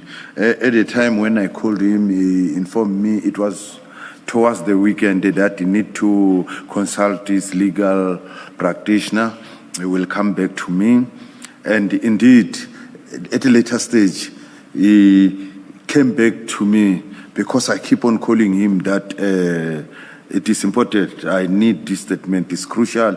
At any given time, he can call me if he's available. I can drive wherever he is to go and obtain that statement. Unfortunately, he didn't tell me when he's free, but he wrote a statement, a small statement as usually, but the statement contained grammar errors. So on its way, it lost its meaning. And basically, that statement, I was not going to accept it because I must see him personally in order for him to sign my warning statement in terms of Section 35 of the Constitution. So it is not a question, even if you wrote a book and then you send it, the requirement is that he must sign. I must see him personally, and I must inform him about his constitutional rights. Thank you. Thank you, Commissioner Khumalo. Please have regard to your paragraph 66 in your statement now. Your statement, page 16, paragraph 66. Page? Maybe before you do that, Ms. Yes. Silo, there's a reference to Rosebank SEPS at paragraph 63. I was turning to that point. Is that where now, you're going? Yes. Okay. We'll get back, we'll come back. Where Commissioner Baloyi was asking about reference to Rosebank. We will get to that in a moment. I was referring you to your paragraph 66 and to ask you to confirm that the response you just gave to Commissioner Khumalo regarding what steps you have taken against General Brigadier Mkhwanazi since obtaining the second statement from McKinsey, the one we've just read into the record, that you have set out your explanation at paragraph 66. Please look at it. Do you confirm? Yes, I confirm. Okay. I see there is an error in the date there. It has to be because at line 3 it says you contacted Brigadier Mkhwanazi, who said he wants to confer with his lawyer.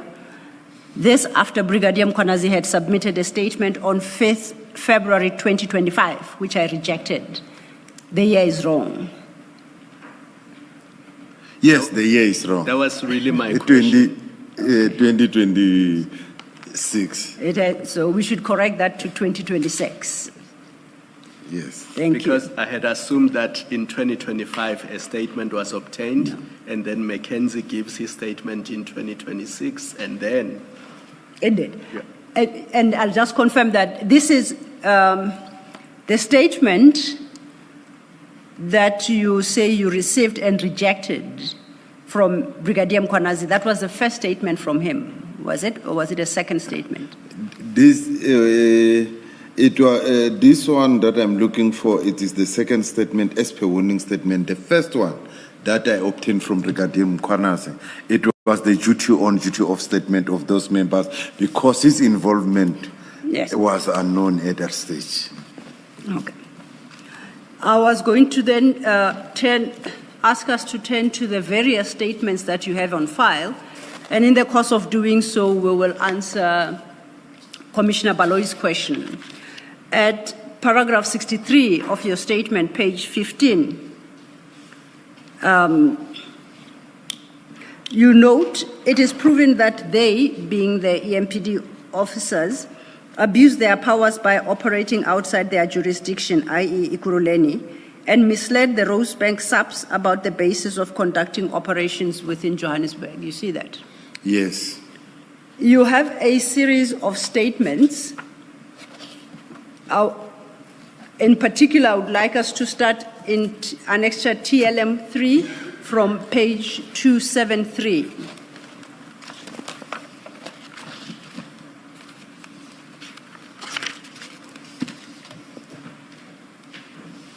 Now, at 273, if you can confirm, this is the warning statement of Adrian Norman Mackenzie. The actual statement starts at 277. Yes, I You see confirm? it. And you obtained, according to this document, this statement, if it is dated,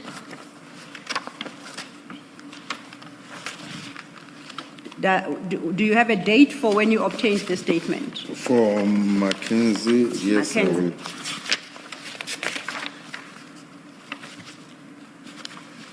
2 May 2023. And that is at page 280. Yes, I 280. say it is certified on the 2nd of May by you, 2023. Yes. Before we get to the statement of Mackenzie, I would like us to go to the other statement, the next statement at 281, and that is the statement of Keshali Stolz. Yes. I would like us to start with the statement of Ms. Stolz because it sounds like, as we shall see from the statements, that she's the initiator of this operation insofar as Mr. Mackenzie is concerned. Yes. Is that your understanding as well? And Ms. Stolz's statement is at page 296. Yes. Correct. And I will just quickly note, at paragraph, she introduces her name and confirms that she's a white female employed by EMPD as a constable, and then states that she wishes to state as follows in English. In February 2023, I was on duty and in full uniform when I received a call from Mozo, a JMPD member who requested assistance in the recovery of lithium rocks that were suspected to being sold illegally by a suspect in Rosebank area. So, next paragraph, we went to Rosebank subs and informed them that we would be working in the area. We then went to the address of the person who was illegally dealing in lithium. Let me just go back to the first paragraph I read, where Ms. Stoll says she received a call from Mozo, a JMPD member who requested assistance. Have you been able to locate this JMPD member called Mozo? In terms of the police, we have rank, we have surnames. So Stolz is giving me Mozo. I do not know the rank. I do not know how many Mozos are there. So I believe it was she was sending me from pillar to post. She is the one who was working with that person. So she has to have full details of such person. So I do not know if this person exists or not there in Johannesburg. And you stated in your statement that insofar as Mackenzie and Stolz were operating in Rosebank, it was outside their jurisdiction. Yes. Under what circumstances could they operate in Rosebank, to your knowledge? To my knowledge, they can operate in Johannesburg if they are invited officially in Johannesburg with accountability. For instance, if they are invited by Johannesburg, they will be led by the people of Johannesburg, not them leading themselves. So then at paragraph 3 of that statement, when he says we, it's not clear who the we is, went to Rosebank subs and informed them that would be working in the area. From what you are saying, JMPD wouldn't have to do that because Rosebank is within JMPD jurisdiction. Am I correct? Yeah, you are correct. If it was an official duties, indeed, they will have reported to JMPD. They don't need to report there at Rosebank, and then they are working under the leadership of Johannesburg. Accountability will go to Johannesburg, that were with the members of EMPD. And if we go then back, you remember we started with a second statement. The first statement, starting at 273, is said to be the statement of Norman Mkhwanazi. The actual warning statement starts at 277.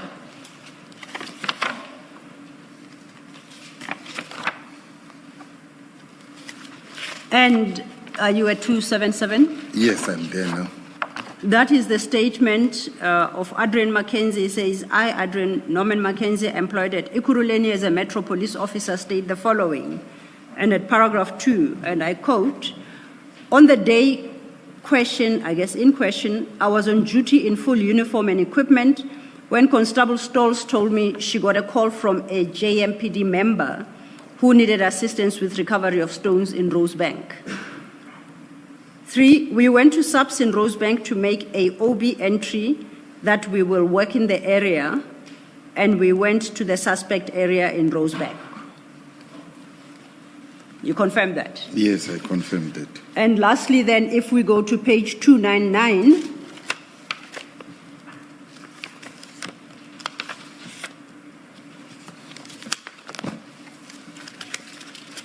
and at 299 is a statement as well dated the 25th of May 2023 by a Mr. Mkhwanazi, who states, I'm an adult male and provides a service number, holding the rank of warrant officer, working at number 15 Study Avenue, Rosebank, SAPS. On Saturday, 2023-02-11, at about 5:45 a.m., I reported on duty at CSC as a relief commander. Around 8:50 a.m. the same day, members of EMPD came to CSC and report on duty. They were wearing full uniform. It was a female and a male members. Their names are Constables Stolz and Constable Mkhwanazi. Then he indicates who they spoke to directly, Sergeant Mohali. At paragraph 3, he continues, they said they are reporting on duty for tracing suspect of business robbery that took place in Niger, and they will be doing investigations around Rosebank area. You see that? Yes, I see. According then to Warrant Officer Mkhwanazi of Rosebank, when the two, as Mkhwanazi states, went to make the OB entry, they indicated that they were reporting for duty tracing suspects in connection with a robbery that took place in Niger. But on Ms. Stolz's version, they were invited by the JMPD regarding illegal lithium trading in Rosebank. Is that how you understand the documents as well? Yes, it's where they have problems. What problems? Are you able to say more about the problems? Acacia and company. Yes. What problems do you suggest they have? They misled Warrant Officer Mkhwanazi that they are there to trace a suspect of business robbery in Niger, and they are doing investigation. To start with, they have no function of investigation. Continue, please continue. And there is no case to prove that they were doing legal duties of a case of Niger. They have not told him about a case. That case is non-existent. And then lastly, at page 292, it's an undated statement signed at the bottom against the name Etienne van der Walt. It's 2? 298.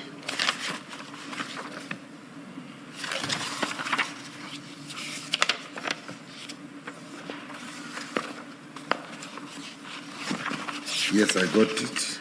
And on this document, this statement, it doesn't have a warning statement formal sheet in the docket. Did you obtain this statement from Mr. van der Walt yourself? Yes, I obtained the statement of Van der Walt. I see it is undated. Do you have a recollection of when you'd have obtained it? Is it around the same time you obtained from Ms. Stolz and Mr. Mackenzie or later? It was after Mackenzie and Stolz, and the reason for not obtaining the warning statement as required, it is because Mr. Etienne van der Walt refused and said, I'm not a suspect. I said, no, as per requirement, I tried to explain his right. He refused. So as a suspect, I have given him the opportunity to write whatever he want to write in that statement, and he wrote what is contained in this. Okay. Mr. van der Walt states, I, Etienne van der Walt, a white male, hereby wish to provide the following statement. On the date in question, February 2023, I, as with Constable Stolz and Constable Mackenzie, or I think I was with Constable Stolz and Constable Mackenzie, as we were going to go do patrols for truck that had been stolen or used in theft trailers. Do you see where I'm reading? Yeah. Second paragraph. He continues, we were en route to our first truck stop when Constable Stolz received a call. Constable Stolz informed me that a JMPD officer had requested assistance in Rosebank, and I asked if I could accompany them quickly, and then we would continue to do the patrols of the truck stops when we were done. We met, next paragraph, we met with the JMPD officer who informed Constable Stolz and Constable Mackenzie of the help she needed. So, was it your understanding that the JMPD member was a female? Because that's what this would suggest. Yes. Okay. We then proceeded to Rosebank Subs, where I stayed in the vehicle. I take it that's when they went to register their presence in the OB register, perhaps? Yes. We can skip the next paragraph. The one after states, I stayed in the lounge area, this is after entering the victim's premises, talking to the girlfriend of the white male. By then they had entered the flat. And if we skip that to the next paragraph, he states Constable Stolz and Constable Mackenzie came into the lounge after putting brown boxes on the floor in the entrance hall. And if we then go to the next, second line, we met with the JMPD after, and Constable Stolz and Constable Mackenzie handed the JMPD officer the sub-seizure form and rocks. We then left to follow up on the information in Bredel. You see that? Yes, I see. So from Mr. van der Walt's statement, it would appear that Constable Mackenzie handed the rocks over to a JMPD officer, wherever that person was. Yes. And your testimony is that those rocks, as Mackenzie has confirmed, were handed over to the person in the white vehicle on the street. He never confirmed that. He confirmed that in the latest statement, the additional statement. Yes. He identified the person. Those people were inside the white vehicle. He never spoke about the rocks. So he still maintains that the rocks was given to the JMPD officer? No. I don't believe their version. No, on his version. I'm happy to go with his version. What's his version? What happened? What became of the rocks, according to Constable Mackenzie? According to Constable Mackenzie's statement, is that they given the JMPD. This still the unidentified JMPD member? Yes, unidentified. To check with Commissioner Baloy, I don't know if that answers your Rosebank question. Yes, it does, Mr. Thank It does. In the CCTV footage that you have viewed, do you see any JMPD vehicles or any JMPD officers? No. And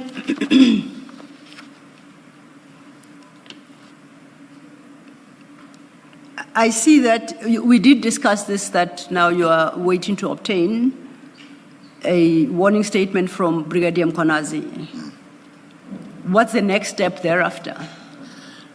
After obtaining a Brigadier Zilas Mkhwanazi statement, depending on what he's going to say, if indeed, I don't believe that there was a Gauteng traffic with a lot of ranks, but if indeed he write that he was with his friend, I will ask the rank. He will know better because Mackenzie doesn't know those rank. He's the one who will know it is his counterpart.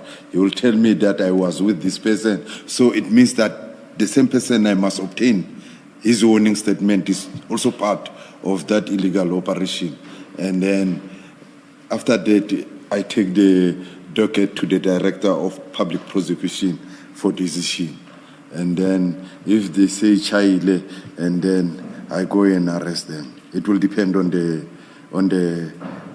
decision of the public prosecutor. If they see that there is some work that I must do, I have to comply with what I have not yet. I didn't see they are looking at that Magagula. You have not yet finalized your matter. Please go and do 1, 2, 3, 4. But if the Director of Public Prosecution is satisfied, they will issue a directive.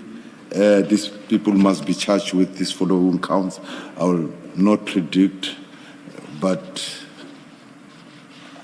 it will be them who will decide.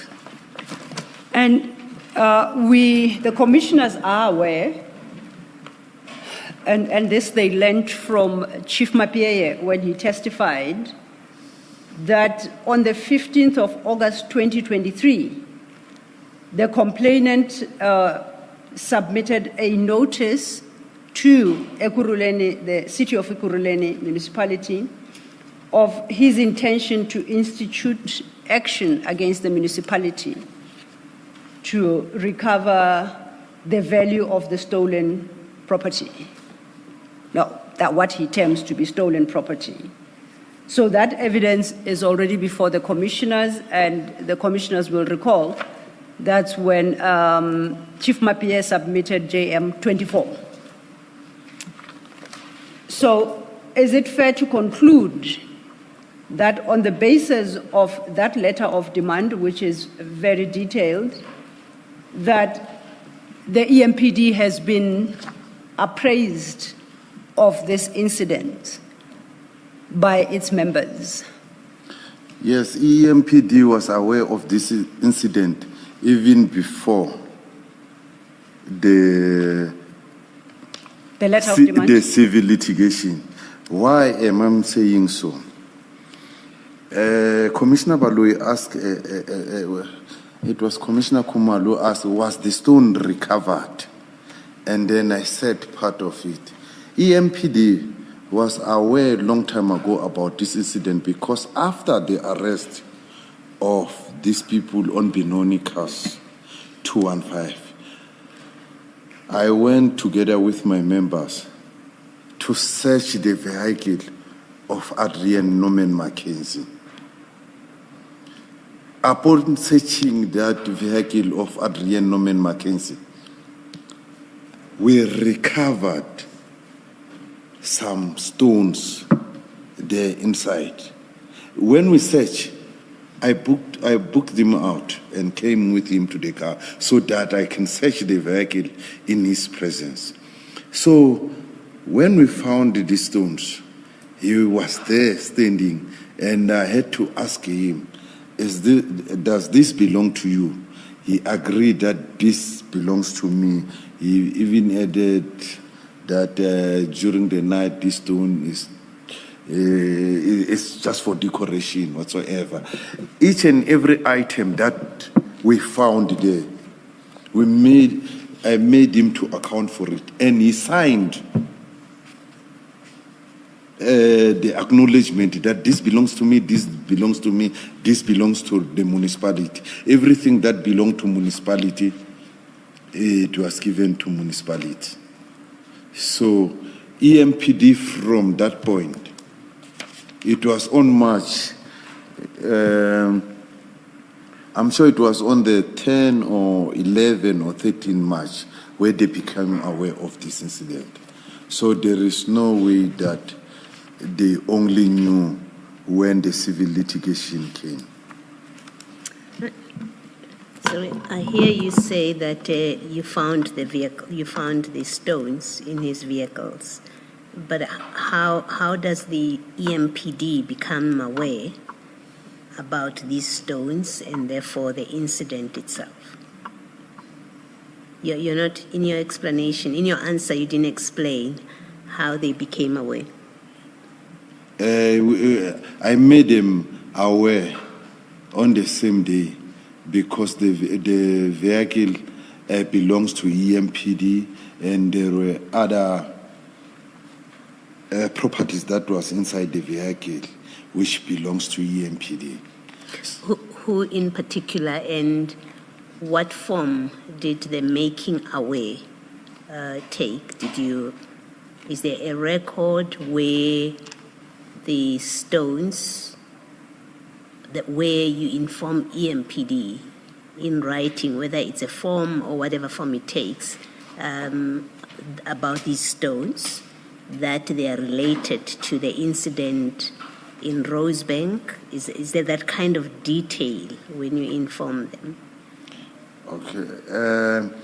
There is between my communication with Commissioner Spies, I informed him, and he also exchanged the same photos with me. I remember in our WhatsApp message, which will be before the commission, there is the photo of the stones. He himself sent me also the stone that I recovered. I do not remember at which stage did I send it to him, and then he sent it back to me during that period, but it was after the search. When you say you informed EMPD, you mean Commissioner Spies? Who in EMPD did you inform about? And remember, it's about the case itself, the Rosebank case. If you say we informed, because the question as understood it was, did they become aware of it? And then you say yes, even before they got the letter of demand, they became aware of it. So I just want to clarify, did they become aware of this Rosebank theft case, as you have described it, as contained in the docket? Did they become aware of it?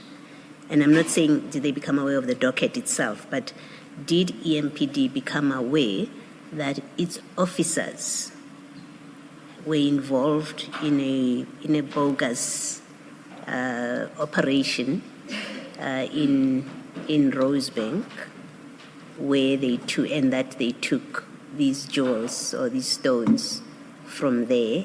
And did that happen before they get the letter of demand, and were they informed by you?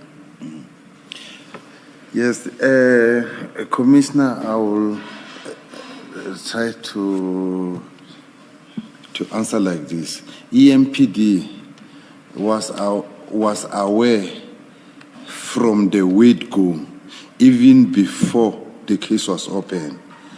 The complainant himself went to complain to EMPD. EMPD, through email to them, they communicated with him.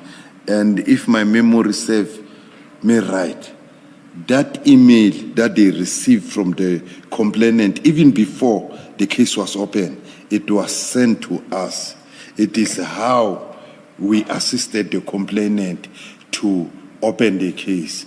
So they are the first people to know about their officers. Thank you, Mr. Magagula. Now, the rocks found in Mackenzie's vehicle, did they match the description of the rocks that were taken from the complainants?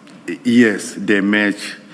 Even the Section 212 statement, the report, that is in the case, they match. So you could establish from that at least if they did hand some of the rocks to a JMPD officer, they did not hand all of them to a JMPD officer.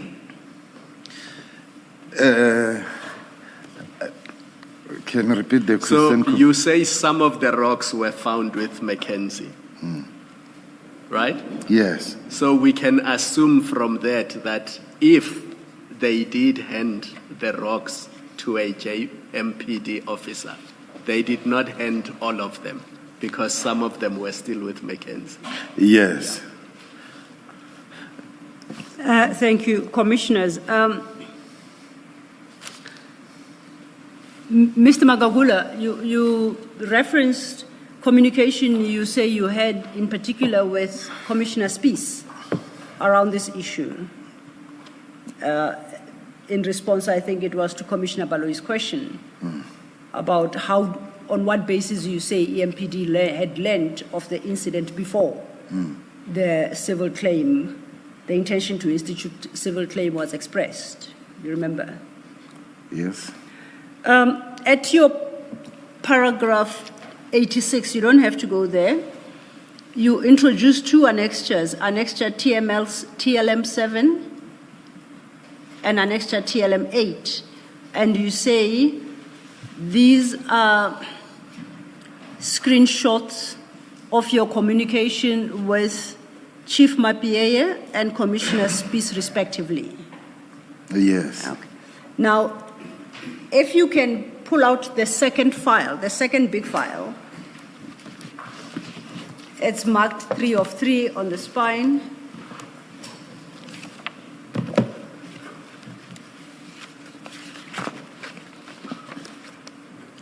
And I want to take you to annexure TLM8, which you say are screen grabs of your communication over an extended period, not on this matter, with Commissioner Spies, starting at page 581.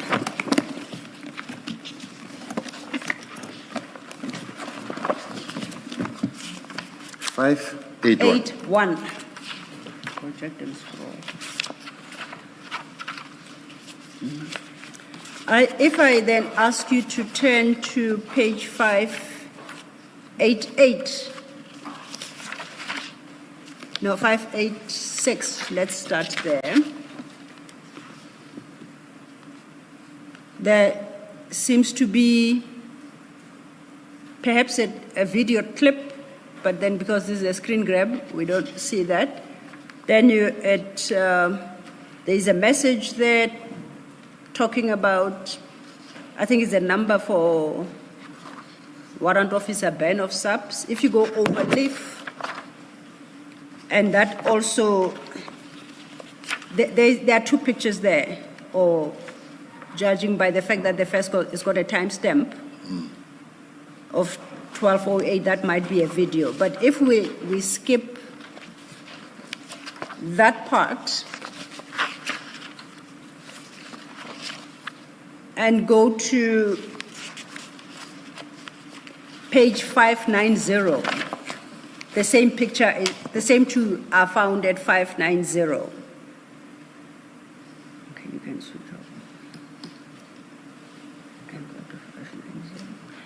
Now, I look at the communication below.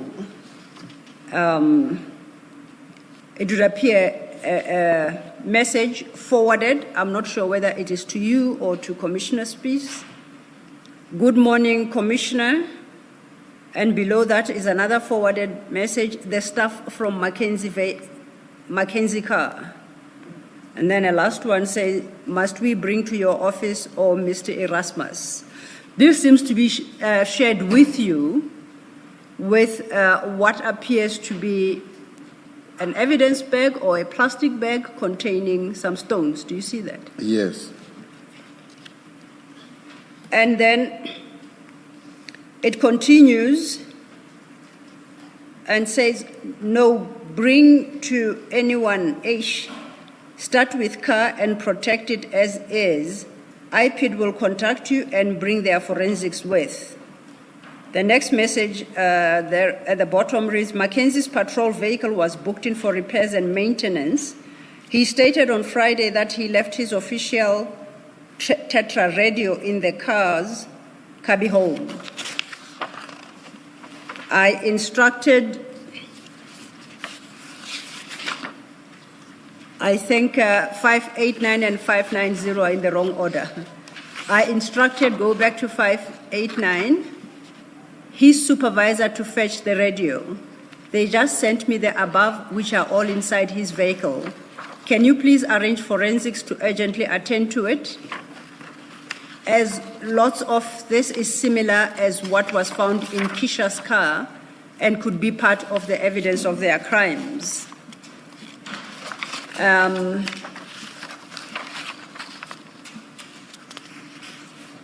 So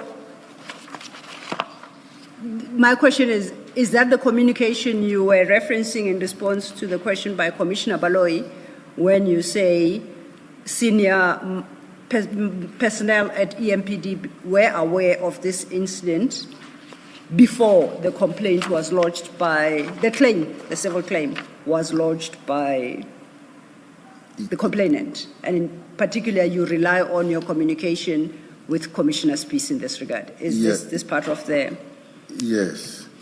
And I see that communication, according to TLM 8, is from the period of 13 March 2023 at page 588 up to page 595, if I'm correct, or if not beyond, of the 14th of March 2023. Some of these messages appear to be repeats. I guess it's a question of a choice of at what point to take the screen grab. Yes. Is that correct? Yes. So you're in summary then, you say to the commission that the senior police officers at EMPD became aware as early as March 2023 of this incident of precious stones. Yes. And they knew that it involved Kisha Lee's stalls and Mackenzie. Yes. And if you don't have it before you, at least we know in terms of JM 34 from Chief Mapieya's evidence that at least EMPD was informed in August of 2023 of this incident. And commissioners, just to note, specifically at page 114 of Mapieya annexures, JM 34, the letter from the complainant's attorneys reads as follows. Item 3 at page 114, our client instructs us as follows. On or about 11 February 2023, 3 individuals, 2 of them in Ekurhuleni Metropolitan Police Department EMPD uniform, arrived at the residence of our client in Killarney, Johannesburg. Our client later learned that the 2 EMPD members are Constable Keshali Stalls and Constable Mackenzie. We enclose here with pictures of the aforementioned EMPD members at our client's residence, which 2023, and same is marked and attached here to as annexure LOD1. Those were the black and white pictures we couldn't make sense of until we looked at the pictures provided by investigator Magagula today. So, best case scenario, EMPD was fully informed by March 23. Worst case scenario, by August 2023, they were aware. Yes. Is that your case? Yes. Do you still intend then to file a negative report in respect of these 2 officers? one of whom, of course, we now learn is no longer an officer because she has resigned or retired. Yes, we are still going to file the report. Immediately after obtaining the honest statement of Brigadier Julius Mkhwanazi, I filed both reports, DPP and EMPD, because my investigation will be finalized. And what would be your response if you were to learn that the EMPD has taken no steps against any of the implicated officers on the basis that they are awaiting an IPID report? I will not be surprised, even if we have filed the report in time. The file will gather dust in their office until we win our case criminally. And then they will take glory that they have successfully completed, while it is because of IPID criminal investigation. As I said earlier, majority of those departmental that were successful, it was not due to their departmental step that they have taken. They are dependent on the criminal outcome. Thank you. Commissioners, unless there are further questions, I think this is as far as we take this particular case. Can I? Yeah. Ms. Ilo, the references that you've made to these screen grabs or these WhatsApp messages. Yes, Commissioner. That you say are evidence of EMPD, at least SPIS, being informed about this Rosebank incident. I'm not sure it does that, Mr. Magagula. Commissioner, if I may, perhaps I misspoke. It wasn't so much that it's evidence of EMPD having full knowledge. Mr. Magagula had referenced telephonic communication and WhatsApp messages with senior members of EMPD regarding the searching of Mackenzie's vehicle, where he says he recovered some of these stones. It's in that context I then referred him to TLM 12. Okay. So I wouldn't want him to think that I said he claimed that is conclusive evidence. Yes. Thank so you were not saying that this is evidence that the MPD became aware Indeed. of the Yes. Rosebank incident. Yes, I referred him to that based on his allegation that he was in contact, and in particular in regard to the search of Mackenzie's vehicle, Yes, from which they recovered these items. I understand that. Yes. Okay, I'll leave it.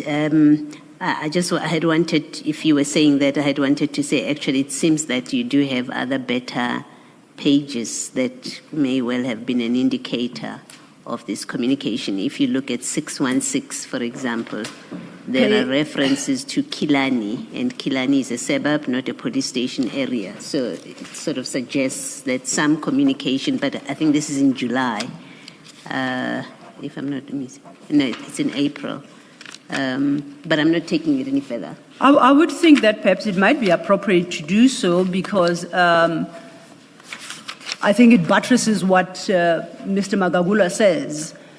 When one looks at these messages as Mr. Magagula provided them after taking screen grabs, they are not necessarily in the right order. You can tell from the date or the start or end of one message. So if 616, I think, supports his version, it would only be fair to draw that to his attention and place it on record.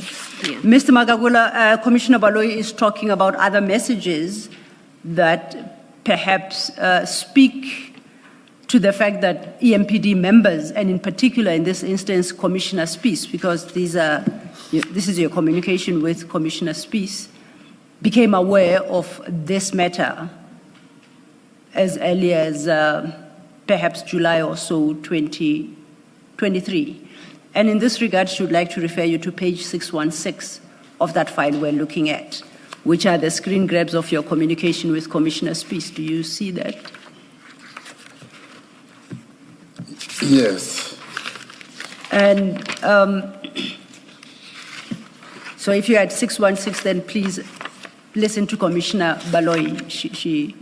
No, all I was saying, Mr. Magagula, is that my initial concern to your discussion with Ms. Sello was that you were referring to those stones, to those WhatsApp messages which show stones as part of evidence that Ekurhuleni became aware, EMPD became aware of the Rosebank incident itself. And I thought if you actually look at other pages, there seems to have been better evidence that you were speaking to Commissioner Spies about this Thulani incident. That's all I wanted to point out. Yes, Thulani is the resident of the victim. Yes. All right. I have a different question, though.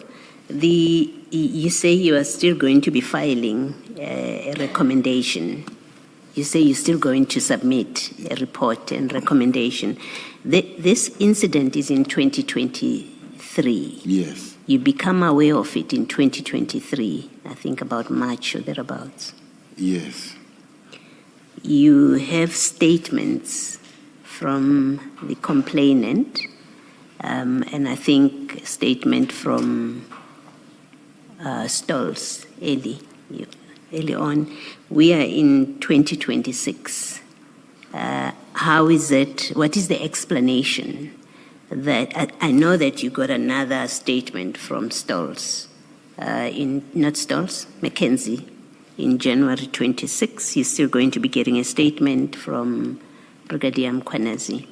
But with what you've got in a complainant's statement, what is the explanation that it has taken so long to get you to the point where you are able to, or you should be able to make a recommendation to the municipality?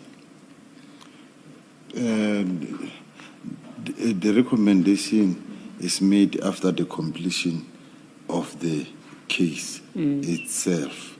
Both DPP and EMPD. I acknowledge the delay on the investigation part, but the report to EMPD, as I stated previously, it goes together, those ones.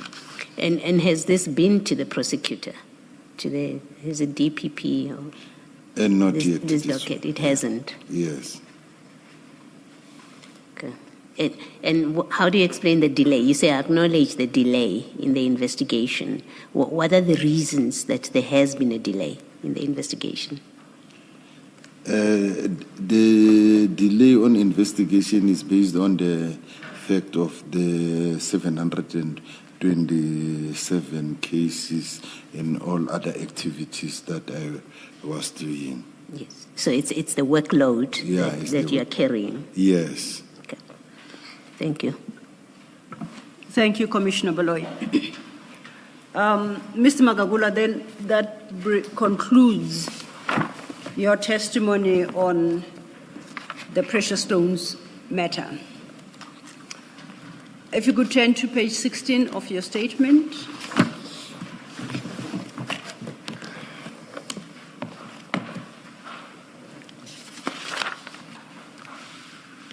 At page 16 from paragraph 68, you deal with what you term Boksburg North Cast 241/03/2024. Do you see that? Yes. Could you please take the commissioners through the detail of that case? And then we will talk about the status of that particular case. Thank you. Boksburg North Case 241 of 3/2024. This case involves alleged extortion by members of the EMPD of an amount of 120,000 from a foreigner who at the time was visiting South Africa. A copy of this docket is attached as Annexus TLM4. Mr. Magagula, apologies. Let us locate TLM4 because we'll be making reference to it. That is now in the second file, big file, marked 3 of 3. The first document should be your Annexure TLM4.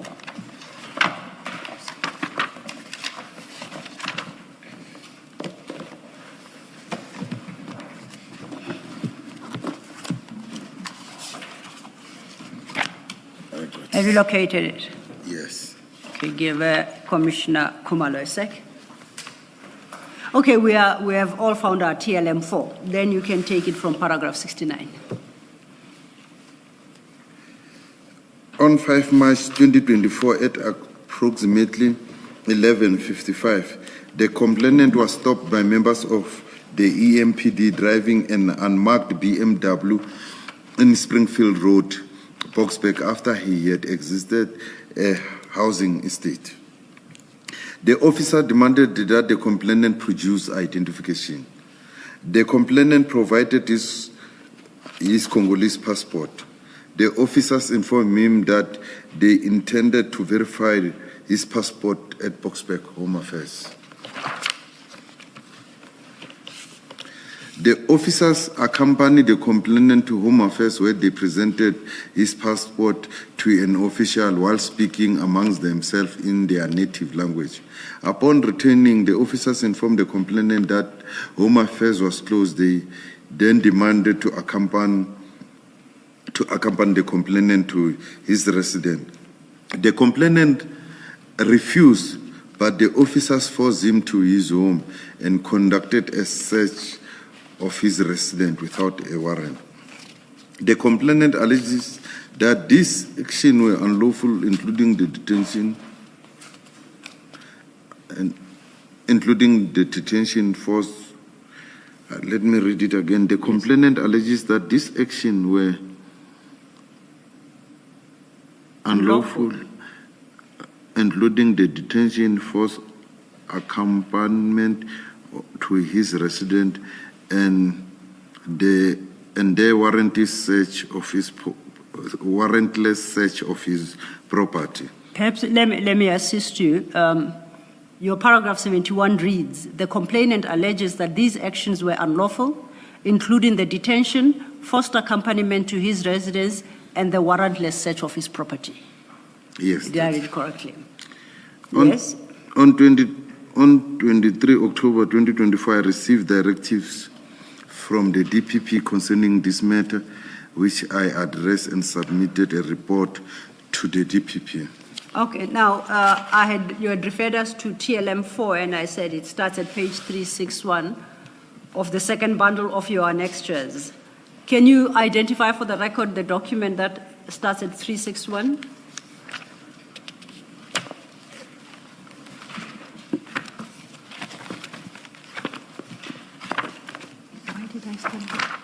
I apologize, it doesn't start at 3, it's at 351, that's where it starts.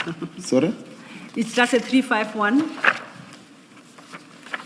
and I had wanted to refer you to page 361 and ask you to identify what that document is.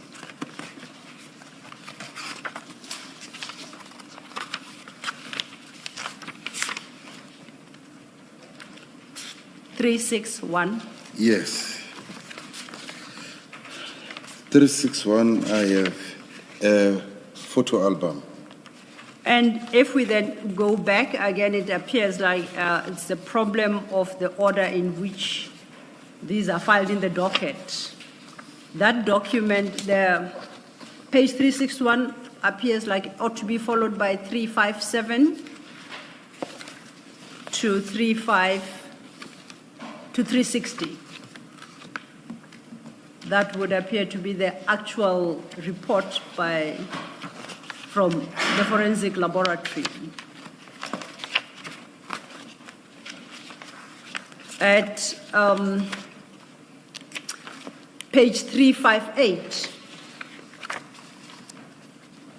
the captain who undertook this analysis, the analysis of this, the evidence, Captain Ndoi, at 358, he confirms that he received at item 3.1 an evidence bag with that seal number marked Boksburg North, and it contained 14 GB USB, not marked with a serial number.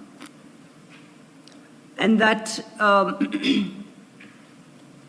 he was requested to enhance the images on that USB and to create a photo album. At page 358, still paragraph 7, he then lists the pictures that he extracted from that USB and enhanced. It's about 14 pictures, and he concludes by saying these images are contained in the photo album accompanying this affirmation. Do you see where I'm reading, Mr. Magagula? Yes. So the actual pictures then, because in fact, it would appear 361 is the page that is misfiled, because it's the start of that report. It starts at 362. Now, these are the pictures that Captain Doi returned to you in this matter after he had done his analysis. We're going to put up these pictures and you help us identify what's in them. This is the first picture. What are we looking at? This is the vehicle of Metropolis identified by the victim in his statement that he was stopped by a BMW. It's the BMW that you state at paragraph 69 stopped the victim. Yes. Now you say at approximately 11:55, that is during the day, just before midday. Yes. In Springfield Road in Boksburg. Yes. We'll move to the next set of pictures. I want to clarify something. Yes, please do, by all means. These pictures now are in the residence of the complainant. This is the estate now, not in the street. This video footage is in the estate. Okay. The next page has got 4 pictures. It would appear it's this, still the same vehicle that is... This is the second vehicle of Metropolis. Okay, the first vehicle, if we go a page back, It's a it's got BMW. registration, BMW FT, whatever, from the first picture, Yes. from the top picture. Yeah, from the top picture is Then FT. the next set of vehicles is a different picture. It looks like a VW with Yes. DX and the rest. Yes. Then we go to the next set of vehicle pictures. They appear 364. What are we looking at here? There are 2 pictures on this page. They are entering now. Now it's inside the estate now. They are now inside the estate. Yes. And then it's still part of the estate in the first picture. Yes. And this middle picture, which appears to be an enhancement of a part of the bottom picture, that red arrow indicates. Yes. What are we looking at there in the middle picture? They are parking the vehicle now, the police vehicle.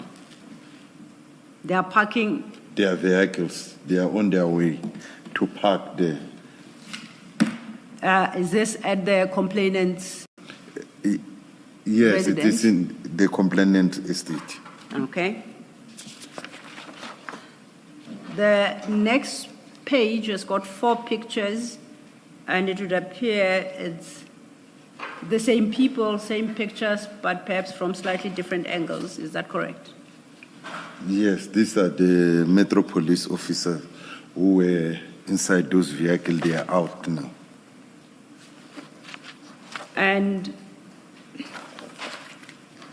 so is this next set of pictures. There seems to be a group of people in the top picture there, as enhanced from the second picture. Are you able to make out who those people are? These are Metropolis officers. There are six of them. They were using the 2 vehicles, BMW and the VW. Okay. So in total, there are 6. And then the last page has got 2 photographs. Can you talk us through these 2 photographs? These photographs now, they are finished with what they were doing. They are going out with the victim inside their vehicle. Okay, thank you. You then, at page 17, explain the current status of this matter from paragraph 73. From paragraph 73, your page 17. Yes. The case was completed on the 26th September 2024 and recommendation to EMPD were sent and received on the 3rd October 2024. I attached marked TLM5 a copy of this report. Furthermore, the case was referred to the DPP on the 3rd October 2024 to decide on prosecution. The DPP issued directives on 23 October 2024, which I addressed and returned the docket to DPP. These are attached as Annexa TLM 5.1. Okay. Now, before we go to the reports that you reference at 73, at paragraph 68 of your statement, page 16, you state that this matter involves extortion by EMPD members of an amount of 120,000 from a foreigner at the time visiting South Africa. Yes. If you go to page 384,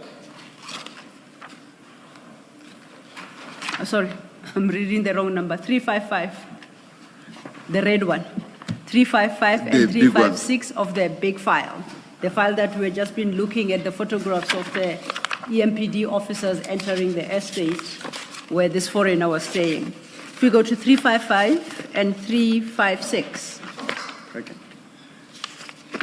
You've got two pictures there in the docket. There is this picture, and then over leaf at 356, there is this other picture, 356. What are these pictures? What can you tell the commissioners about, and why are they relevant for the docket? This picture was taken by the victim before the arrival of the police. It is inside the bag. It is the money that was taken from him. So if you can start on the first photo. Sorry, please say that again. The first photo? This, okay, yeah. This is the bag, and where there is money is the inside of the bag. Okay. So this is the 120,000 you say was extorted from him? Yes. As you stated, your paragraph 68. Yes. Am I correct? Okay. Yes. So now we know from your paragraph 73, you say you attach TLM5, a copy of the recommendations to EMPD after you had completed the case on the 26th of September 2024.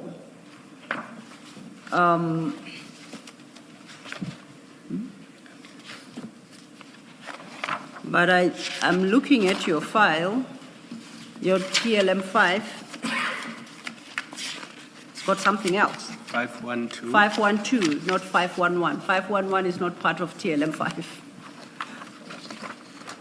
So that big file we're just looking at now with the money picture. Yes. If you go to page 512.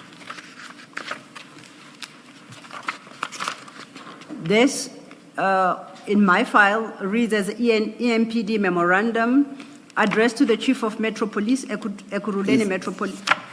It's 5-1? 512.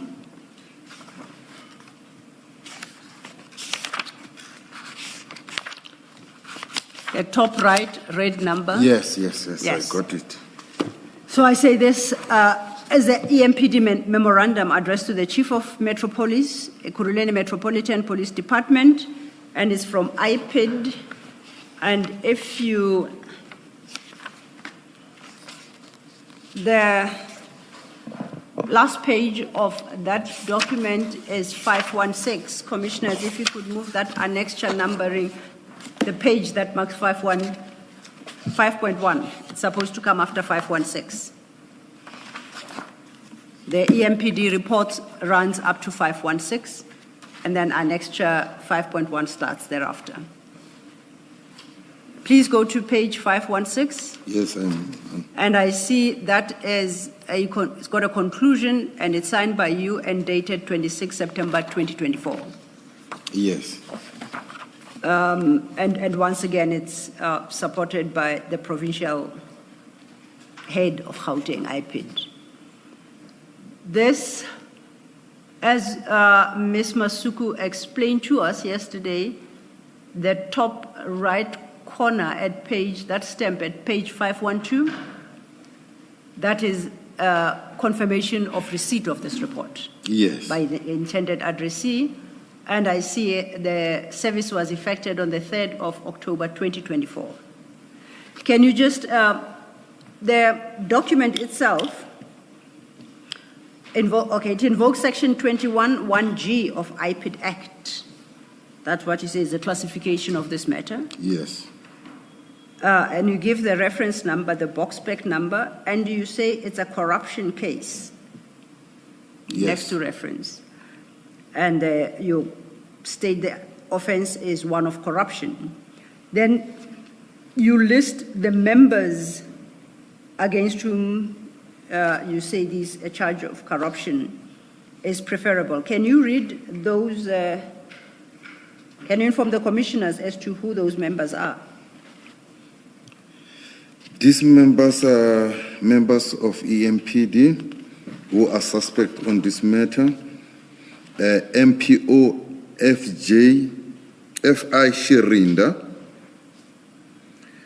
MPO JL Taba, MPO JG Yika, MPO City Ngubeni.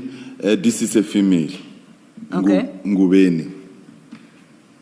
MPO K Seisa, MPO GR Neloheni. So the total is 6 members. The 6 MPD, and these are all MPD members? These are all 6 MPD members. At the time, they were working under special service. That unit that falls under Brigadier Mkhwanazi. And if you go to page 513 of the same document, overleaf, the same names are repeated in the table under item 2.3. You see that? Yes. Now you list them at 2.3, and then there's a ref. Can you read the statement below that table where you say all these members are? Analysis or on 513? 2.3 at page 513. Please find attached the original contents of the docket, case docket CCN 2024 containing the following information. And then you list all the very members whose detail you just read out? Yes. Together with their personal numbers? Yes. And then below that, there is an entry. Please read that into the record. Please find attached copies of the content of IPID case docket. No, before that, just immediately under yes, the table. You say these, you are talking about these members. Okay, yeah, I see, I jumped. Yes. Let me start there. Please find attached the original contents of IPID, a case docket CCN 2024 containing the following information members mentioned attached to the drug unit, Ekurhuleni Metropolitan Police Department. This drug unit fall in that specialized unit. The specialized unit that you say is overseen by Brigadier Mkhwanazi? Yes. Okay. So then we've taken care of referral to EMPD. Yes. In this matter? Yes. Do you know what became of this, if anything? Departmental? Yes. Departmentally, I can say they have opened the DR. No, we don't know what a DR is. Disciplinary hearing. Okay. They have opened it, and I can say nothing has been done, even though they have received it. The only thing that they are crying for now, which when Mrs. Mutsipe comes here, she will still deny, I have communication. They are not proceeding because they do not have a video footage. They are looking for video footage. So they brought a video footage. They brought a stick to me. So I told them that, okay, I'm waiting for my IT, our lady who is assisting us in Gauteng. She's based in Pretoria National Office, so sometimes she comes to Johannesburg. So I told Binel Motsepe that as soon as she comes to Johannesburg, I will ask her to download that video footage for you. But I further advise her that I have the photo album, I can provide you with this photo album. But you must know the purpose of the video footage. The video footage is not to see someone stealing.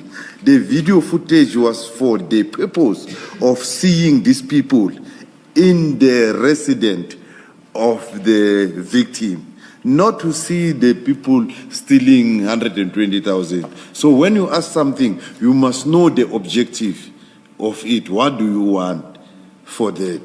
So if you do not know what you are looking for, which means you don't know what we are doing. Thank you.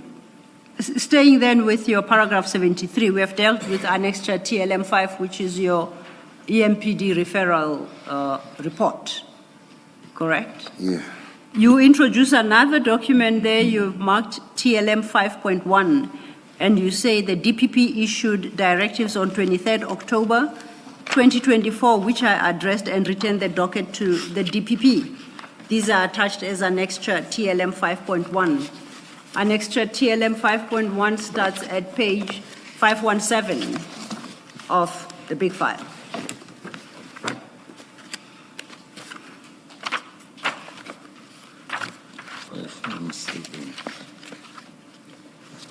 Are those the directives you say you received from the DPP regarding this matter? Yes, I see. And this is dated 23/10/2024 at page 518. And if we go back to 517, it lists about 10 things that must be done in this matter.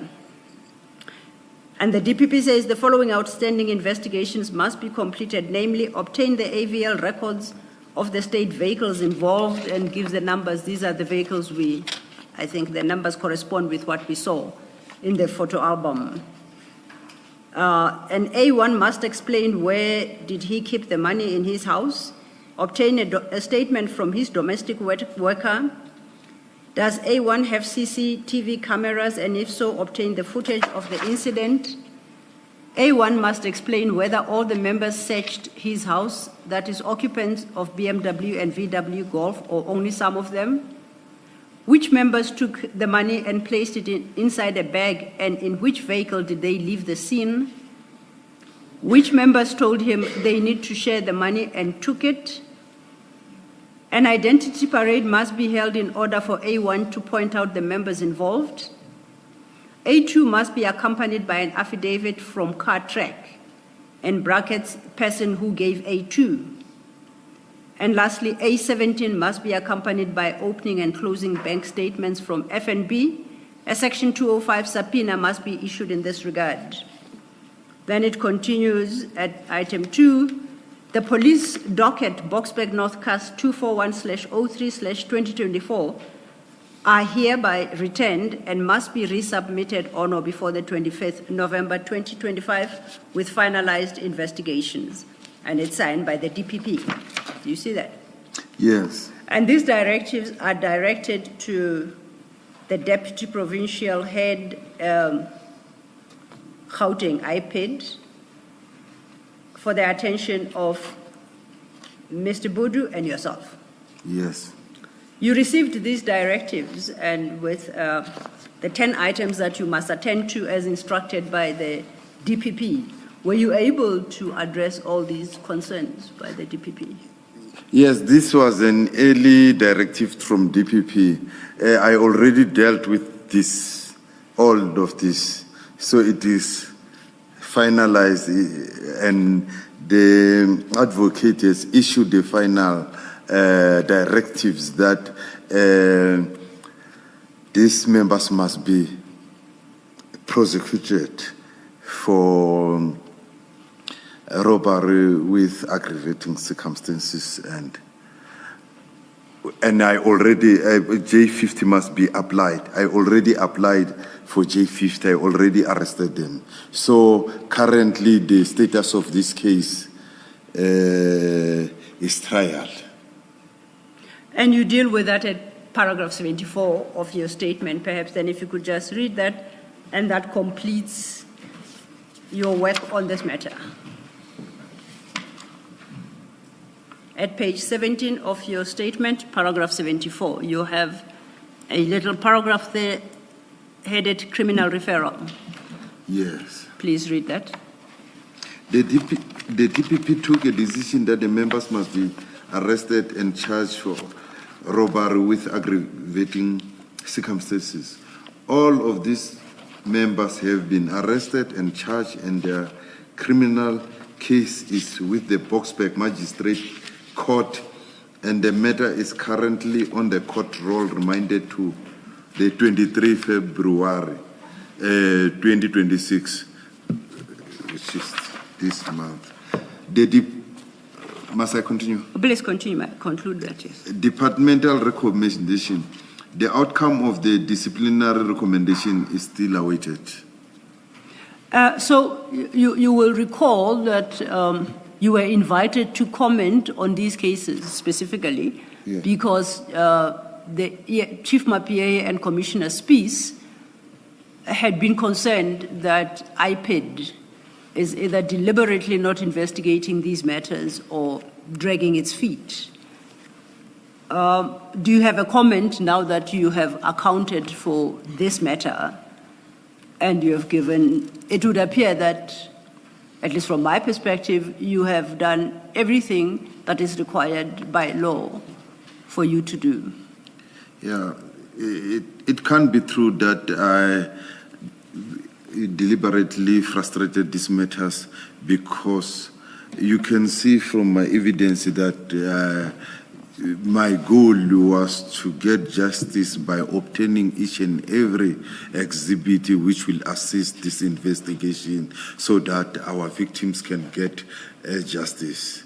So it was not a rush job in order to impress someone to arrest people willy-nilly without doing proper job. So the aim of the department is not to please the media, is to seek for justice, even if it takes longer, but the aim is to get justice. So I have with all these members that we dealt with, I have no relationship with them, and some of them, they hate me. If you can put me with the devil here, they will rather choose the devil than me. Okay. Thank you. You did indicate at the start of your... yes. Before that, Mr. Law, I didn't realize that you have moved from this document. You say that when Ms. Mutsipe comes here, you expect that she will say that she's still waiting for the audio visuals. For this matter, which she will say that she's waiting for the video footage from me. Yeah. It can be, though, that she's waiting for that, because when you look at the statements, and here I'm looking at a statement that starts at page 475. And I guess this is something. Firstly, let me ask this: that this docket was given to EMPD, the statements that are in this docket. Yes. Okay. And who in particular do you address these things to? This was given. When you do the report and you give them to EMPD, who would you have addressed it to?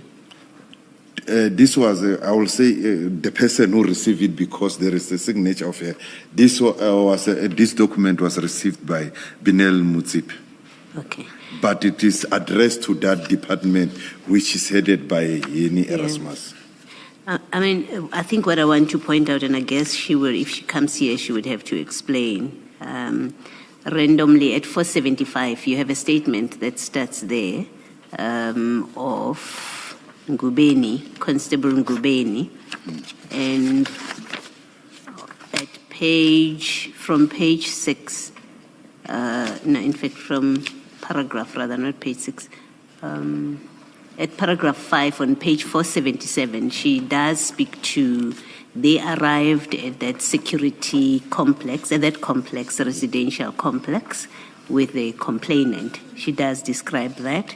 And then when you, so on her version, on one of the suspects' version at least, there is a concession that they did go to the complex with the suspect. And when you go to the next page, at paragraph 6, and I'm doing this just not to waste time, I'm skipping around. Ngubeni speaks about the African male then opened the door and welcomed us inside. Now they are at the residence, at the house itself. So there is evidence in your docket that you gave to EMPD that these people did drive to the residential property, and in fact they got inside the property. So it can be that the lack of a video evidence from you is the reason that they haven't instituted any discipline. They're not running the disciplinary hearing. It can be. She has to come and give us a different answer. Yeah, she's listening, but I place it on record. Since January, she was insisting, following me for the video footage. Yeah. And this incident also, EMPD was aware from the onset, even the time this docket was with the SAPS in the initial stage. This docket was investigated by Chabalala. It's a female officer. Chabalala stated to me that I gave them the statement of the complainant. I made them to watch the video footage. It was Ayanda and Binel. This is not me, it is the police officer from Boxback. But when they come here, they will deny all that they knew. Okay. Thank you. Thank you, Commissioner Baloyi. Mr. Magagula, we are now at your paragraph 76. We're page 18 of your statement. Just perhaps before you deal with that, Commissioners, from page 18, paragraphs 76 to 78 speak to those problematic cases that Mr. Gefelakai testified about, the Mayerton case of 72/8/2022, which it was said that's not registered in the manner that Commissioner Spies has described it. At 79, it deals with the Springs Cobalt and Brakpan copper matters. Without necessarily reading these, because into the record, what you have here, as regards the Mayerton case, Mr. Kefalakai has informed the commissioners that they are trying to investigate the circumstances around this case and that they will revert. Is there anything you are able to add to that regarding this Mayerton case? What have you been able to establish about it in the interim? In Mayerton case, so far, now, currently, we have the telephone number of the alleged victim, Uomvelem. We will pursue, we will phone him, we will visit him in his address and ask if he knows anything about this. If he's willing to open a case, we will assist him in opening a case and establish if there is police involvement. But according to the video, there is police involvement, which means it will be our case. And if it is our case, again, even though it's Mayerton, it will be fruitful for the team of Egorulane because it is ours who make case intake in the office with other supervisors. So if we see this suspect are overlapping in one area, it will be prudent, for instance, to give the matter to Nomsamasuku, who has engaged with this suspect. He knows the modus operandi. I was just giving an example that we will be flexible on how to deal with this matter if it is open. Mr. Magagula, my criticism of your statement, paragraph 77, is that you note from your cell phone that Spies sent you the clip on 6 March 2023. And we are now in 2026, and only now is IPID telling us that they will open a case because it falls within their jurisdiction and they will take it forward. And the reason why I'm criticizing you is we know that the witness who provided this clip has since been killed. And I was a bit unhappy about somebody saying the video clip could not be opened, because if you know who it comes from, then surely you must go back to the person who gave you the clip and say, I cannot open it for whatever reason. But it doesn't explain why it took 3 years for IPID to say, we will contact the victim, because he's not the complainant at this stage, the victim of the crime. The time Commissioner Spies sent me the video footage, I asked him about the full. Commissioner Spies is a police officer. I asked him about the telephone number and case number. He could not provide such. And Commissioner Spies he was in better position than me, because the information is given to him by someone who trusts him and not me.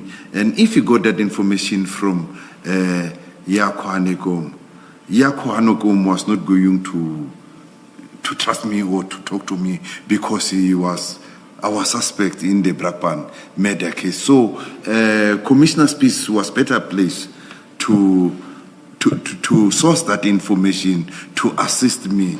Even like civilians, South Africa, when they report, because our phone now, our phones are known to them. When they report, they give us a lead. 4 weeks back, a South African, a white male, sent me a complaint. It was about an African male whom police took 50,000. So it's a civilian. When he sent me that complaint, he sent me the victim's name and cell phone number. So it was easy for me. He didn't want me to ask him, hey, how did it happen? He said, telephone number, victim. I managed to speak to the victim, and he told me more information about that robbery which occurred in his house. So Commissioner Spies, I don't want to criticize him, or he passed the bulk with little information, and we are suffering with 727 cases. So he expects IPID to do everything for EMPD. So there is unfairness in that part of them. Mr. Magagula, I suspect it's cold comfort for a member of the public who has been robbed by police officers to hear an explanation like this, that Spies expected me to do all the work. I think what is not understandable is that you got a clip, and you do say in your statement that the clip was without any details of the incident. But we've seen that clip. So we see Metro Police, we see people scaling over the fence who are wearing uniform, or looking over the fence, who are wearing uniform, and we see them getting inside, and we see a vehicle going in. So we saw that this is supposed to be a police operation, an EMPD operation, and I would have expected that you would have called Commissioner Spies and say, get me more information on this. Because what you are recording in your statement suggests you, and that is what Mr. Kefelakai said yesterday, you got the clip, it had no context, you could not actually open all of it, and that was the end of it. And the statement, your statement in paragraph 77 conveys pretty much the same thing. You know, you say it was without any details, and then you say, I took it that there would be a case docket opened in one or other police station, and then such matter would be referred to IPID in writing. This has never happened. So this, it's you got the video and you did nothing. And I do accept criticism of Commissioner Spies that he didn't give you any useful information but for the clip. But you see this from Spies, with whom you're in touch about criminal conduct of EMPD officers. I don't understand, or it's difficult to understand, that you would not have called him and said, give me more information. Where do I find, what is this about? Where do I find this Womvelem? Now you know it's Womvelem, so at some point you asked.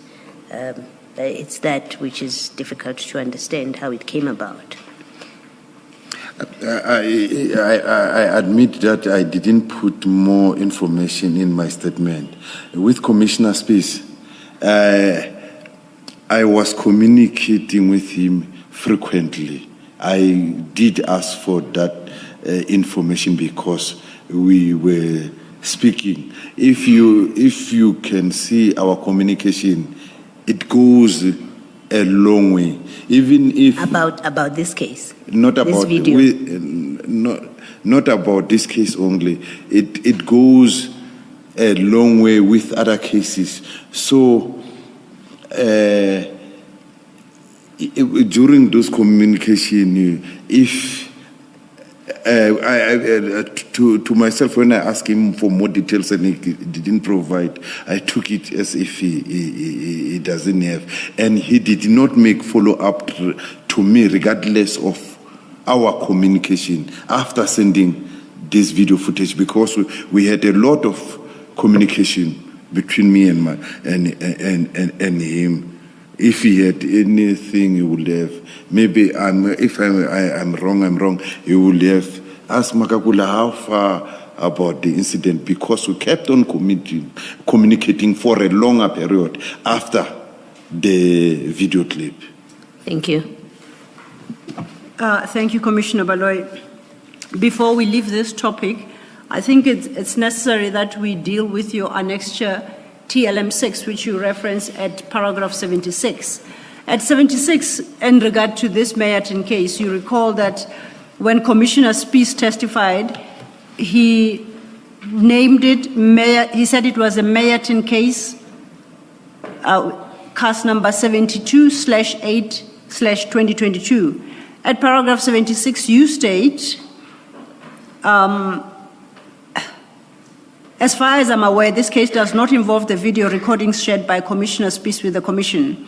I've been able to obtain records of copper-related matters reported to and registered at Mayerton subs during the month of August 2022. I was able to locate 3 in total. I attached marked TLM6, the 3 crime summaries of these cases as recorded in the subs crime administration system. Now, can we just quickly go to TLM6 to confirm your 3 cases that you say you were able to locate in Mayerton for crimes committed in the period of August 2022. And the August is because, if I understand, the middle number in that case number indicates the month of the year. Yes. So your TLM6 starts at page 520. And 19. Oh, at 519. Thank you, commissioners. At 519. And they go to 521. And already just casting our eyes on those three, each one in the red section starts with a cast number. We have 88/08/2022. The next one at 520 is 95/08/2022.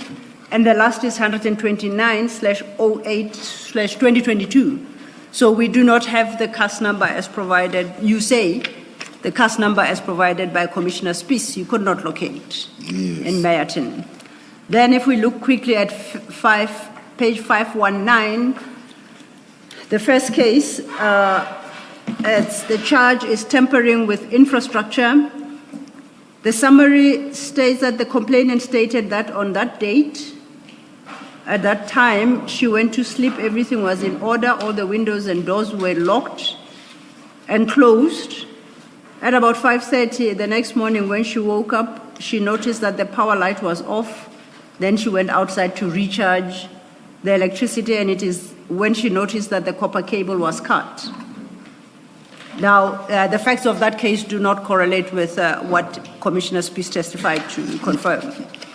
The next, at 520, that second case, once again, is tampering with infrastructure, and this one, scene of crime, says railway station, Meyerton, Transnet. We don't have to look at the facts of that case because of the scene of the crime. And the last, at 521, is CAS 129/08/2022. It's theft general, and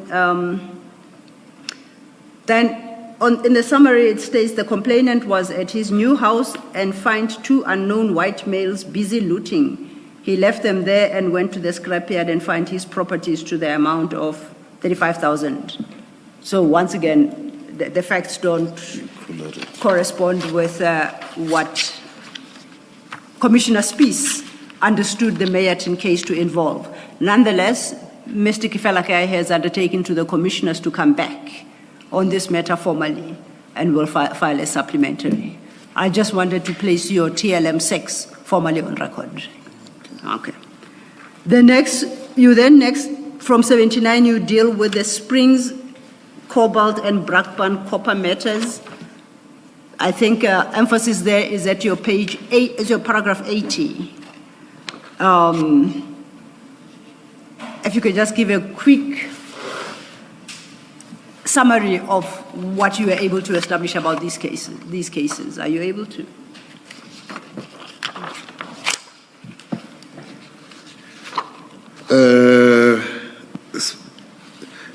This one also, I believe it was answered, even if I didn't read. It was the issue. Yes, well, I know what the issue is. It is the update, because at paragraph 80, it appears that there has been communication with a specific warrant officer now. Yeah. Okay. However, a telephonic inquiry was made with Warrant Officer Saki of Springs Police Station on 6 February 2026. He confirmed that there was a case similar to what is described under the Cobalt case. According to Warrant Officer Saki, this was a case of stolen goods which were recovered. Yes? According to Warrant Officer Saki, there was no police involvement in this matter that he could have reported, and therefore it does not. You're quite right. It should read not. Yeah, it must read. It does not fall in the IPID mandate. Now, unlike the matter of Meyerton, here just a narrative, are you able, perhaps in time, to provide either a statement from Warrant Officer Saki explaining, you call it the Cobalt, Springs, and I think, actually it's a merger of two cases. Are you able to obtain a statement, a full statement from Warrant Officer Saki around this issue? Not yet. Please think about the answer whilst we take a 5-minute adjournment. Let's adjourn. Thanks.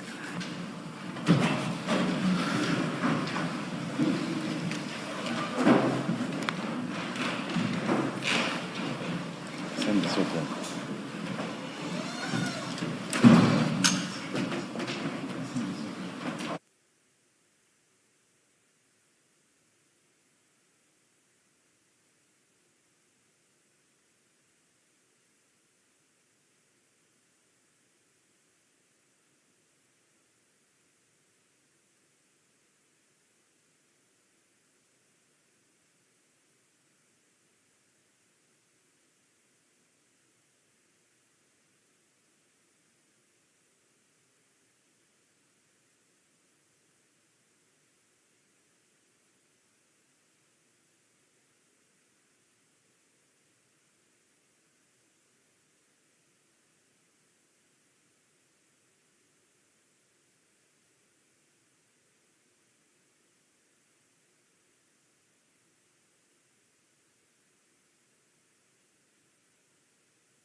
Now you may respond, Mr. Magagula.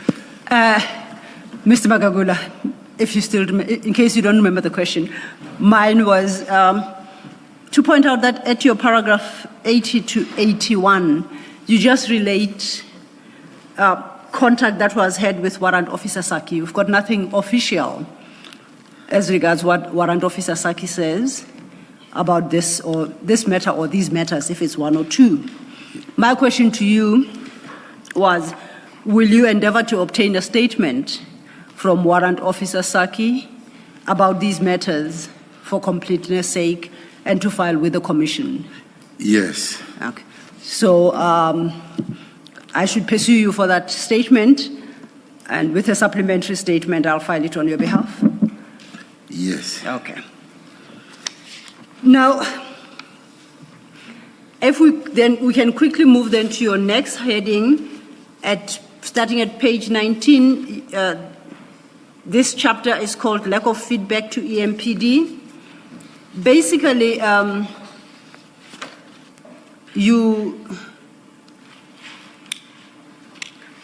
think it's important to read paragraphs 83 and 84. Then we'll take it from there. Chief Mapie and Commissioner Spies complain of lack of feedback with regard to EMPD investigation. I accept this may have been the case. It is important to point out that IPID does not give feedback or updates on ongoing investigation. This is mainly for purposes of preserving the integrity of investigation. We do communicate feedback to the complainants as required by the IPID SOP, Standard Operating Procedure, to inform them of progress without providing details of the investigation. IPID is, however, not obliged to give feedback to the institution whose members are under investigation, as such disclosure may compromise witnesses and undermine the integrity of the investigation. Thank you. And then if you go to page 20 at paragraph 86, you state that, however, maintained constant communication with both Chief Mapie and Commissioner Spies over an extended period. We would share information and discuss issues that affect Ekurhuleni. I attach as annexures TLM 7 and 8, respectively, screenshots of my communication with both. For the record, annexure TLM 7 starts in your second file, the big file, file 3 of 3. It starts at page 522, and that are your screenshots of your communication with Chief Mapie. If you confirm for me, they range in date from the 1st of August 2022, and the last page of that, at page 580, is 29 September 2025. Do you confirm? The last page, it will be page? Is page 580. Yes, and yes. 29, the date is 29 September, so they are from 1st of August 2022 to 29 September 2025. And there are quite a few, about 50 pages. They span from page 522 to page 580. Do you confirm that? It ends up at 581. There's that problem of misplacing the numbering. You're correct. At 581 in actually the 6th of November 2025. Yes, where it says, Avshin, so far so good, brilliant testimony. It was me greeting him in our language. In Tsonga, Avshin means good morning. So far so good, brilliant testimony. It was the testimony that he testified here in the commission, not knowing that the following day he will put me under the bus.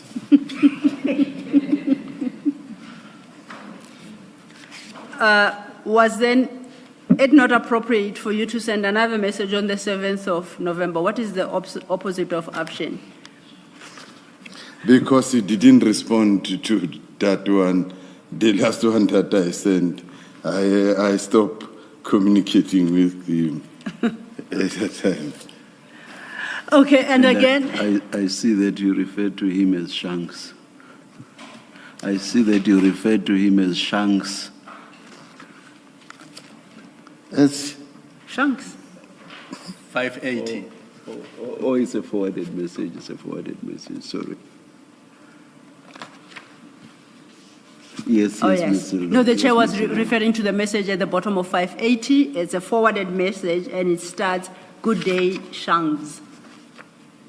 That's not you talking. no, that one it was not. It No. was not me. No, let's leave it. Let's leave it. Let's leave it.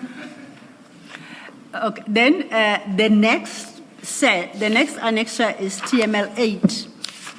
You refer to that at 86. And this you say are similar screenshots, but this time of your communication with Commissioner Spies. Yes. And these range from page 582 to page 630. And Yep. I should check. And once again, it's not necessary at this juncture to go through them. In terms of date range, what I could make out is they seem to span from 8th March 2023, as appears at page 583, to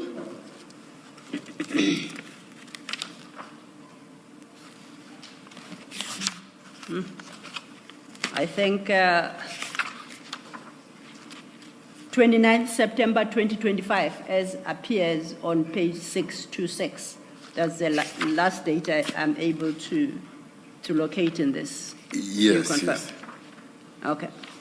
I think And Mr. Commissioner Magagula, there is the Mayatin video on page 582. Commissioner, I've agreed that he sent me, and I needed more details. Thank you, Commissioner. Now,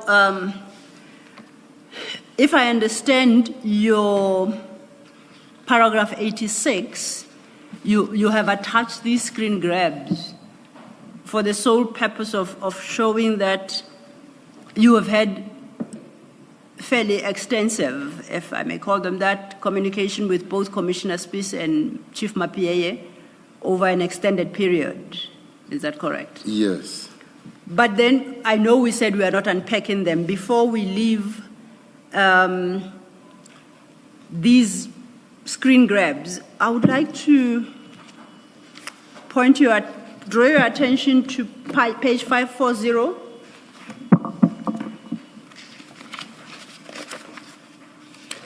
At 540,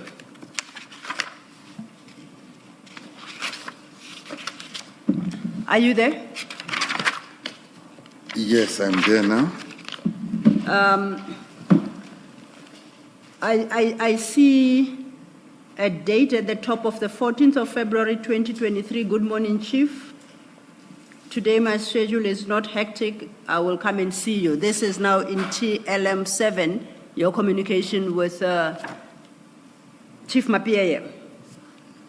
And then he seems to respond, all right, please call me around 1300, correct? Yes. Now, I'm interested in the 15th of February message. At the bottom, there appear to be 2 voice clips. Is that what they are? We don't have them because these are screen grabs. Are those voice clips at the bottom there on that page? Yeah, in the picture it shows a voice note, yes. Okay. Now, the message above reads, "Good morning, Chief. Some of your officers are just pure criminals. Can you recognize this voice?" I'm interested in your description by calling some of EMPD officers pure criminals. The voice notes here, because I'm unable, which means it was, I assume it has been a long time. I do not remember the contents of that voice because I might have found it somewhere, someone did something. So I'm alerting the chief about that incident. That, can you recognize this? I might, because it has been a long time and I cannot just remember what was the voice message all about. It must have been a rough message for you to determine them to be, some of the members to be pure criminals. That's rather strong language, isn't it? I accept, I use the strong language. And you believe you were justified at the time to use that strong language? I'm sure by hearing to that voice note that I can't remember what was all about. I must say, though, that given the different cases that we have looked at, it's different, the ones that we've been discussing, yes, that you're investigating, that it seems you do have criminals. Officers are officers in the MPD, some yes, are serious criminals. Yes. Thank you. Thank you, Commissioner. Mr. Magagula, then continuing your statement, we are now at your paragraph 88. No, 87, I apologize. You say, I maintained less contact with Brigadier Mkhwanazi, in brackets, as compared with Chief Mapia and Commissioner Spies. I attach as an extra TLM9 screenshots of my communication with him on a number he had provided in 2023. From around October 2024, Brigadier Mkhwanazi was utilizing a different number attached as an extra TLM10 screenshots of our communication on this phone number. Do you confirm that? Yes, I confirm. And your TLM9 starts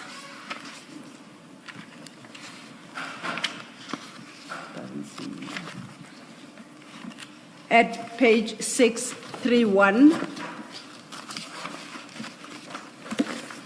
You say that's on the one phone, and it would appear that the first message is from the 22nd of May, 2023. And your TLM10, again, screen grabs of communication with Brigadier Mkhwanazi.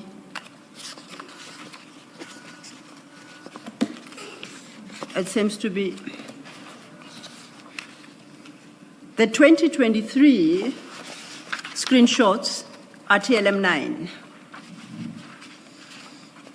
And TLM10, yes, starts at page 635. Do you confirm? Yes, I confirm.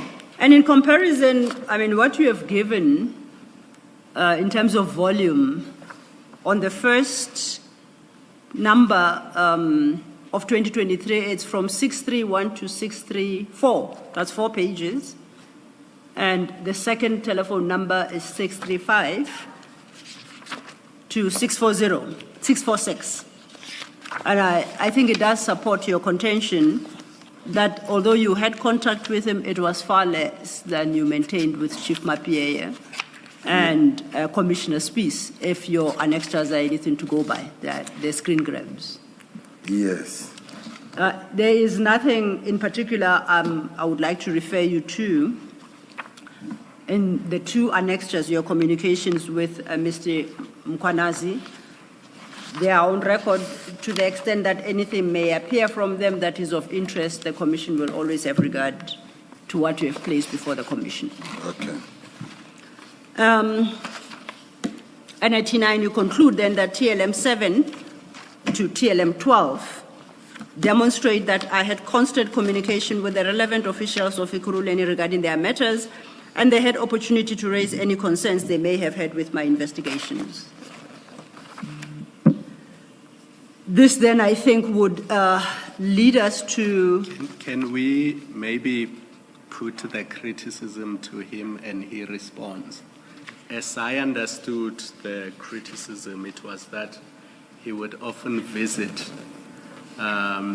either Ekurhuleni or EMPD offices and have meetings with Julius Mkhwanazi, and Mkhwanazi's superiors would not know what those meetings were about.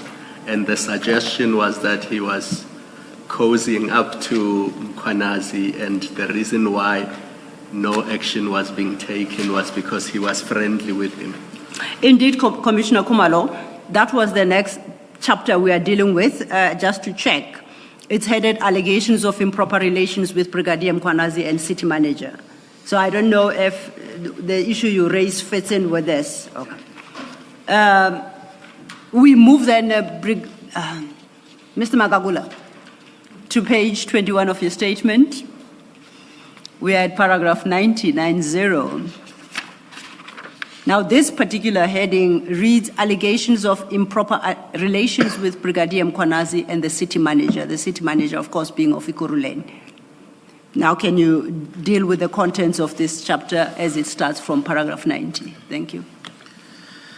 As I indicated, the senior EMPD officers belabored under a wrong impression that I have a relationship with Brigadier Mkhwanazi, and an improper one at that.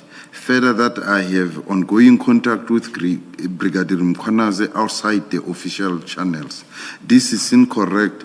All my dealings with Brigadier Mkhwanazi have been in an official capacity as the head of specialized operation, where members of his unit are the subject of IPID investigation, and then only to the extent necessary. Chief Mapiyeye submitted a letter to this commission that he had addressed to the Executive Director of IP dated 24 January 2024, in which he complained of what he considered an inappropriate relationship between Brigadier Mkhwanazi and myself, and referred to a meeting I had with Brigadier Mkhwanazi. I will address the contents of this letter to the best of my recollection. Apologies, Mr. Magagula. Just a second. Commissioners, for the record, in fact, a correction has to be made. The letter was dated 26 January 2024, not 24th.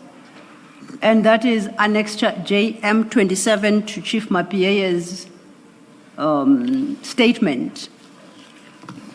And this letter, Chief Mapiyeye had addressed to the Executive Director of IPID.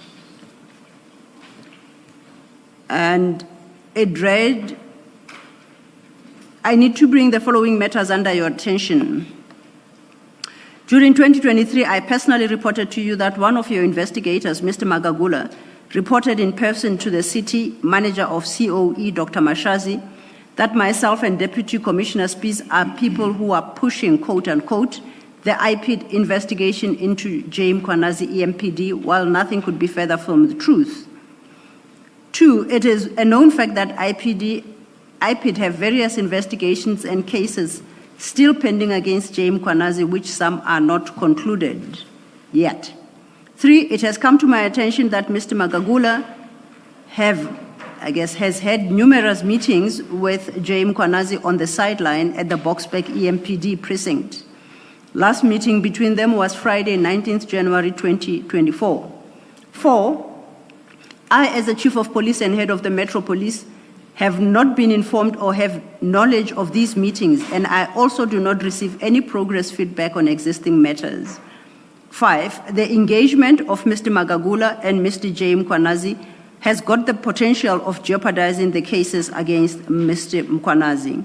I therefore request a meeting with you whereby we can discuss these matters further and a way forward on how to handle this. Your considered noting is appreciated, and it's signed by Chief Mapiyeye. That is the letter that Mr. Magagula references at paragraph 91. Is that correct, Mr. Magagula? Yes. Then you say you will try and address the contents of this letter to the best of your recollection, and you start doing so from paragraph 92. Thank you.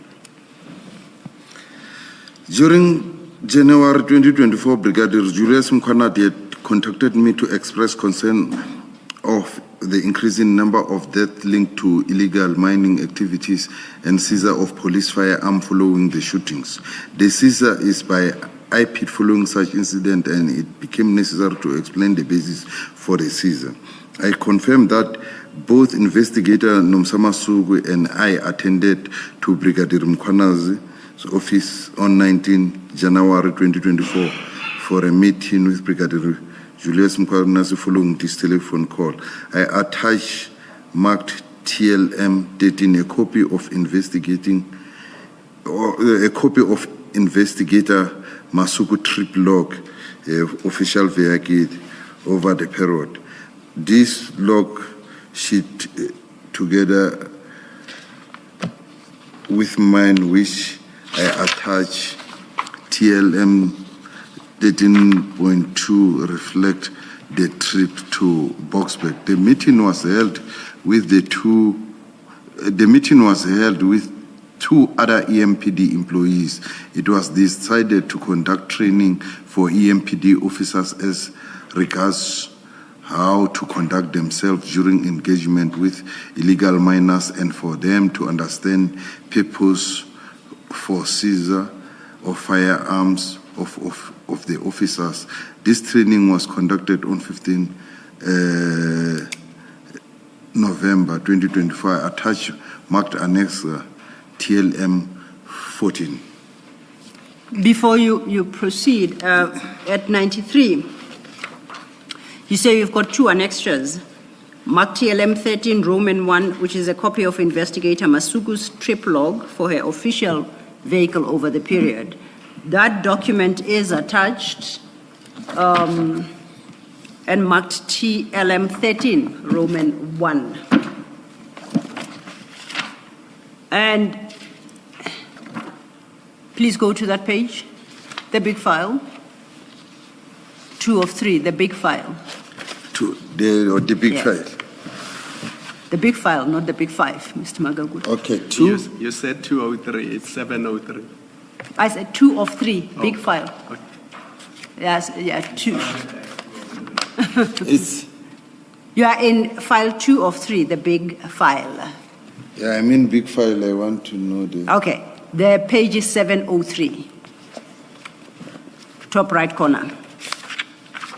Yes. And it starts at 203, and it does indicate the name, NP Masuku, personal number, and it gives the details of the vehicle. And in this regard, if one refers to, it's a log, trip log over an extended period. It starts here on the 19th of January 2024, and the last page is 31st January 2024. Is that correct? Yes.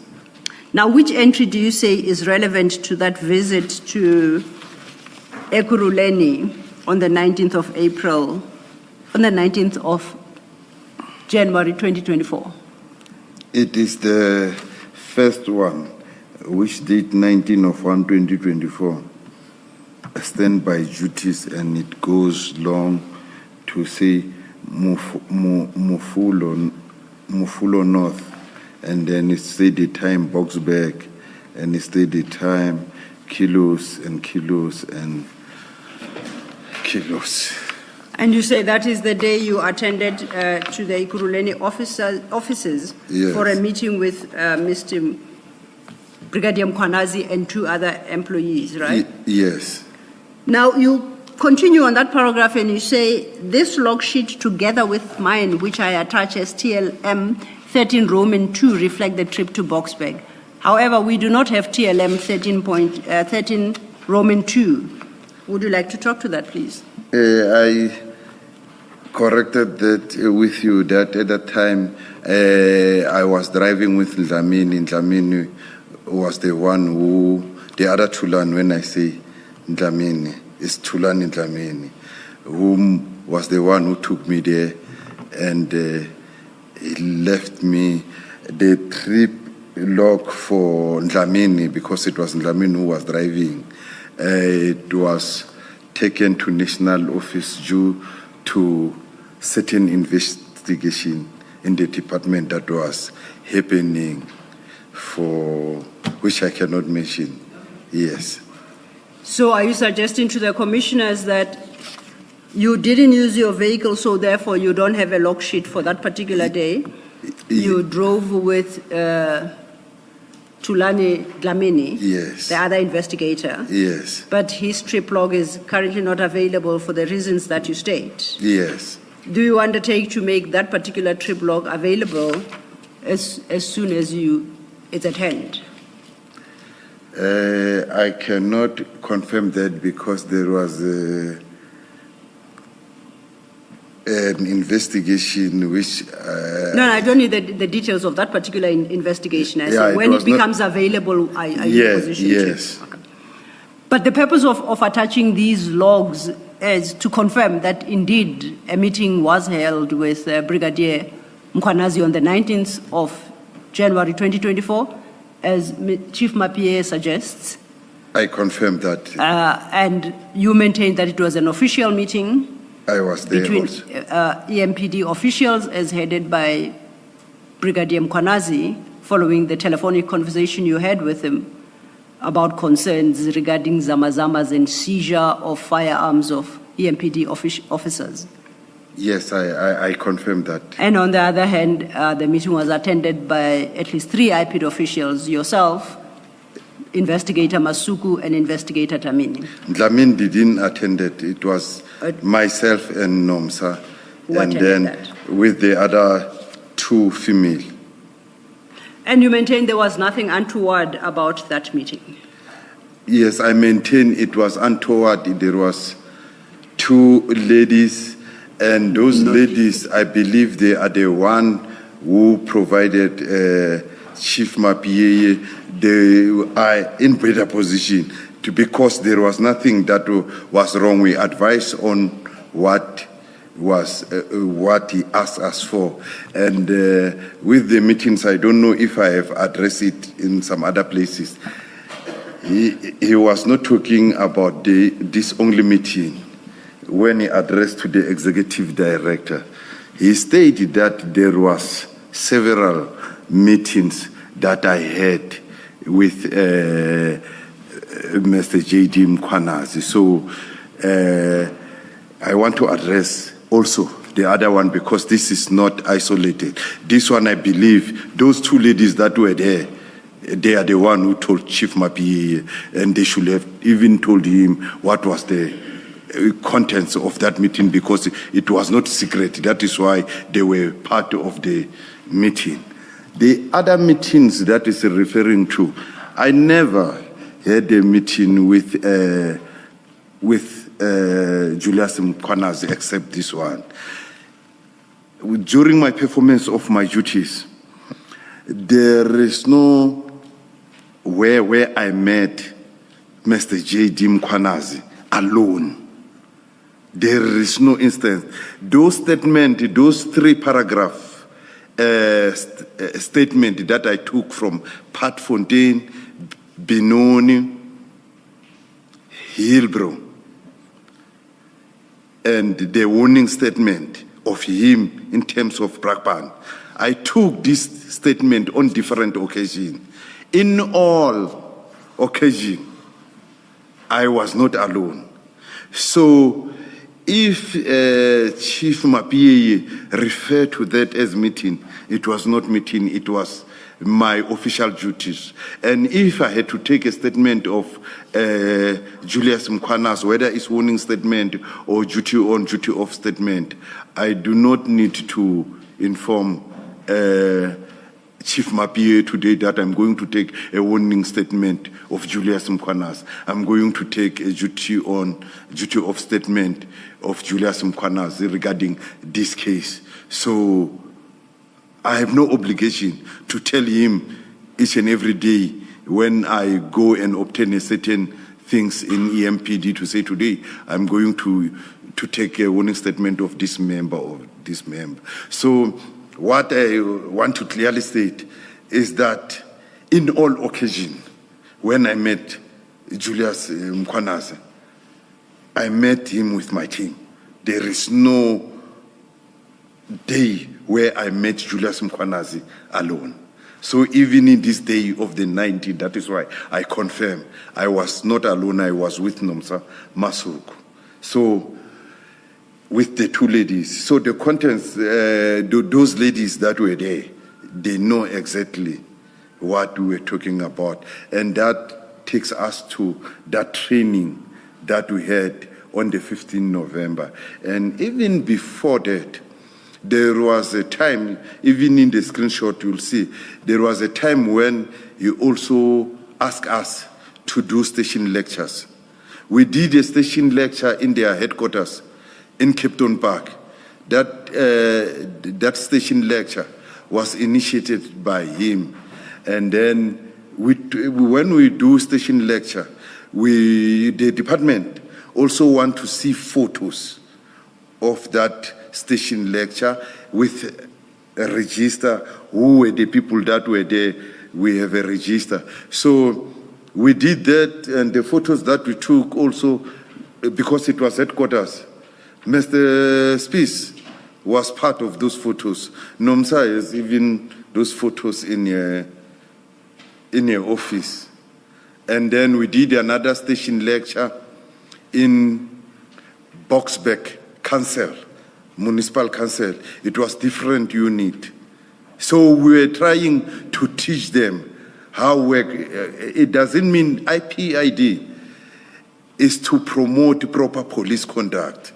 So some of the police officers take us as their enemy, whilst we are there to assist them to improve service delivery and how to conduct themselves on the street. And it doesn't mean when I arrested you, you become my enemy. I can't talk to you. So you are not my enemy. And if in my performance of my duties, I need to take a statement, I will still come, regardless that you hate me or what. If it is work, I will still come to you to say, at this stage, I need this because of 1, 2, 3. Thank you.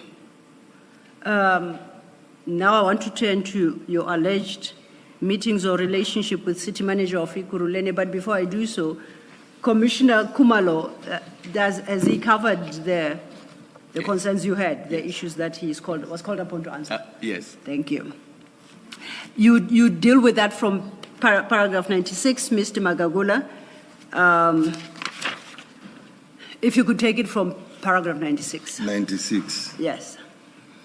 Chief Mkhwanazi further alleged that I had been seen with the city manager of Ekurhuleni. I categorically deny the allegation that I have any personal knowledge of or have ever met the city manager of Ekurhuleni municipality. I refute any claim suggesting that I was at any time in the company of the city manager. To the best of my knowledge, there has never been any occasion on which I have personally met, communicated with or interacted with her in any capacity. In the performance of my official duties, I utilize state vehicle. Any assertion that of a meeting with the city manager can be objectively verified through the state vehicle tracking record, which provide an accurate account of my location on the dates in question. The information is provided to assist the Commission in addressing any potential misinformation or misrepresentation that may be presented by Mr. Mkhwanazi concerning alleged interaction between myself and Brigadier Mkhwanazi and the city manager of Ekurhuleni municipality. So, I had Mtate Mkhwanazi. I don't know the city manager. Till today, I don't know her. To see her face, I only saw her in the commission, and a certain video, I don't know if it was before, it is before or after the commission, where Julius was seen to say, I will die, I will take a bullet for you, Mama. I didn't know even a face. I only know a face in those occasions. The video and the commission. So personally, till today, I never met her or communicated with her. Thank you. Maybe before you get to the conclusion, you've explained in this last discussion the training that you were asked to give by Yes. Brigadier Mkhwanazi, and where you had to explain the mandate of Yeah. the IPID and why the IPID takes firearms when there had been incidents. Have you had, or do you have that kind of discussion or education, if you like, with officials? So, for example, we had these complaints about you were not investigating these matters, including the Mbenze matter that we heard about. Now we have an explanation why the EMPD, the people that are complaining, would not have known that Mbenze is about to go to court, because, as explained, that it is matters that you keep and you don't communicate with your stakeholder, and you've said the same thing as well. And so it seems part of these complaints are based on not knowing or understanding the processes of at least from where I'm sitting, not understanding the processes of IPID, that there should never be an expectation that they will be getting feedback while they're running matters. Comes from ignorance of not knowing that you would need to speak to a commander to get a commander statement where their members are involved. Is there that kind of education or information to your stakeholders about your processes? Yes, I will. There is no such, but Ntatema PAA and Rivers Peace, if you look at our communication, Ntatema PAA and Commissioner Peace, they have my contact. I'm open to them, and even my other team members, they had access to not only me, my other team members, they engage us. So if they were having concern or delays, I mean, they will have engaged us to say how far is this matter. Even if this one is confidential, we'll say, with this one, we won't give you an update. Most especially the case that we didn't want to give them update, even if they ask, but we will have told them the reason why. It was the Mbenze case, because they did request copies of that docket, and we informed them that we can't give you this one. In most of the cases, we give them those copies. So we will never refuse without giving them an answer that we do not give you this one because of 1, 2, 3. So Ntatema PAA and Rivers Peace, they have that opportunity to ask us any case.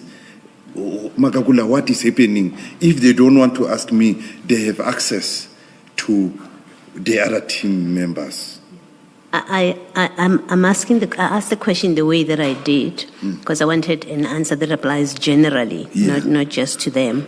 I assume that you have a good working relationship with Spies and MAPAA, for example, and they are not bad people when they come here and express suspicion about lack of information. I've made that assumption.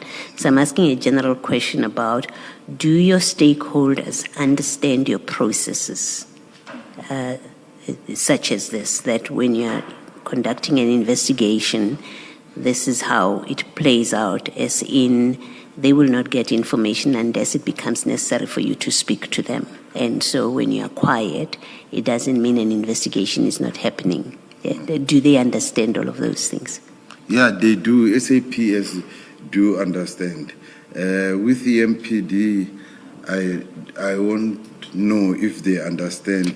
Perhaps you should consider giving them a lecture as well, in the way that you've done with the policy, with the mandate of the. You've done with Brigadier Mkhwanazi's people about the mandate of the IPID. Perhaps you should consider to give them lectures about your processes. I will do so. Okay. Thank you, Commissioner Baloy. Ms. Magagula, this then leads us to your concluding remarks at page 23. Just to point out, in this part of your statement, you reference the Boksburg North Cas case, and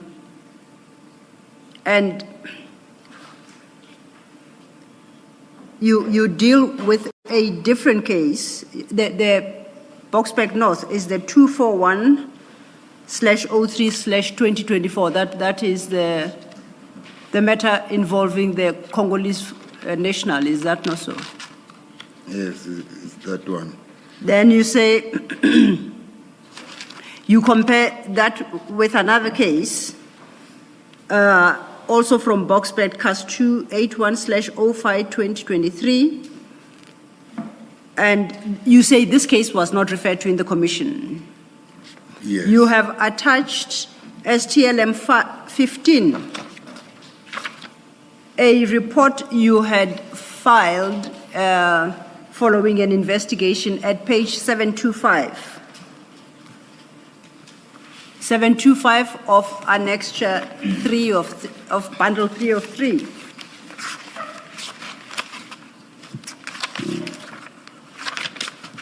Yes, I got it. And this, once again, is a memorandum to the Chief of Police, EMPD, and the subject is the initiation of disciplinary recommendations in terms of Section 30. And this involved a different matter that neither Chief Mapie nor Commissioner Spies raised in the commission. But I do note that the members implicated in this matter, at least one of them, is part of the, did we call it the extortion matter? Yes. Concerning involving the Congolese national. Yes. And you provide the summary of allegations there, and you conclude by requesting that EMPD take action against these members. Yes. You then attach a further document, you number TLM 16. And that is communication from the DPP, Yes. addressed to you and to your supervisor, Mr. Bodu. It is dated 10 March 2023 at page 730.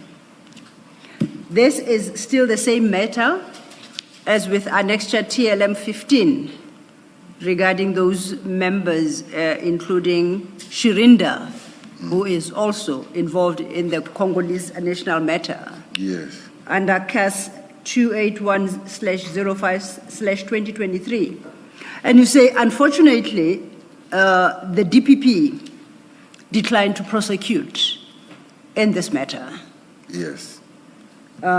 So you never pursued it criminally because the DPP declined to prosecute. Yes. But you had filed your report with the DPP as you filed with EMPD. Yes. Do you know what became of the EMPD processes following receipt of your recommendation? Do you know if anything happened there? I do not know anything about EMPD. There's progress on this matter. Okay.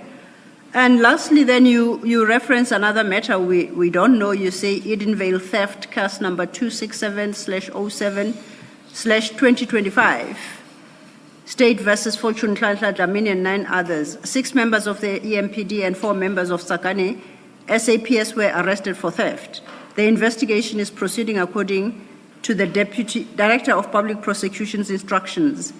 EMPD was aware of this case, however, no action was taken against these members departmentally.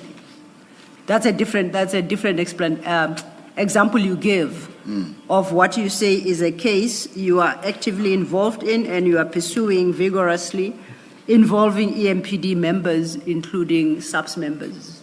Yes. And then if you could then read 103 and 104. At page 24 of your statement. Yeah. Paragraph 103 at page 24. If you could read that. Okay. I reference these matters to demonstrate that I do not protect members of EMPD from prosecution, whether criminally or disciplinary.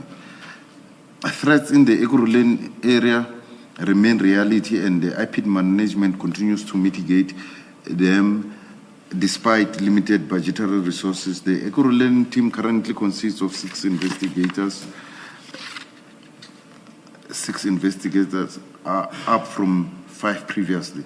The high workload is further compounded by the departure of caseworkers from the department, whose cases we have had to assume responsibility for.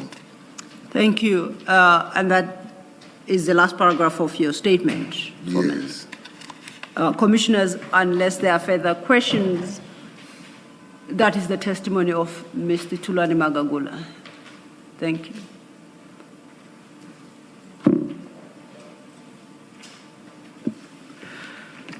Mr. Magagula, thank you very much. You are excused. Thank you, Commissioners. I have learned a lot during the session. I hope to take what I have learned here to the street and to my other team members, so that we can add value to the inhabitants of Gauteng province. I thank you. Thank you for that undertaking. Thank you. Let's adjourn until 9:30 on Monday. 9:30 Monday. Thank you, Chair.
you.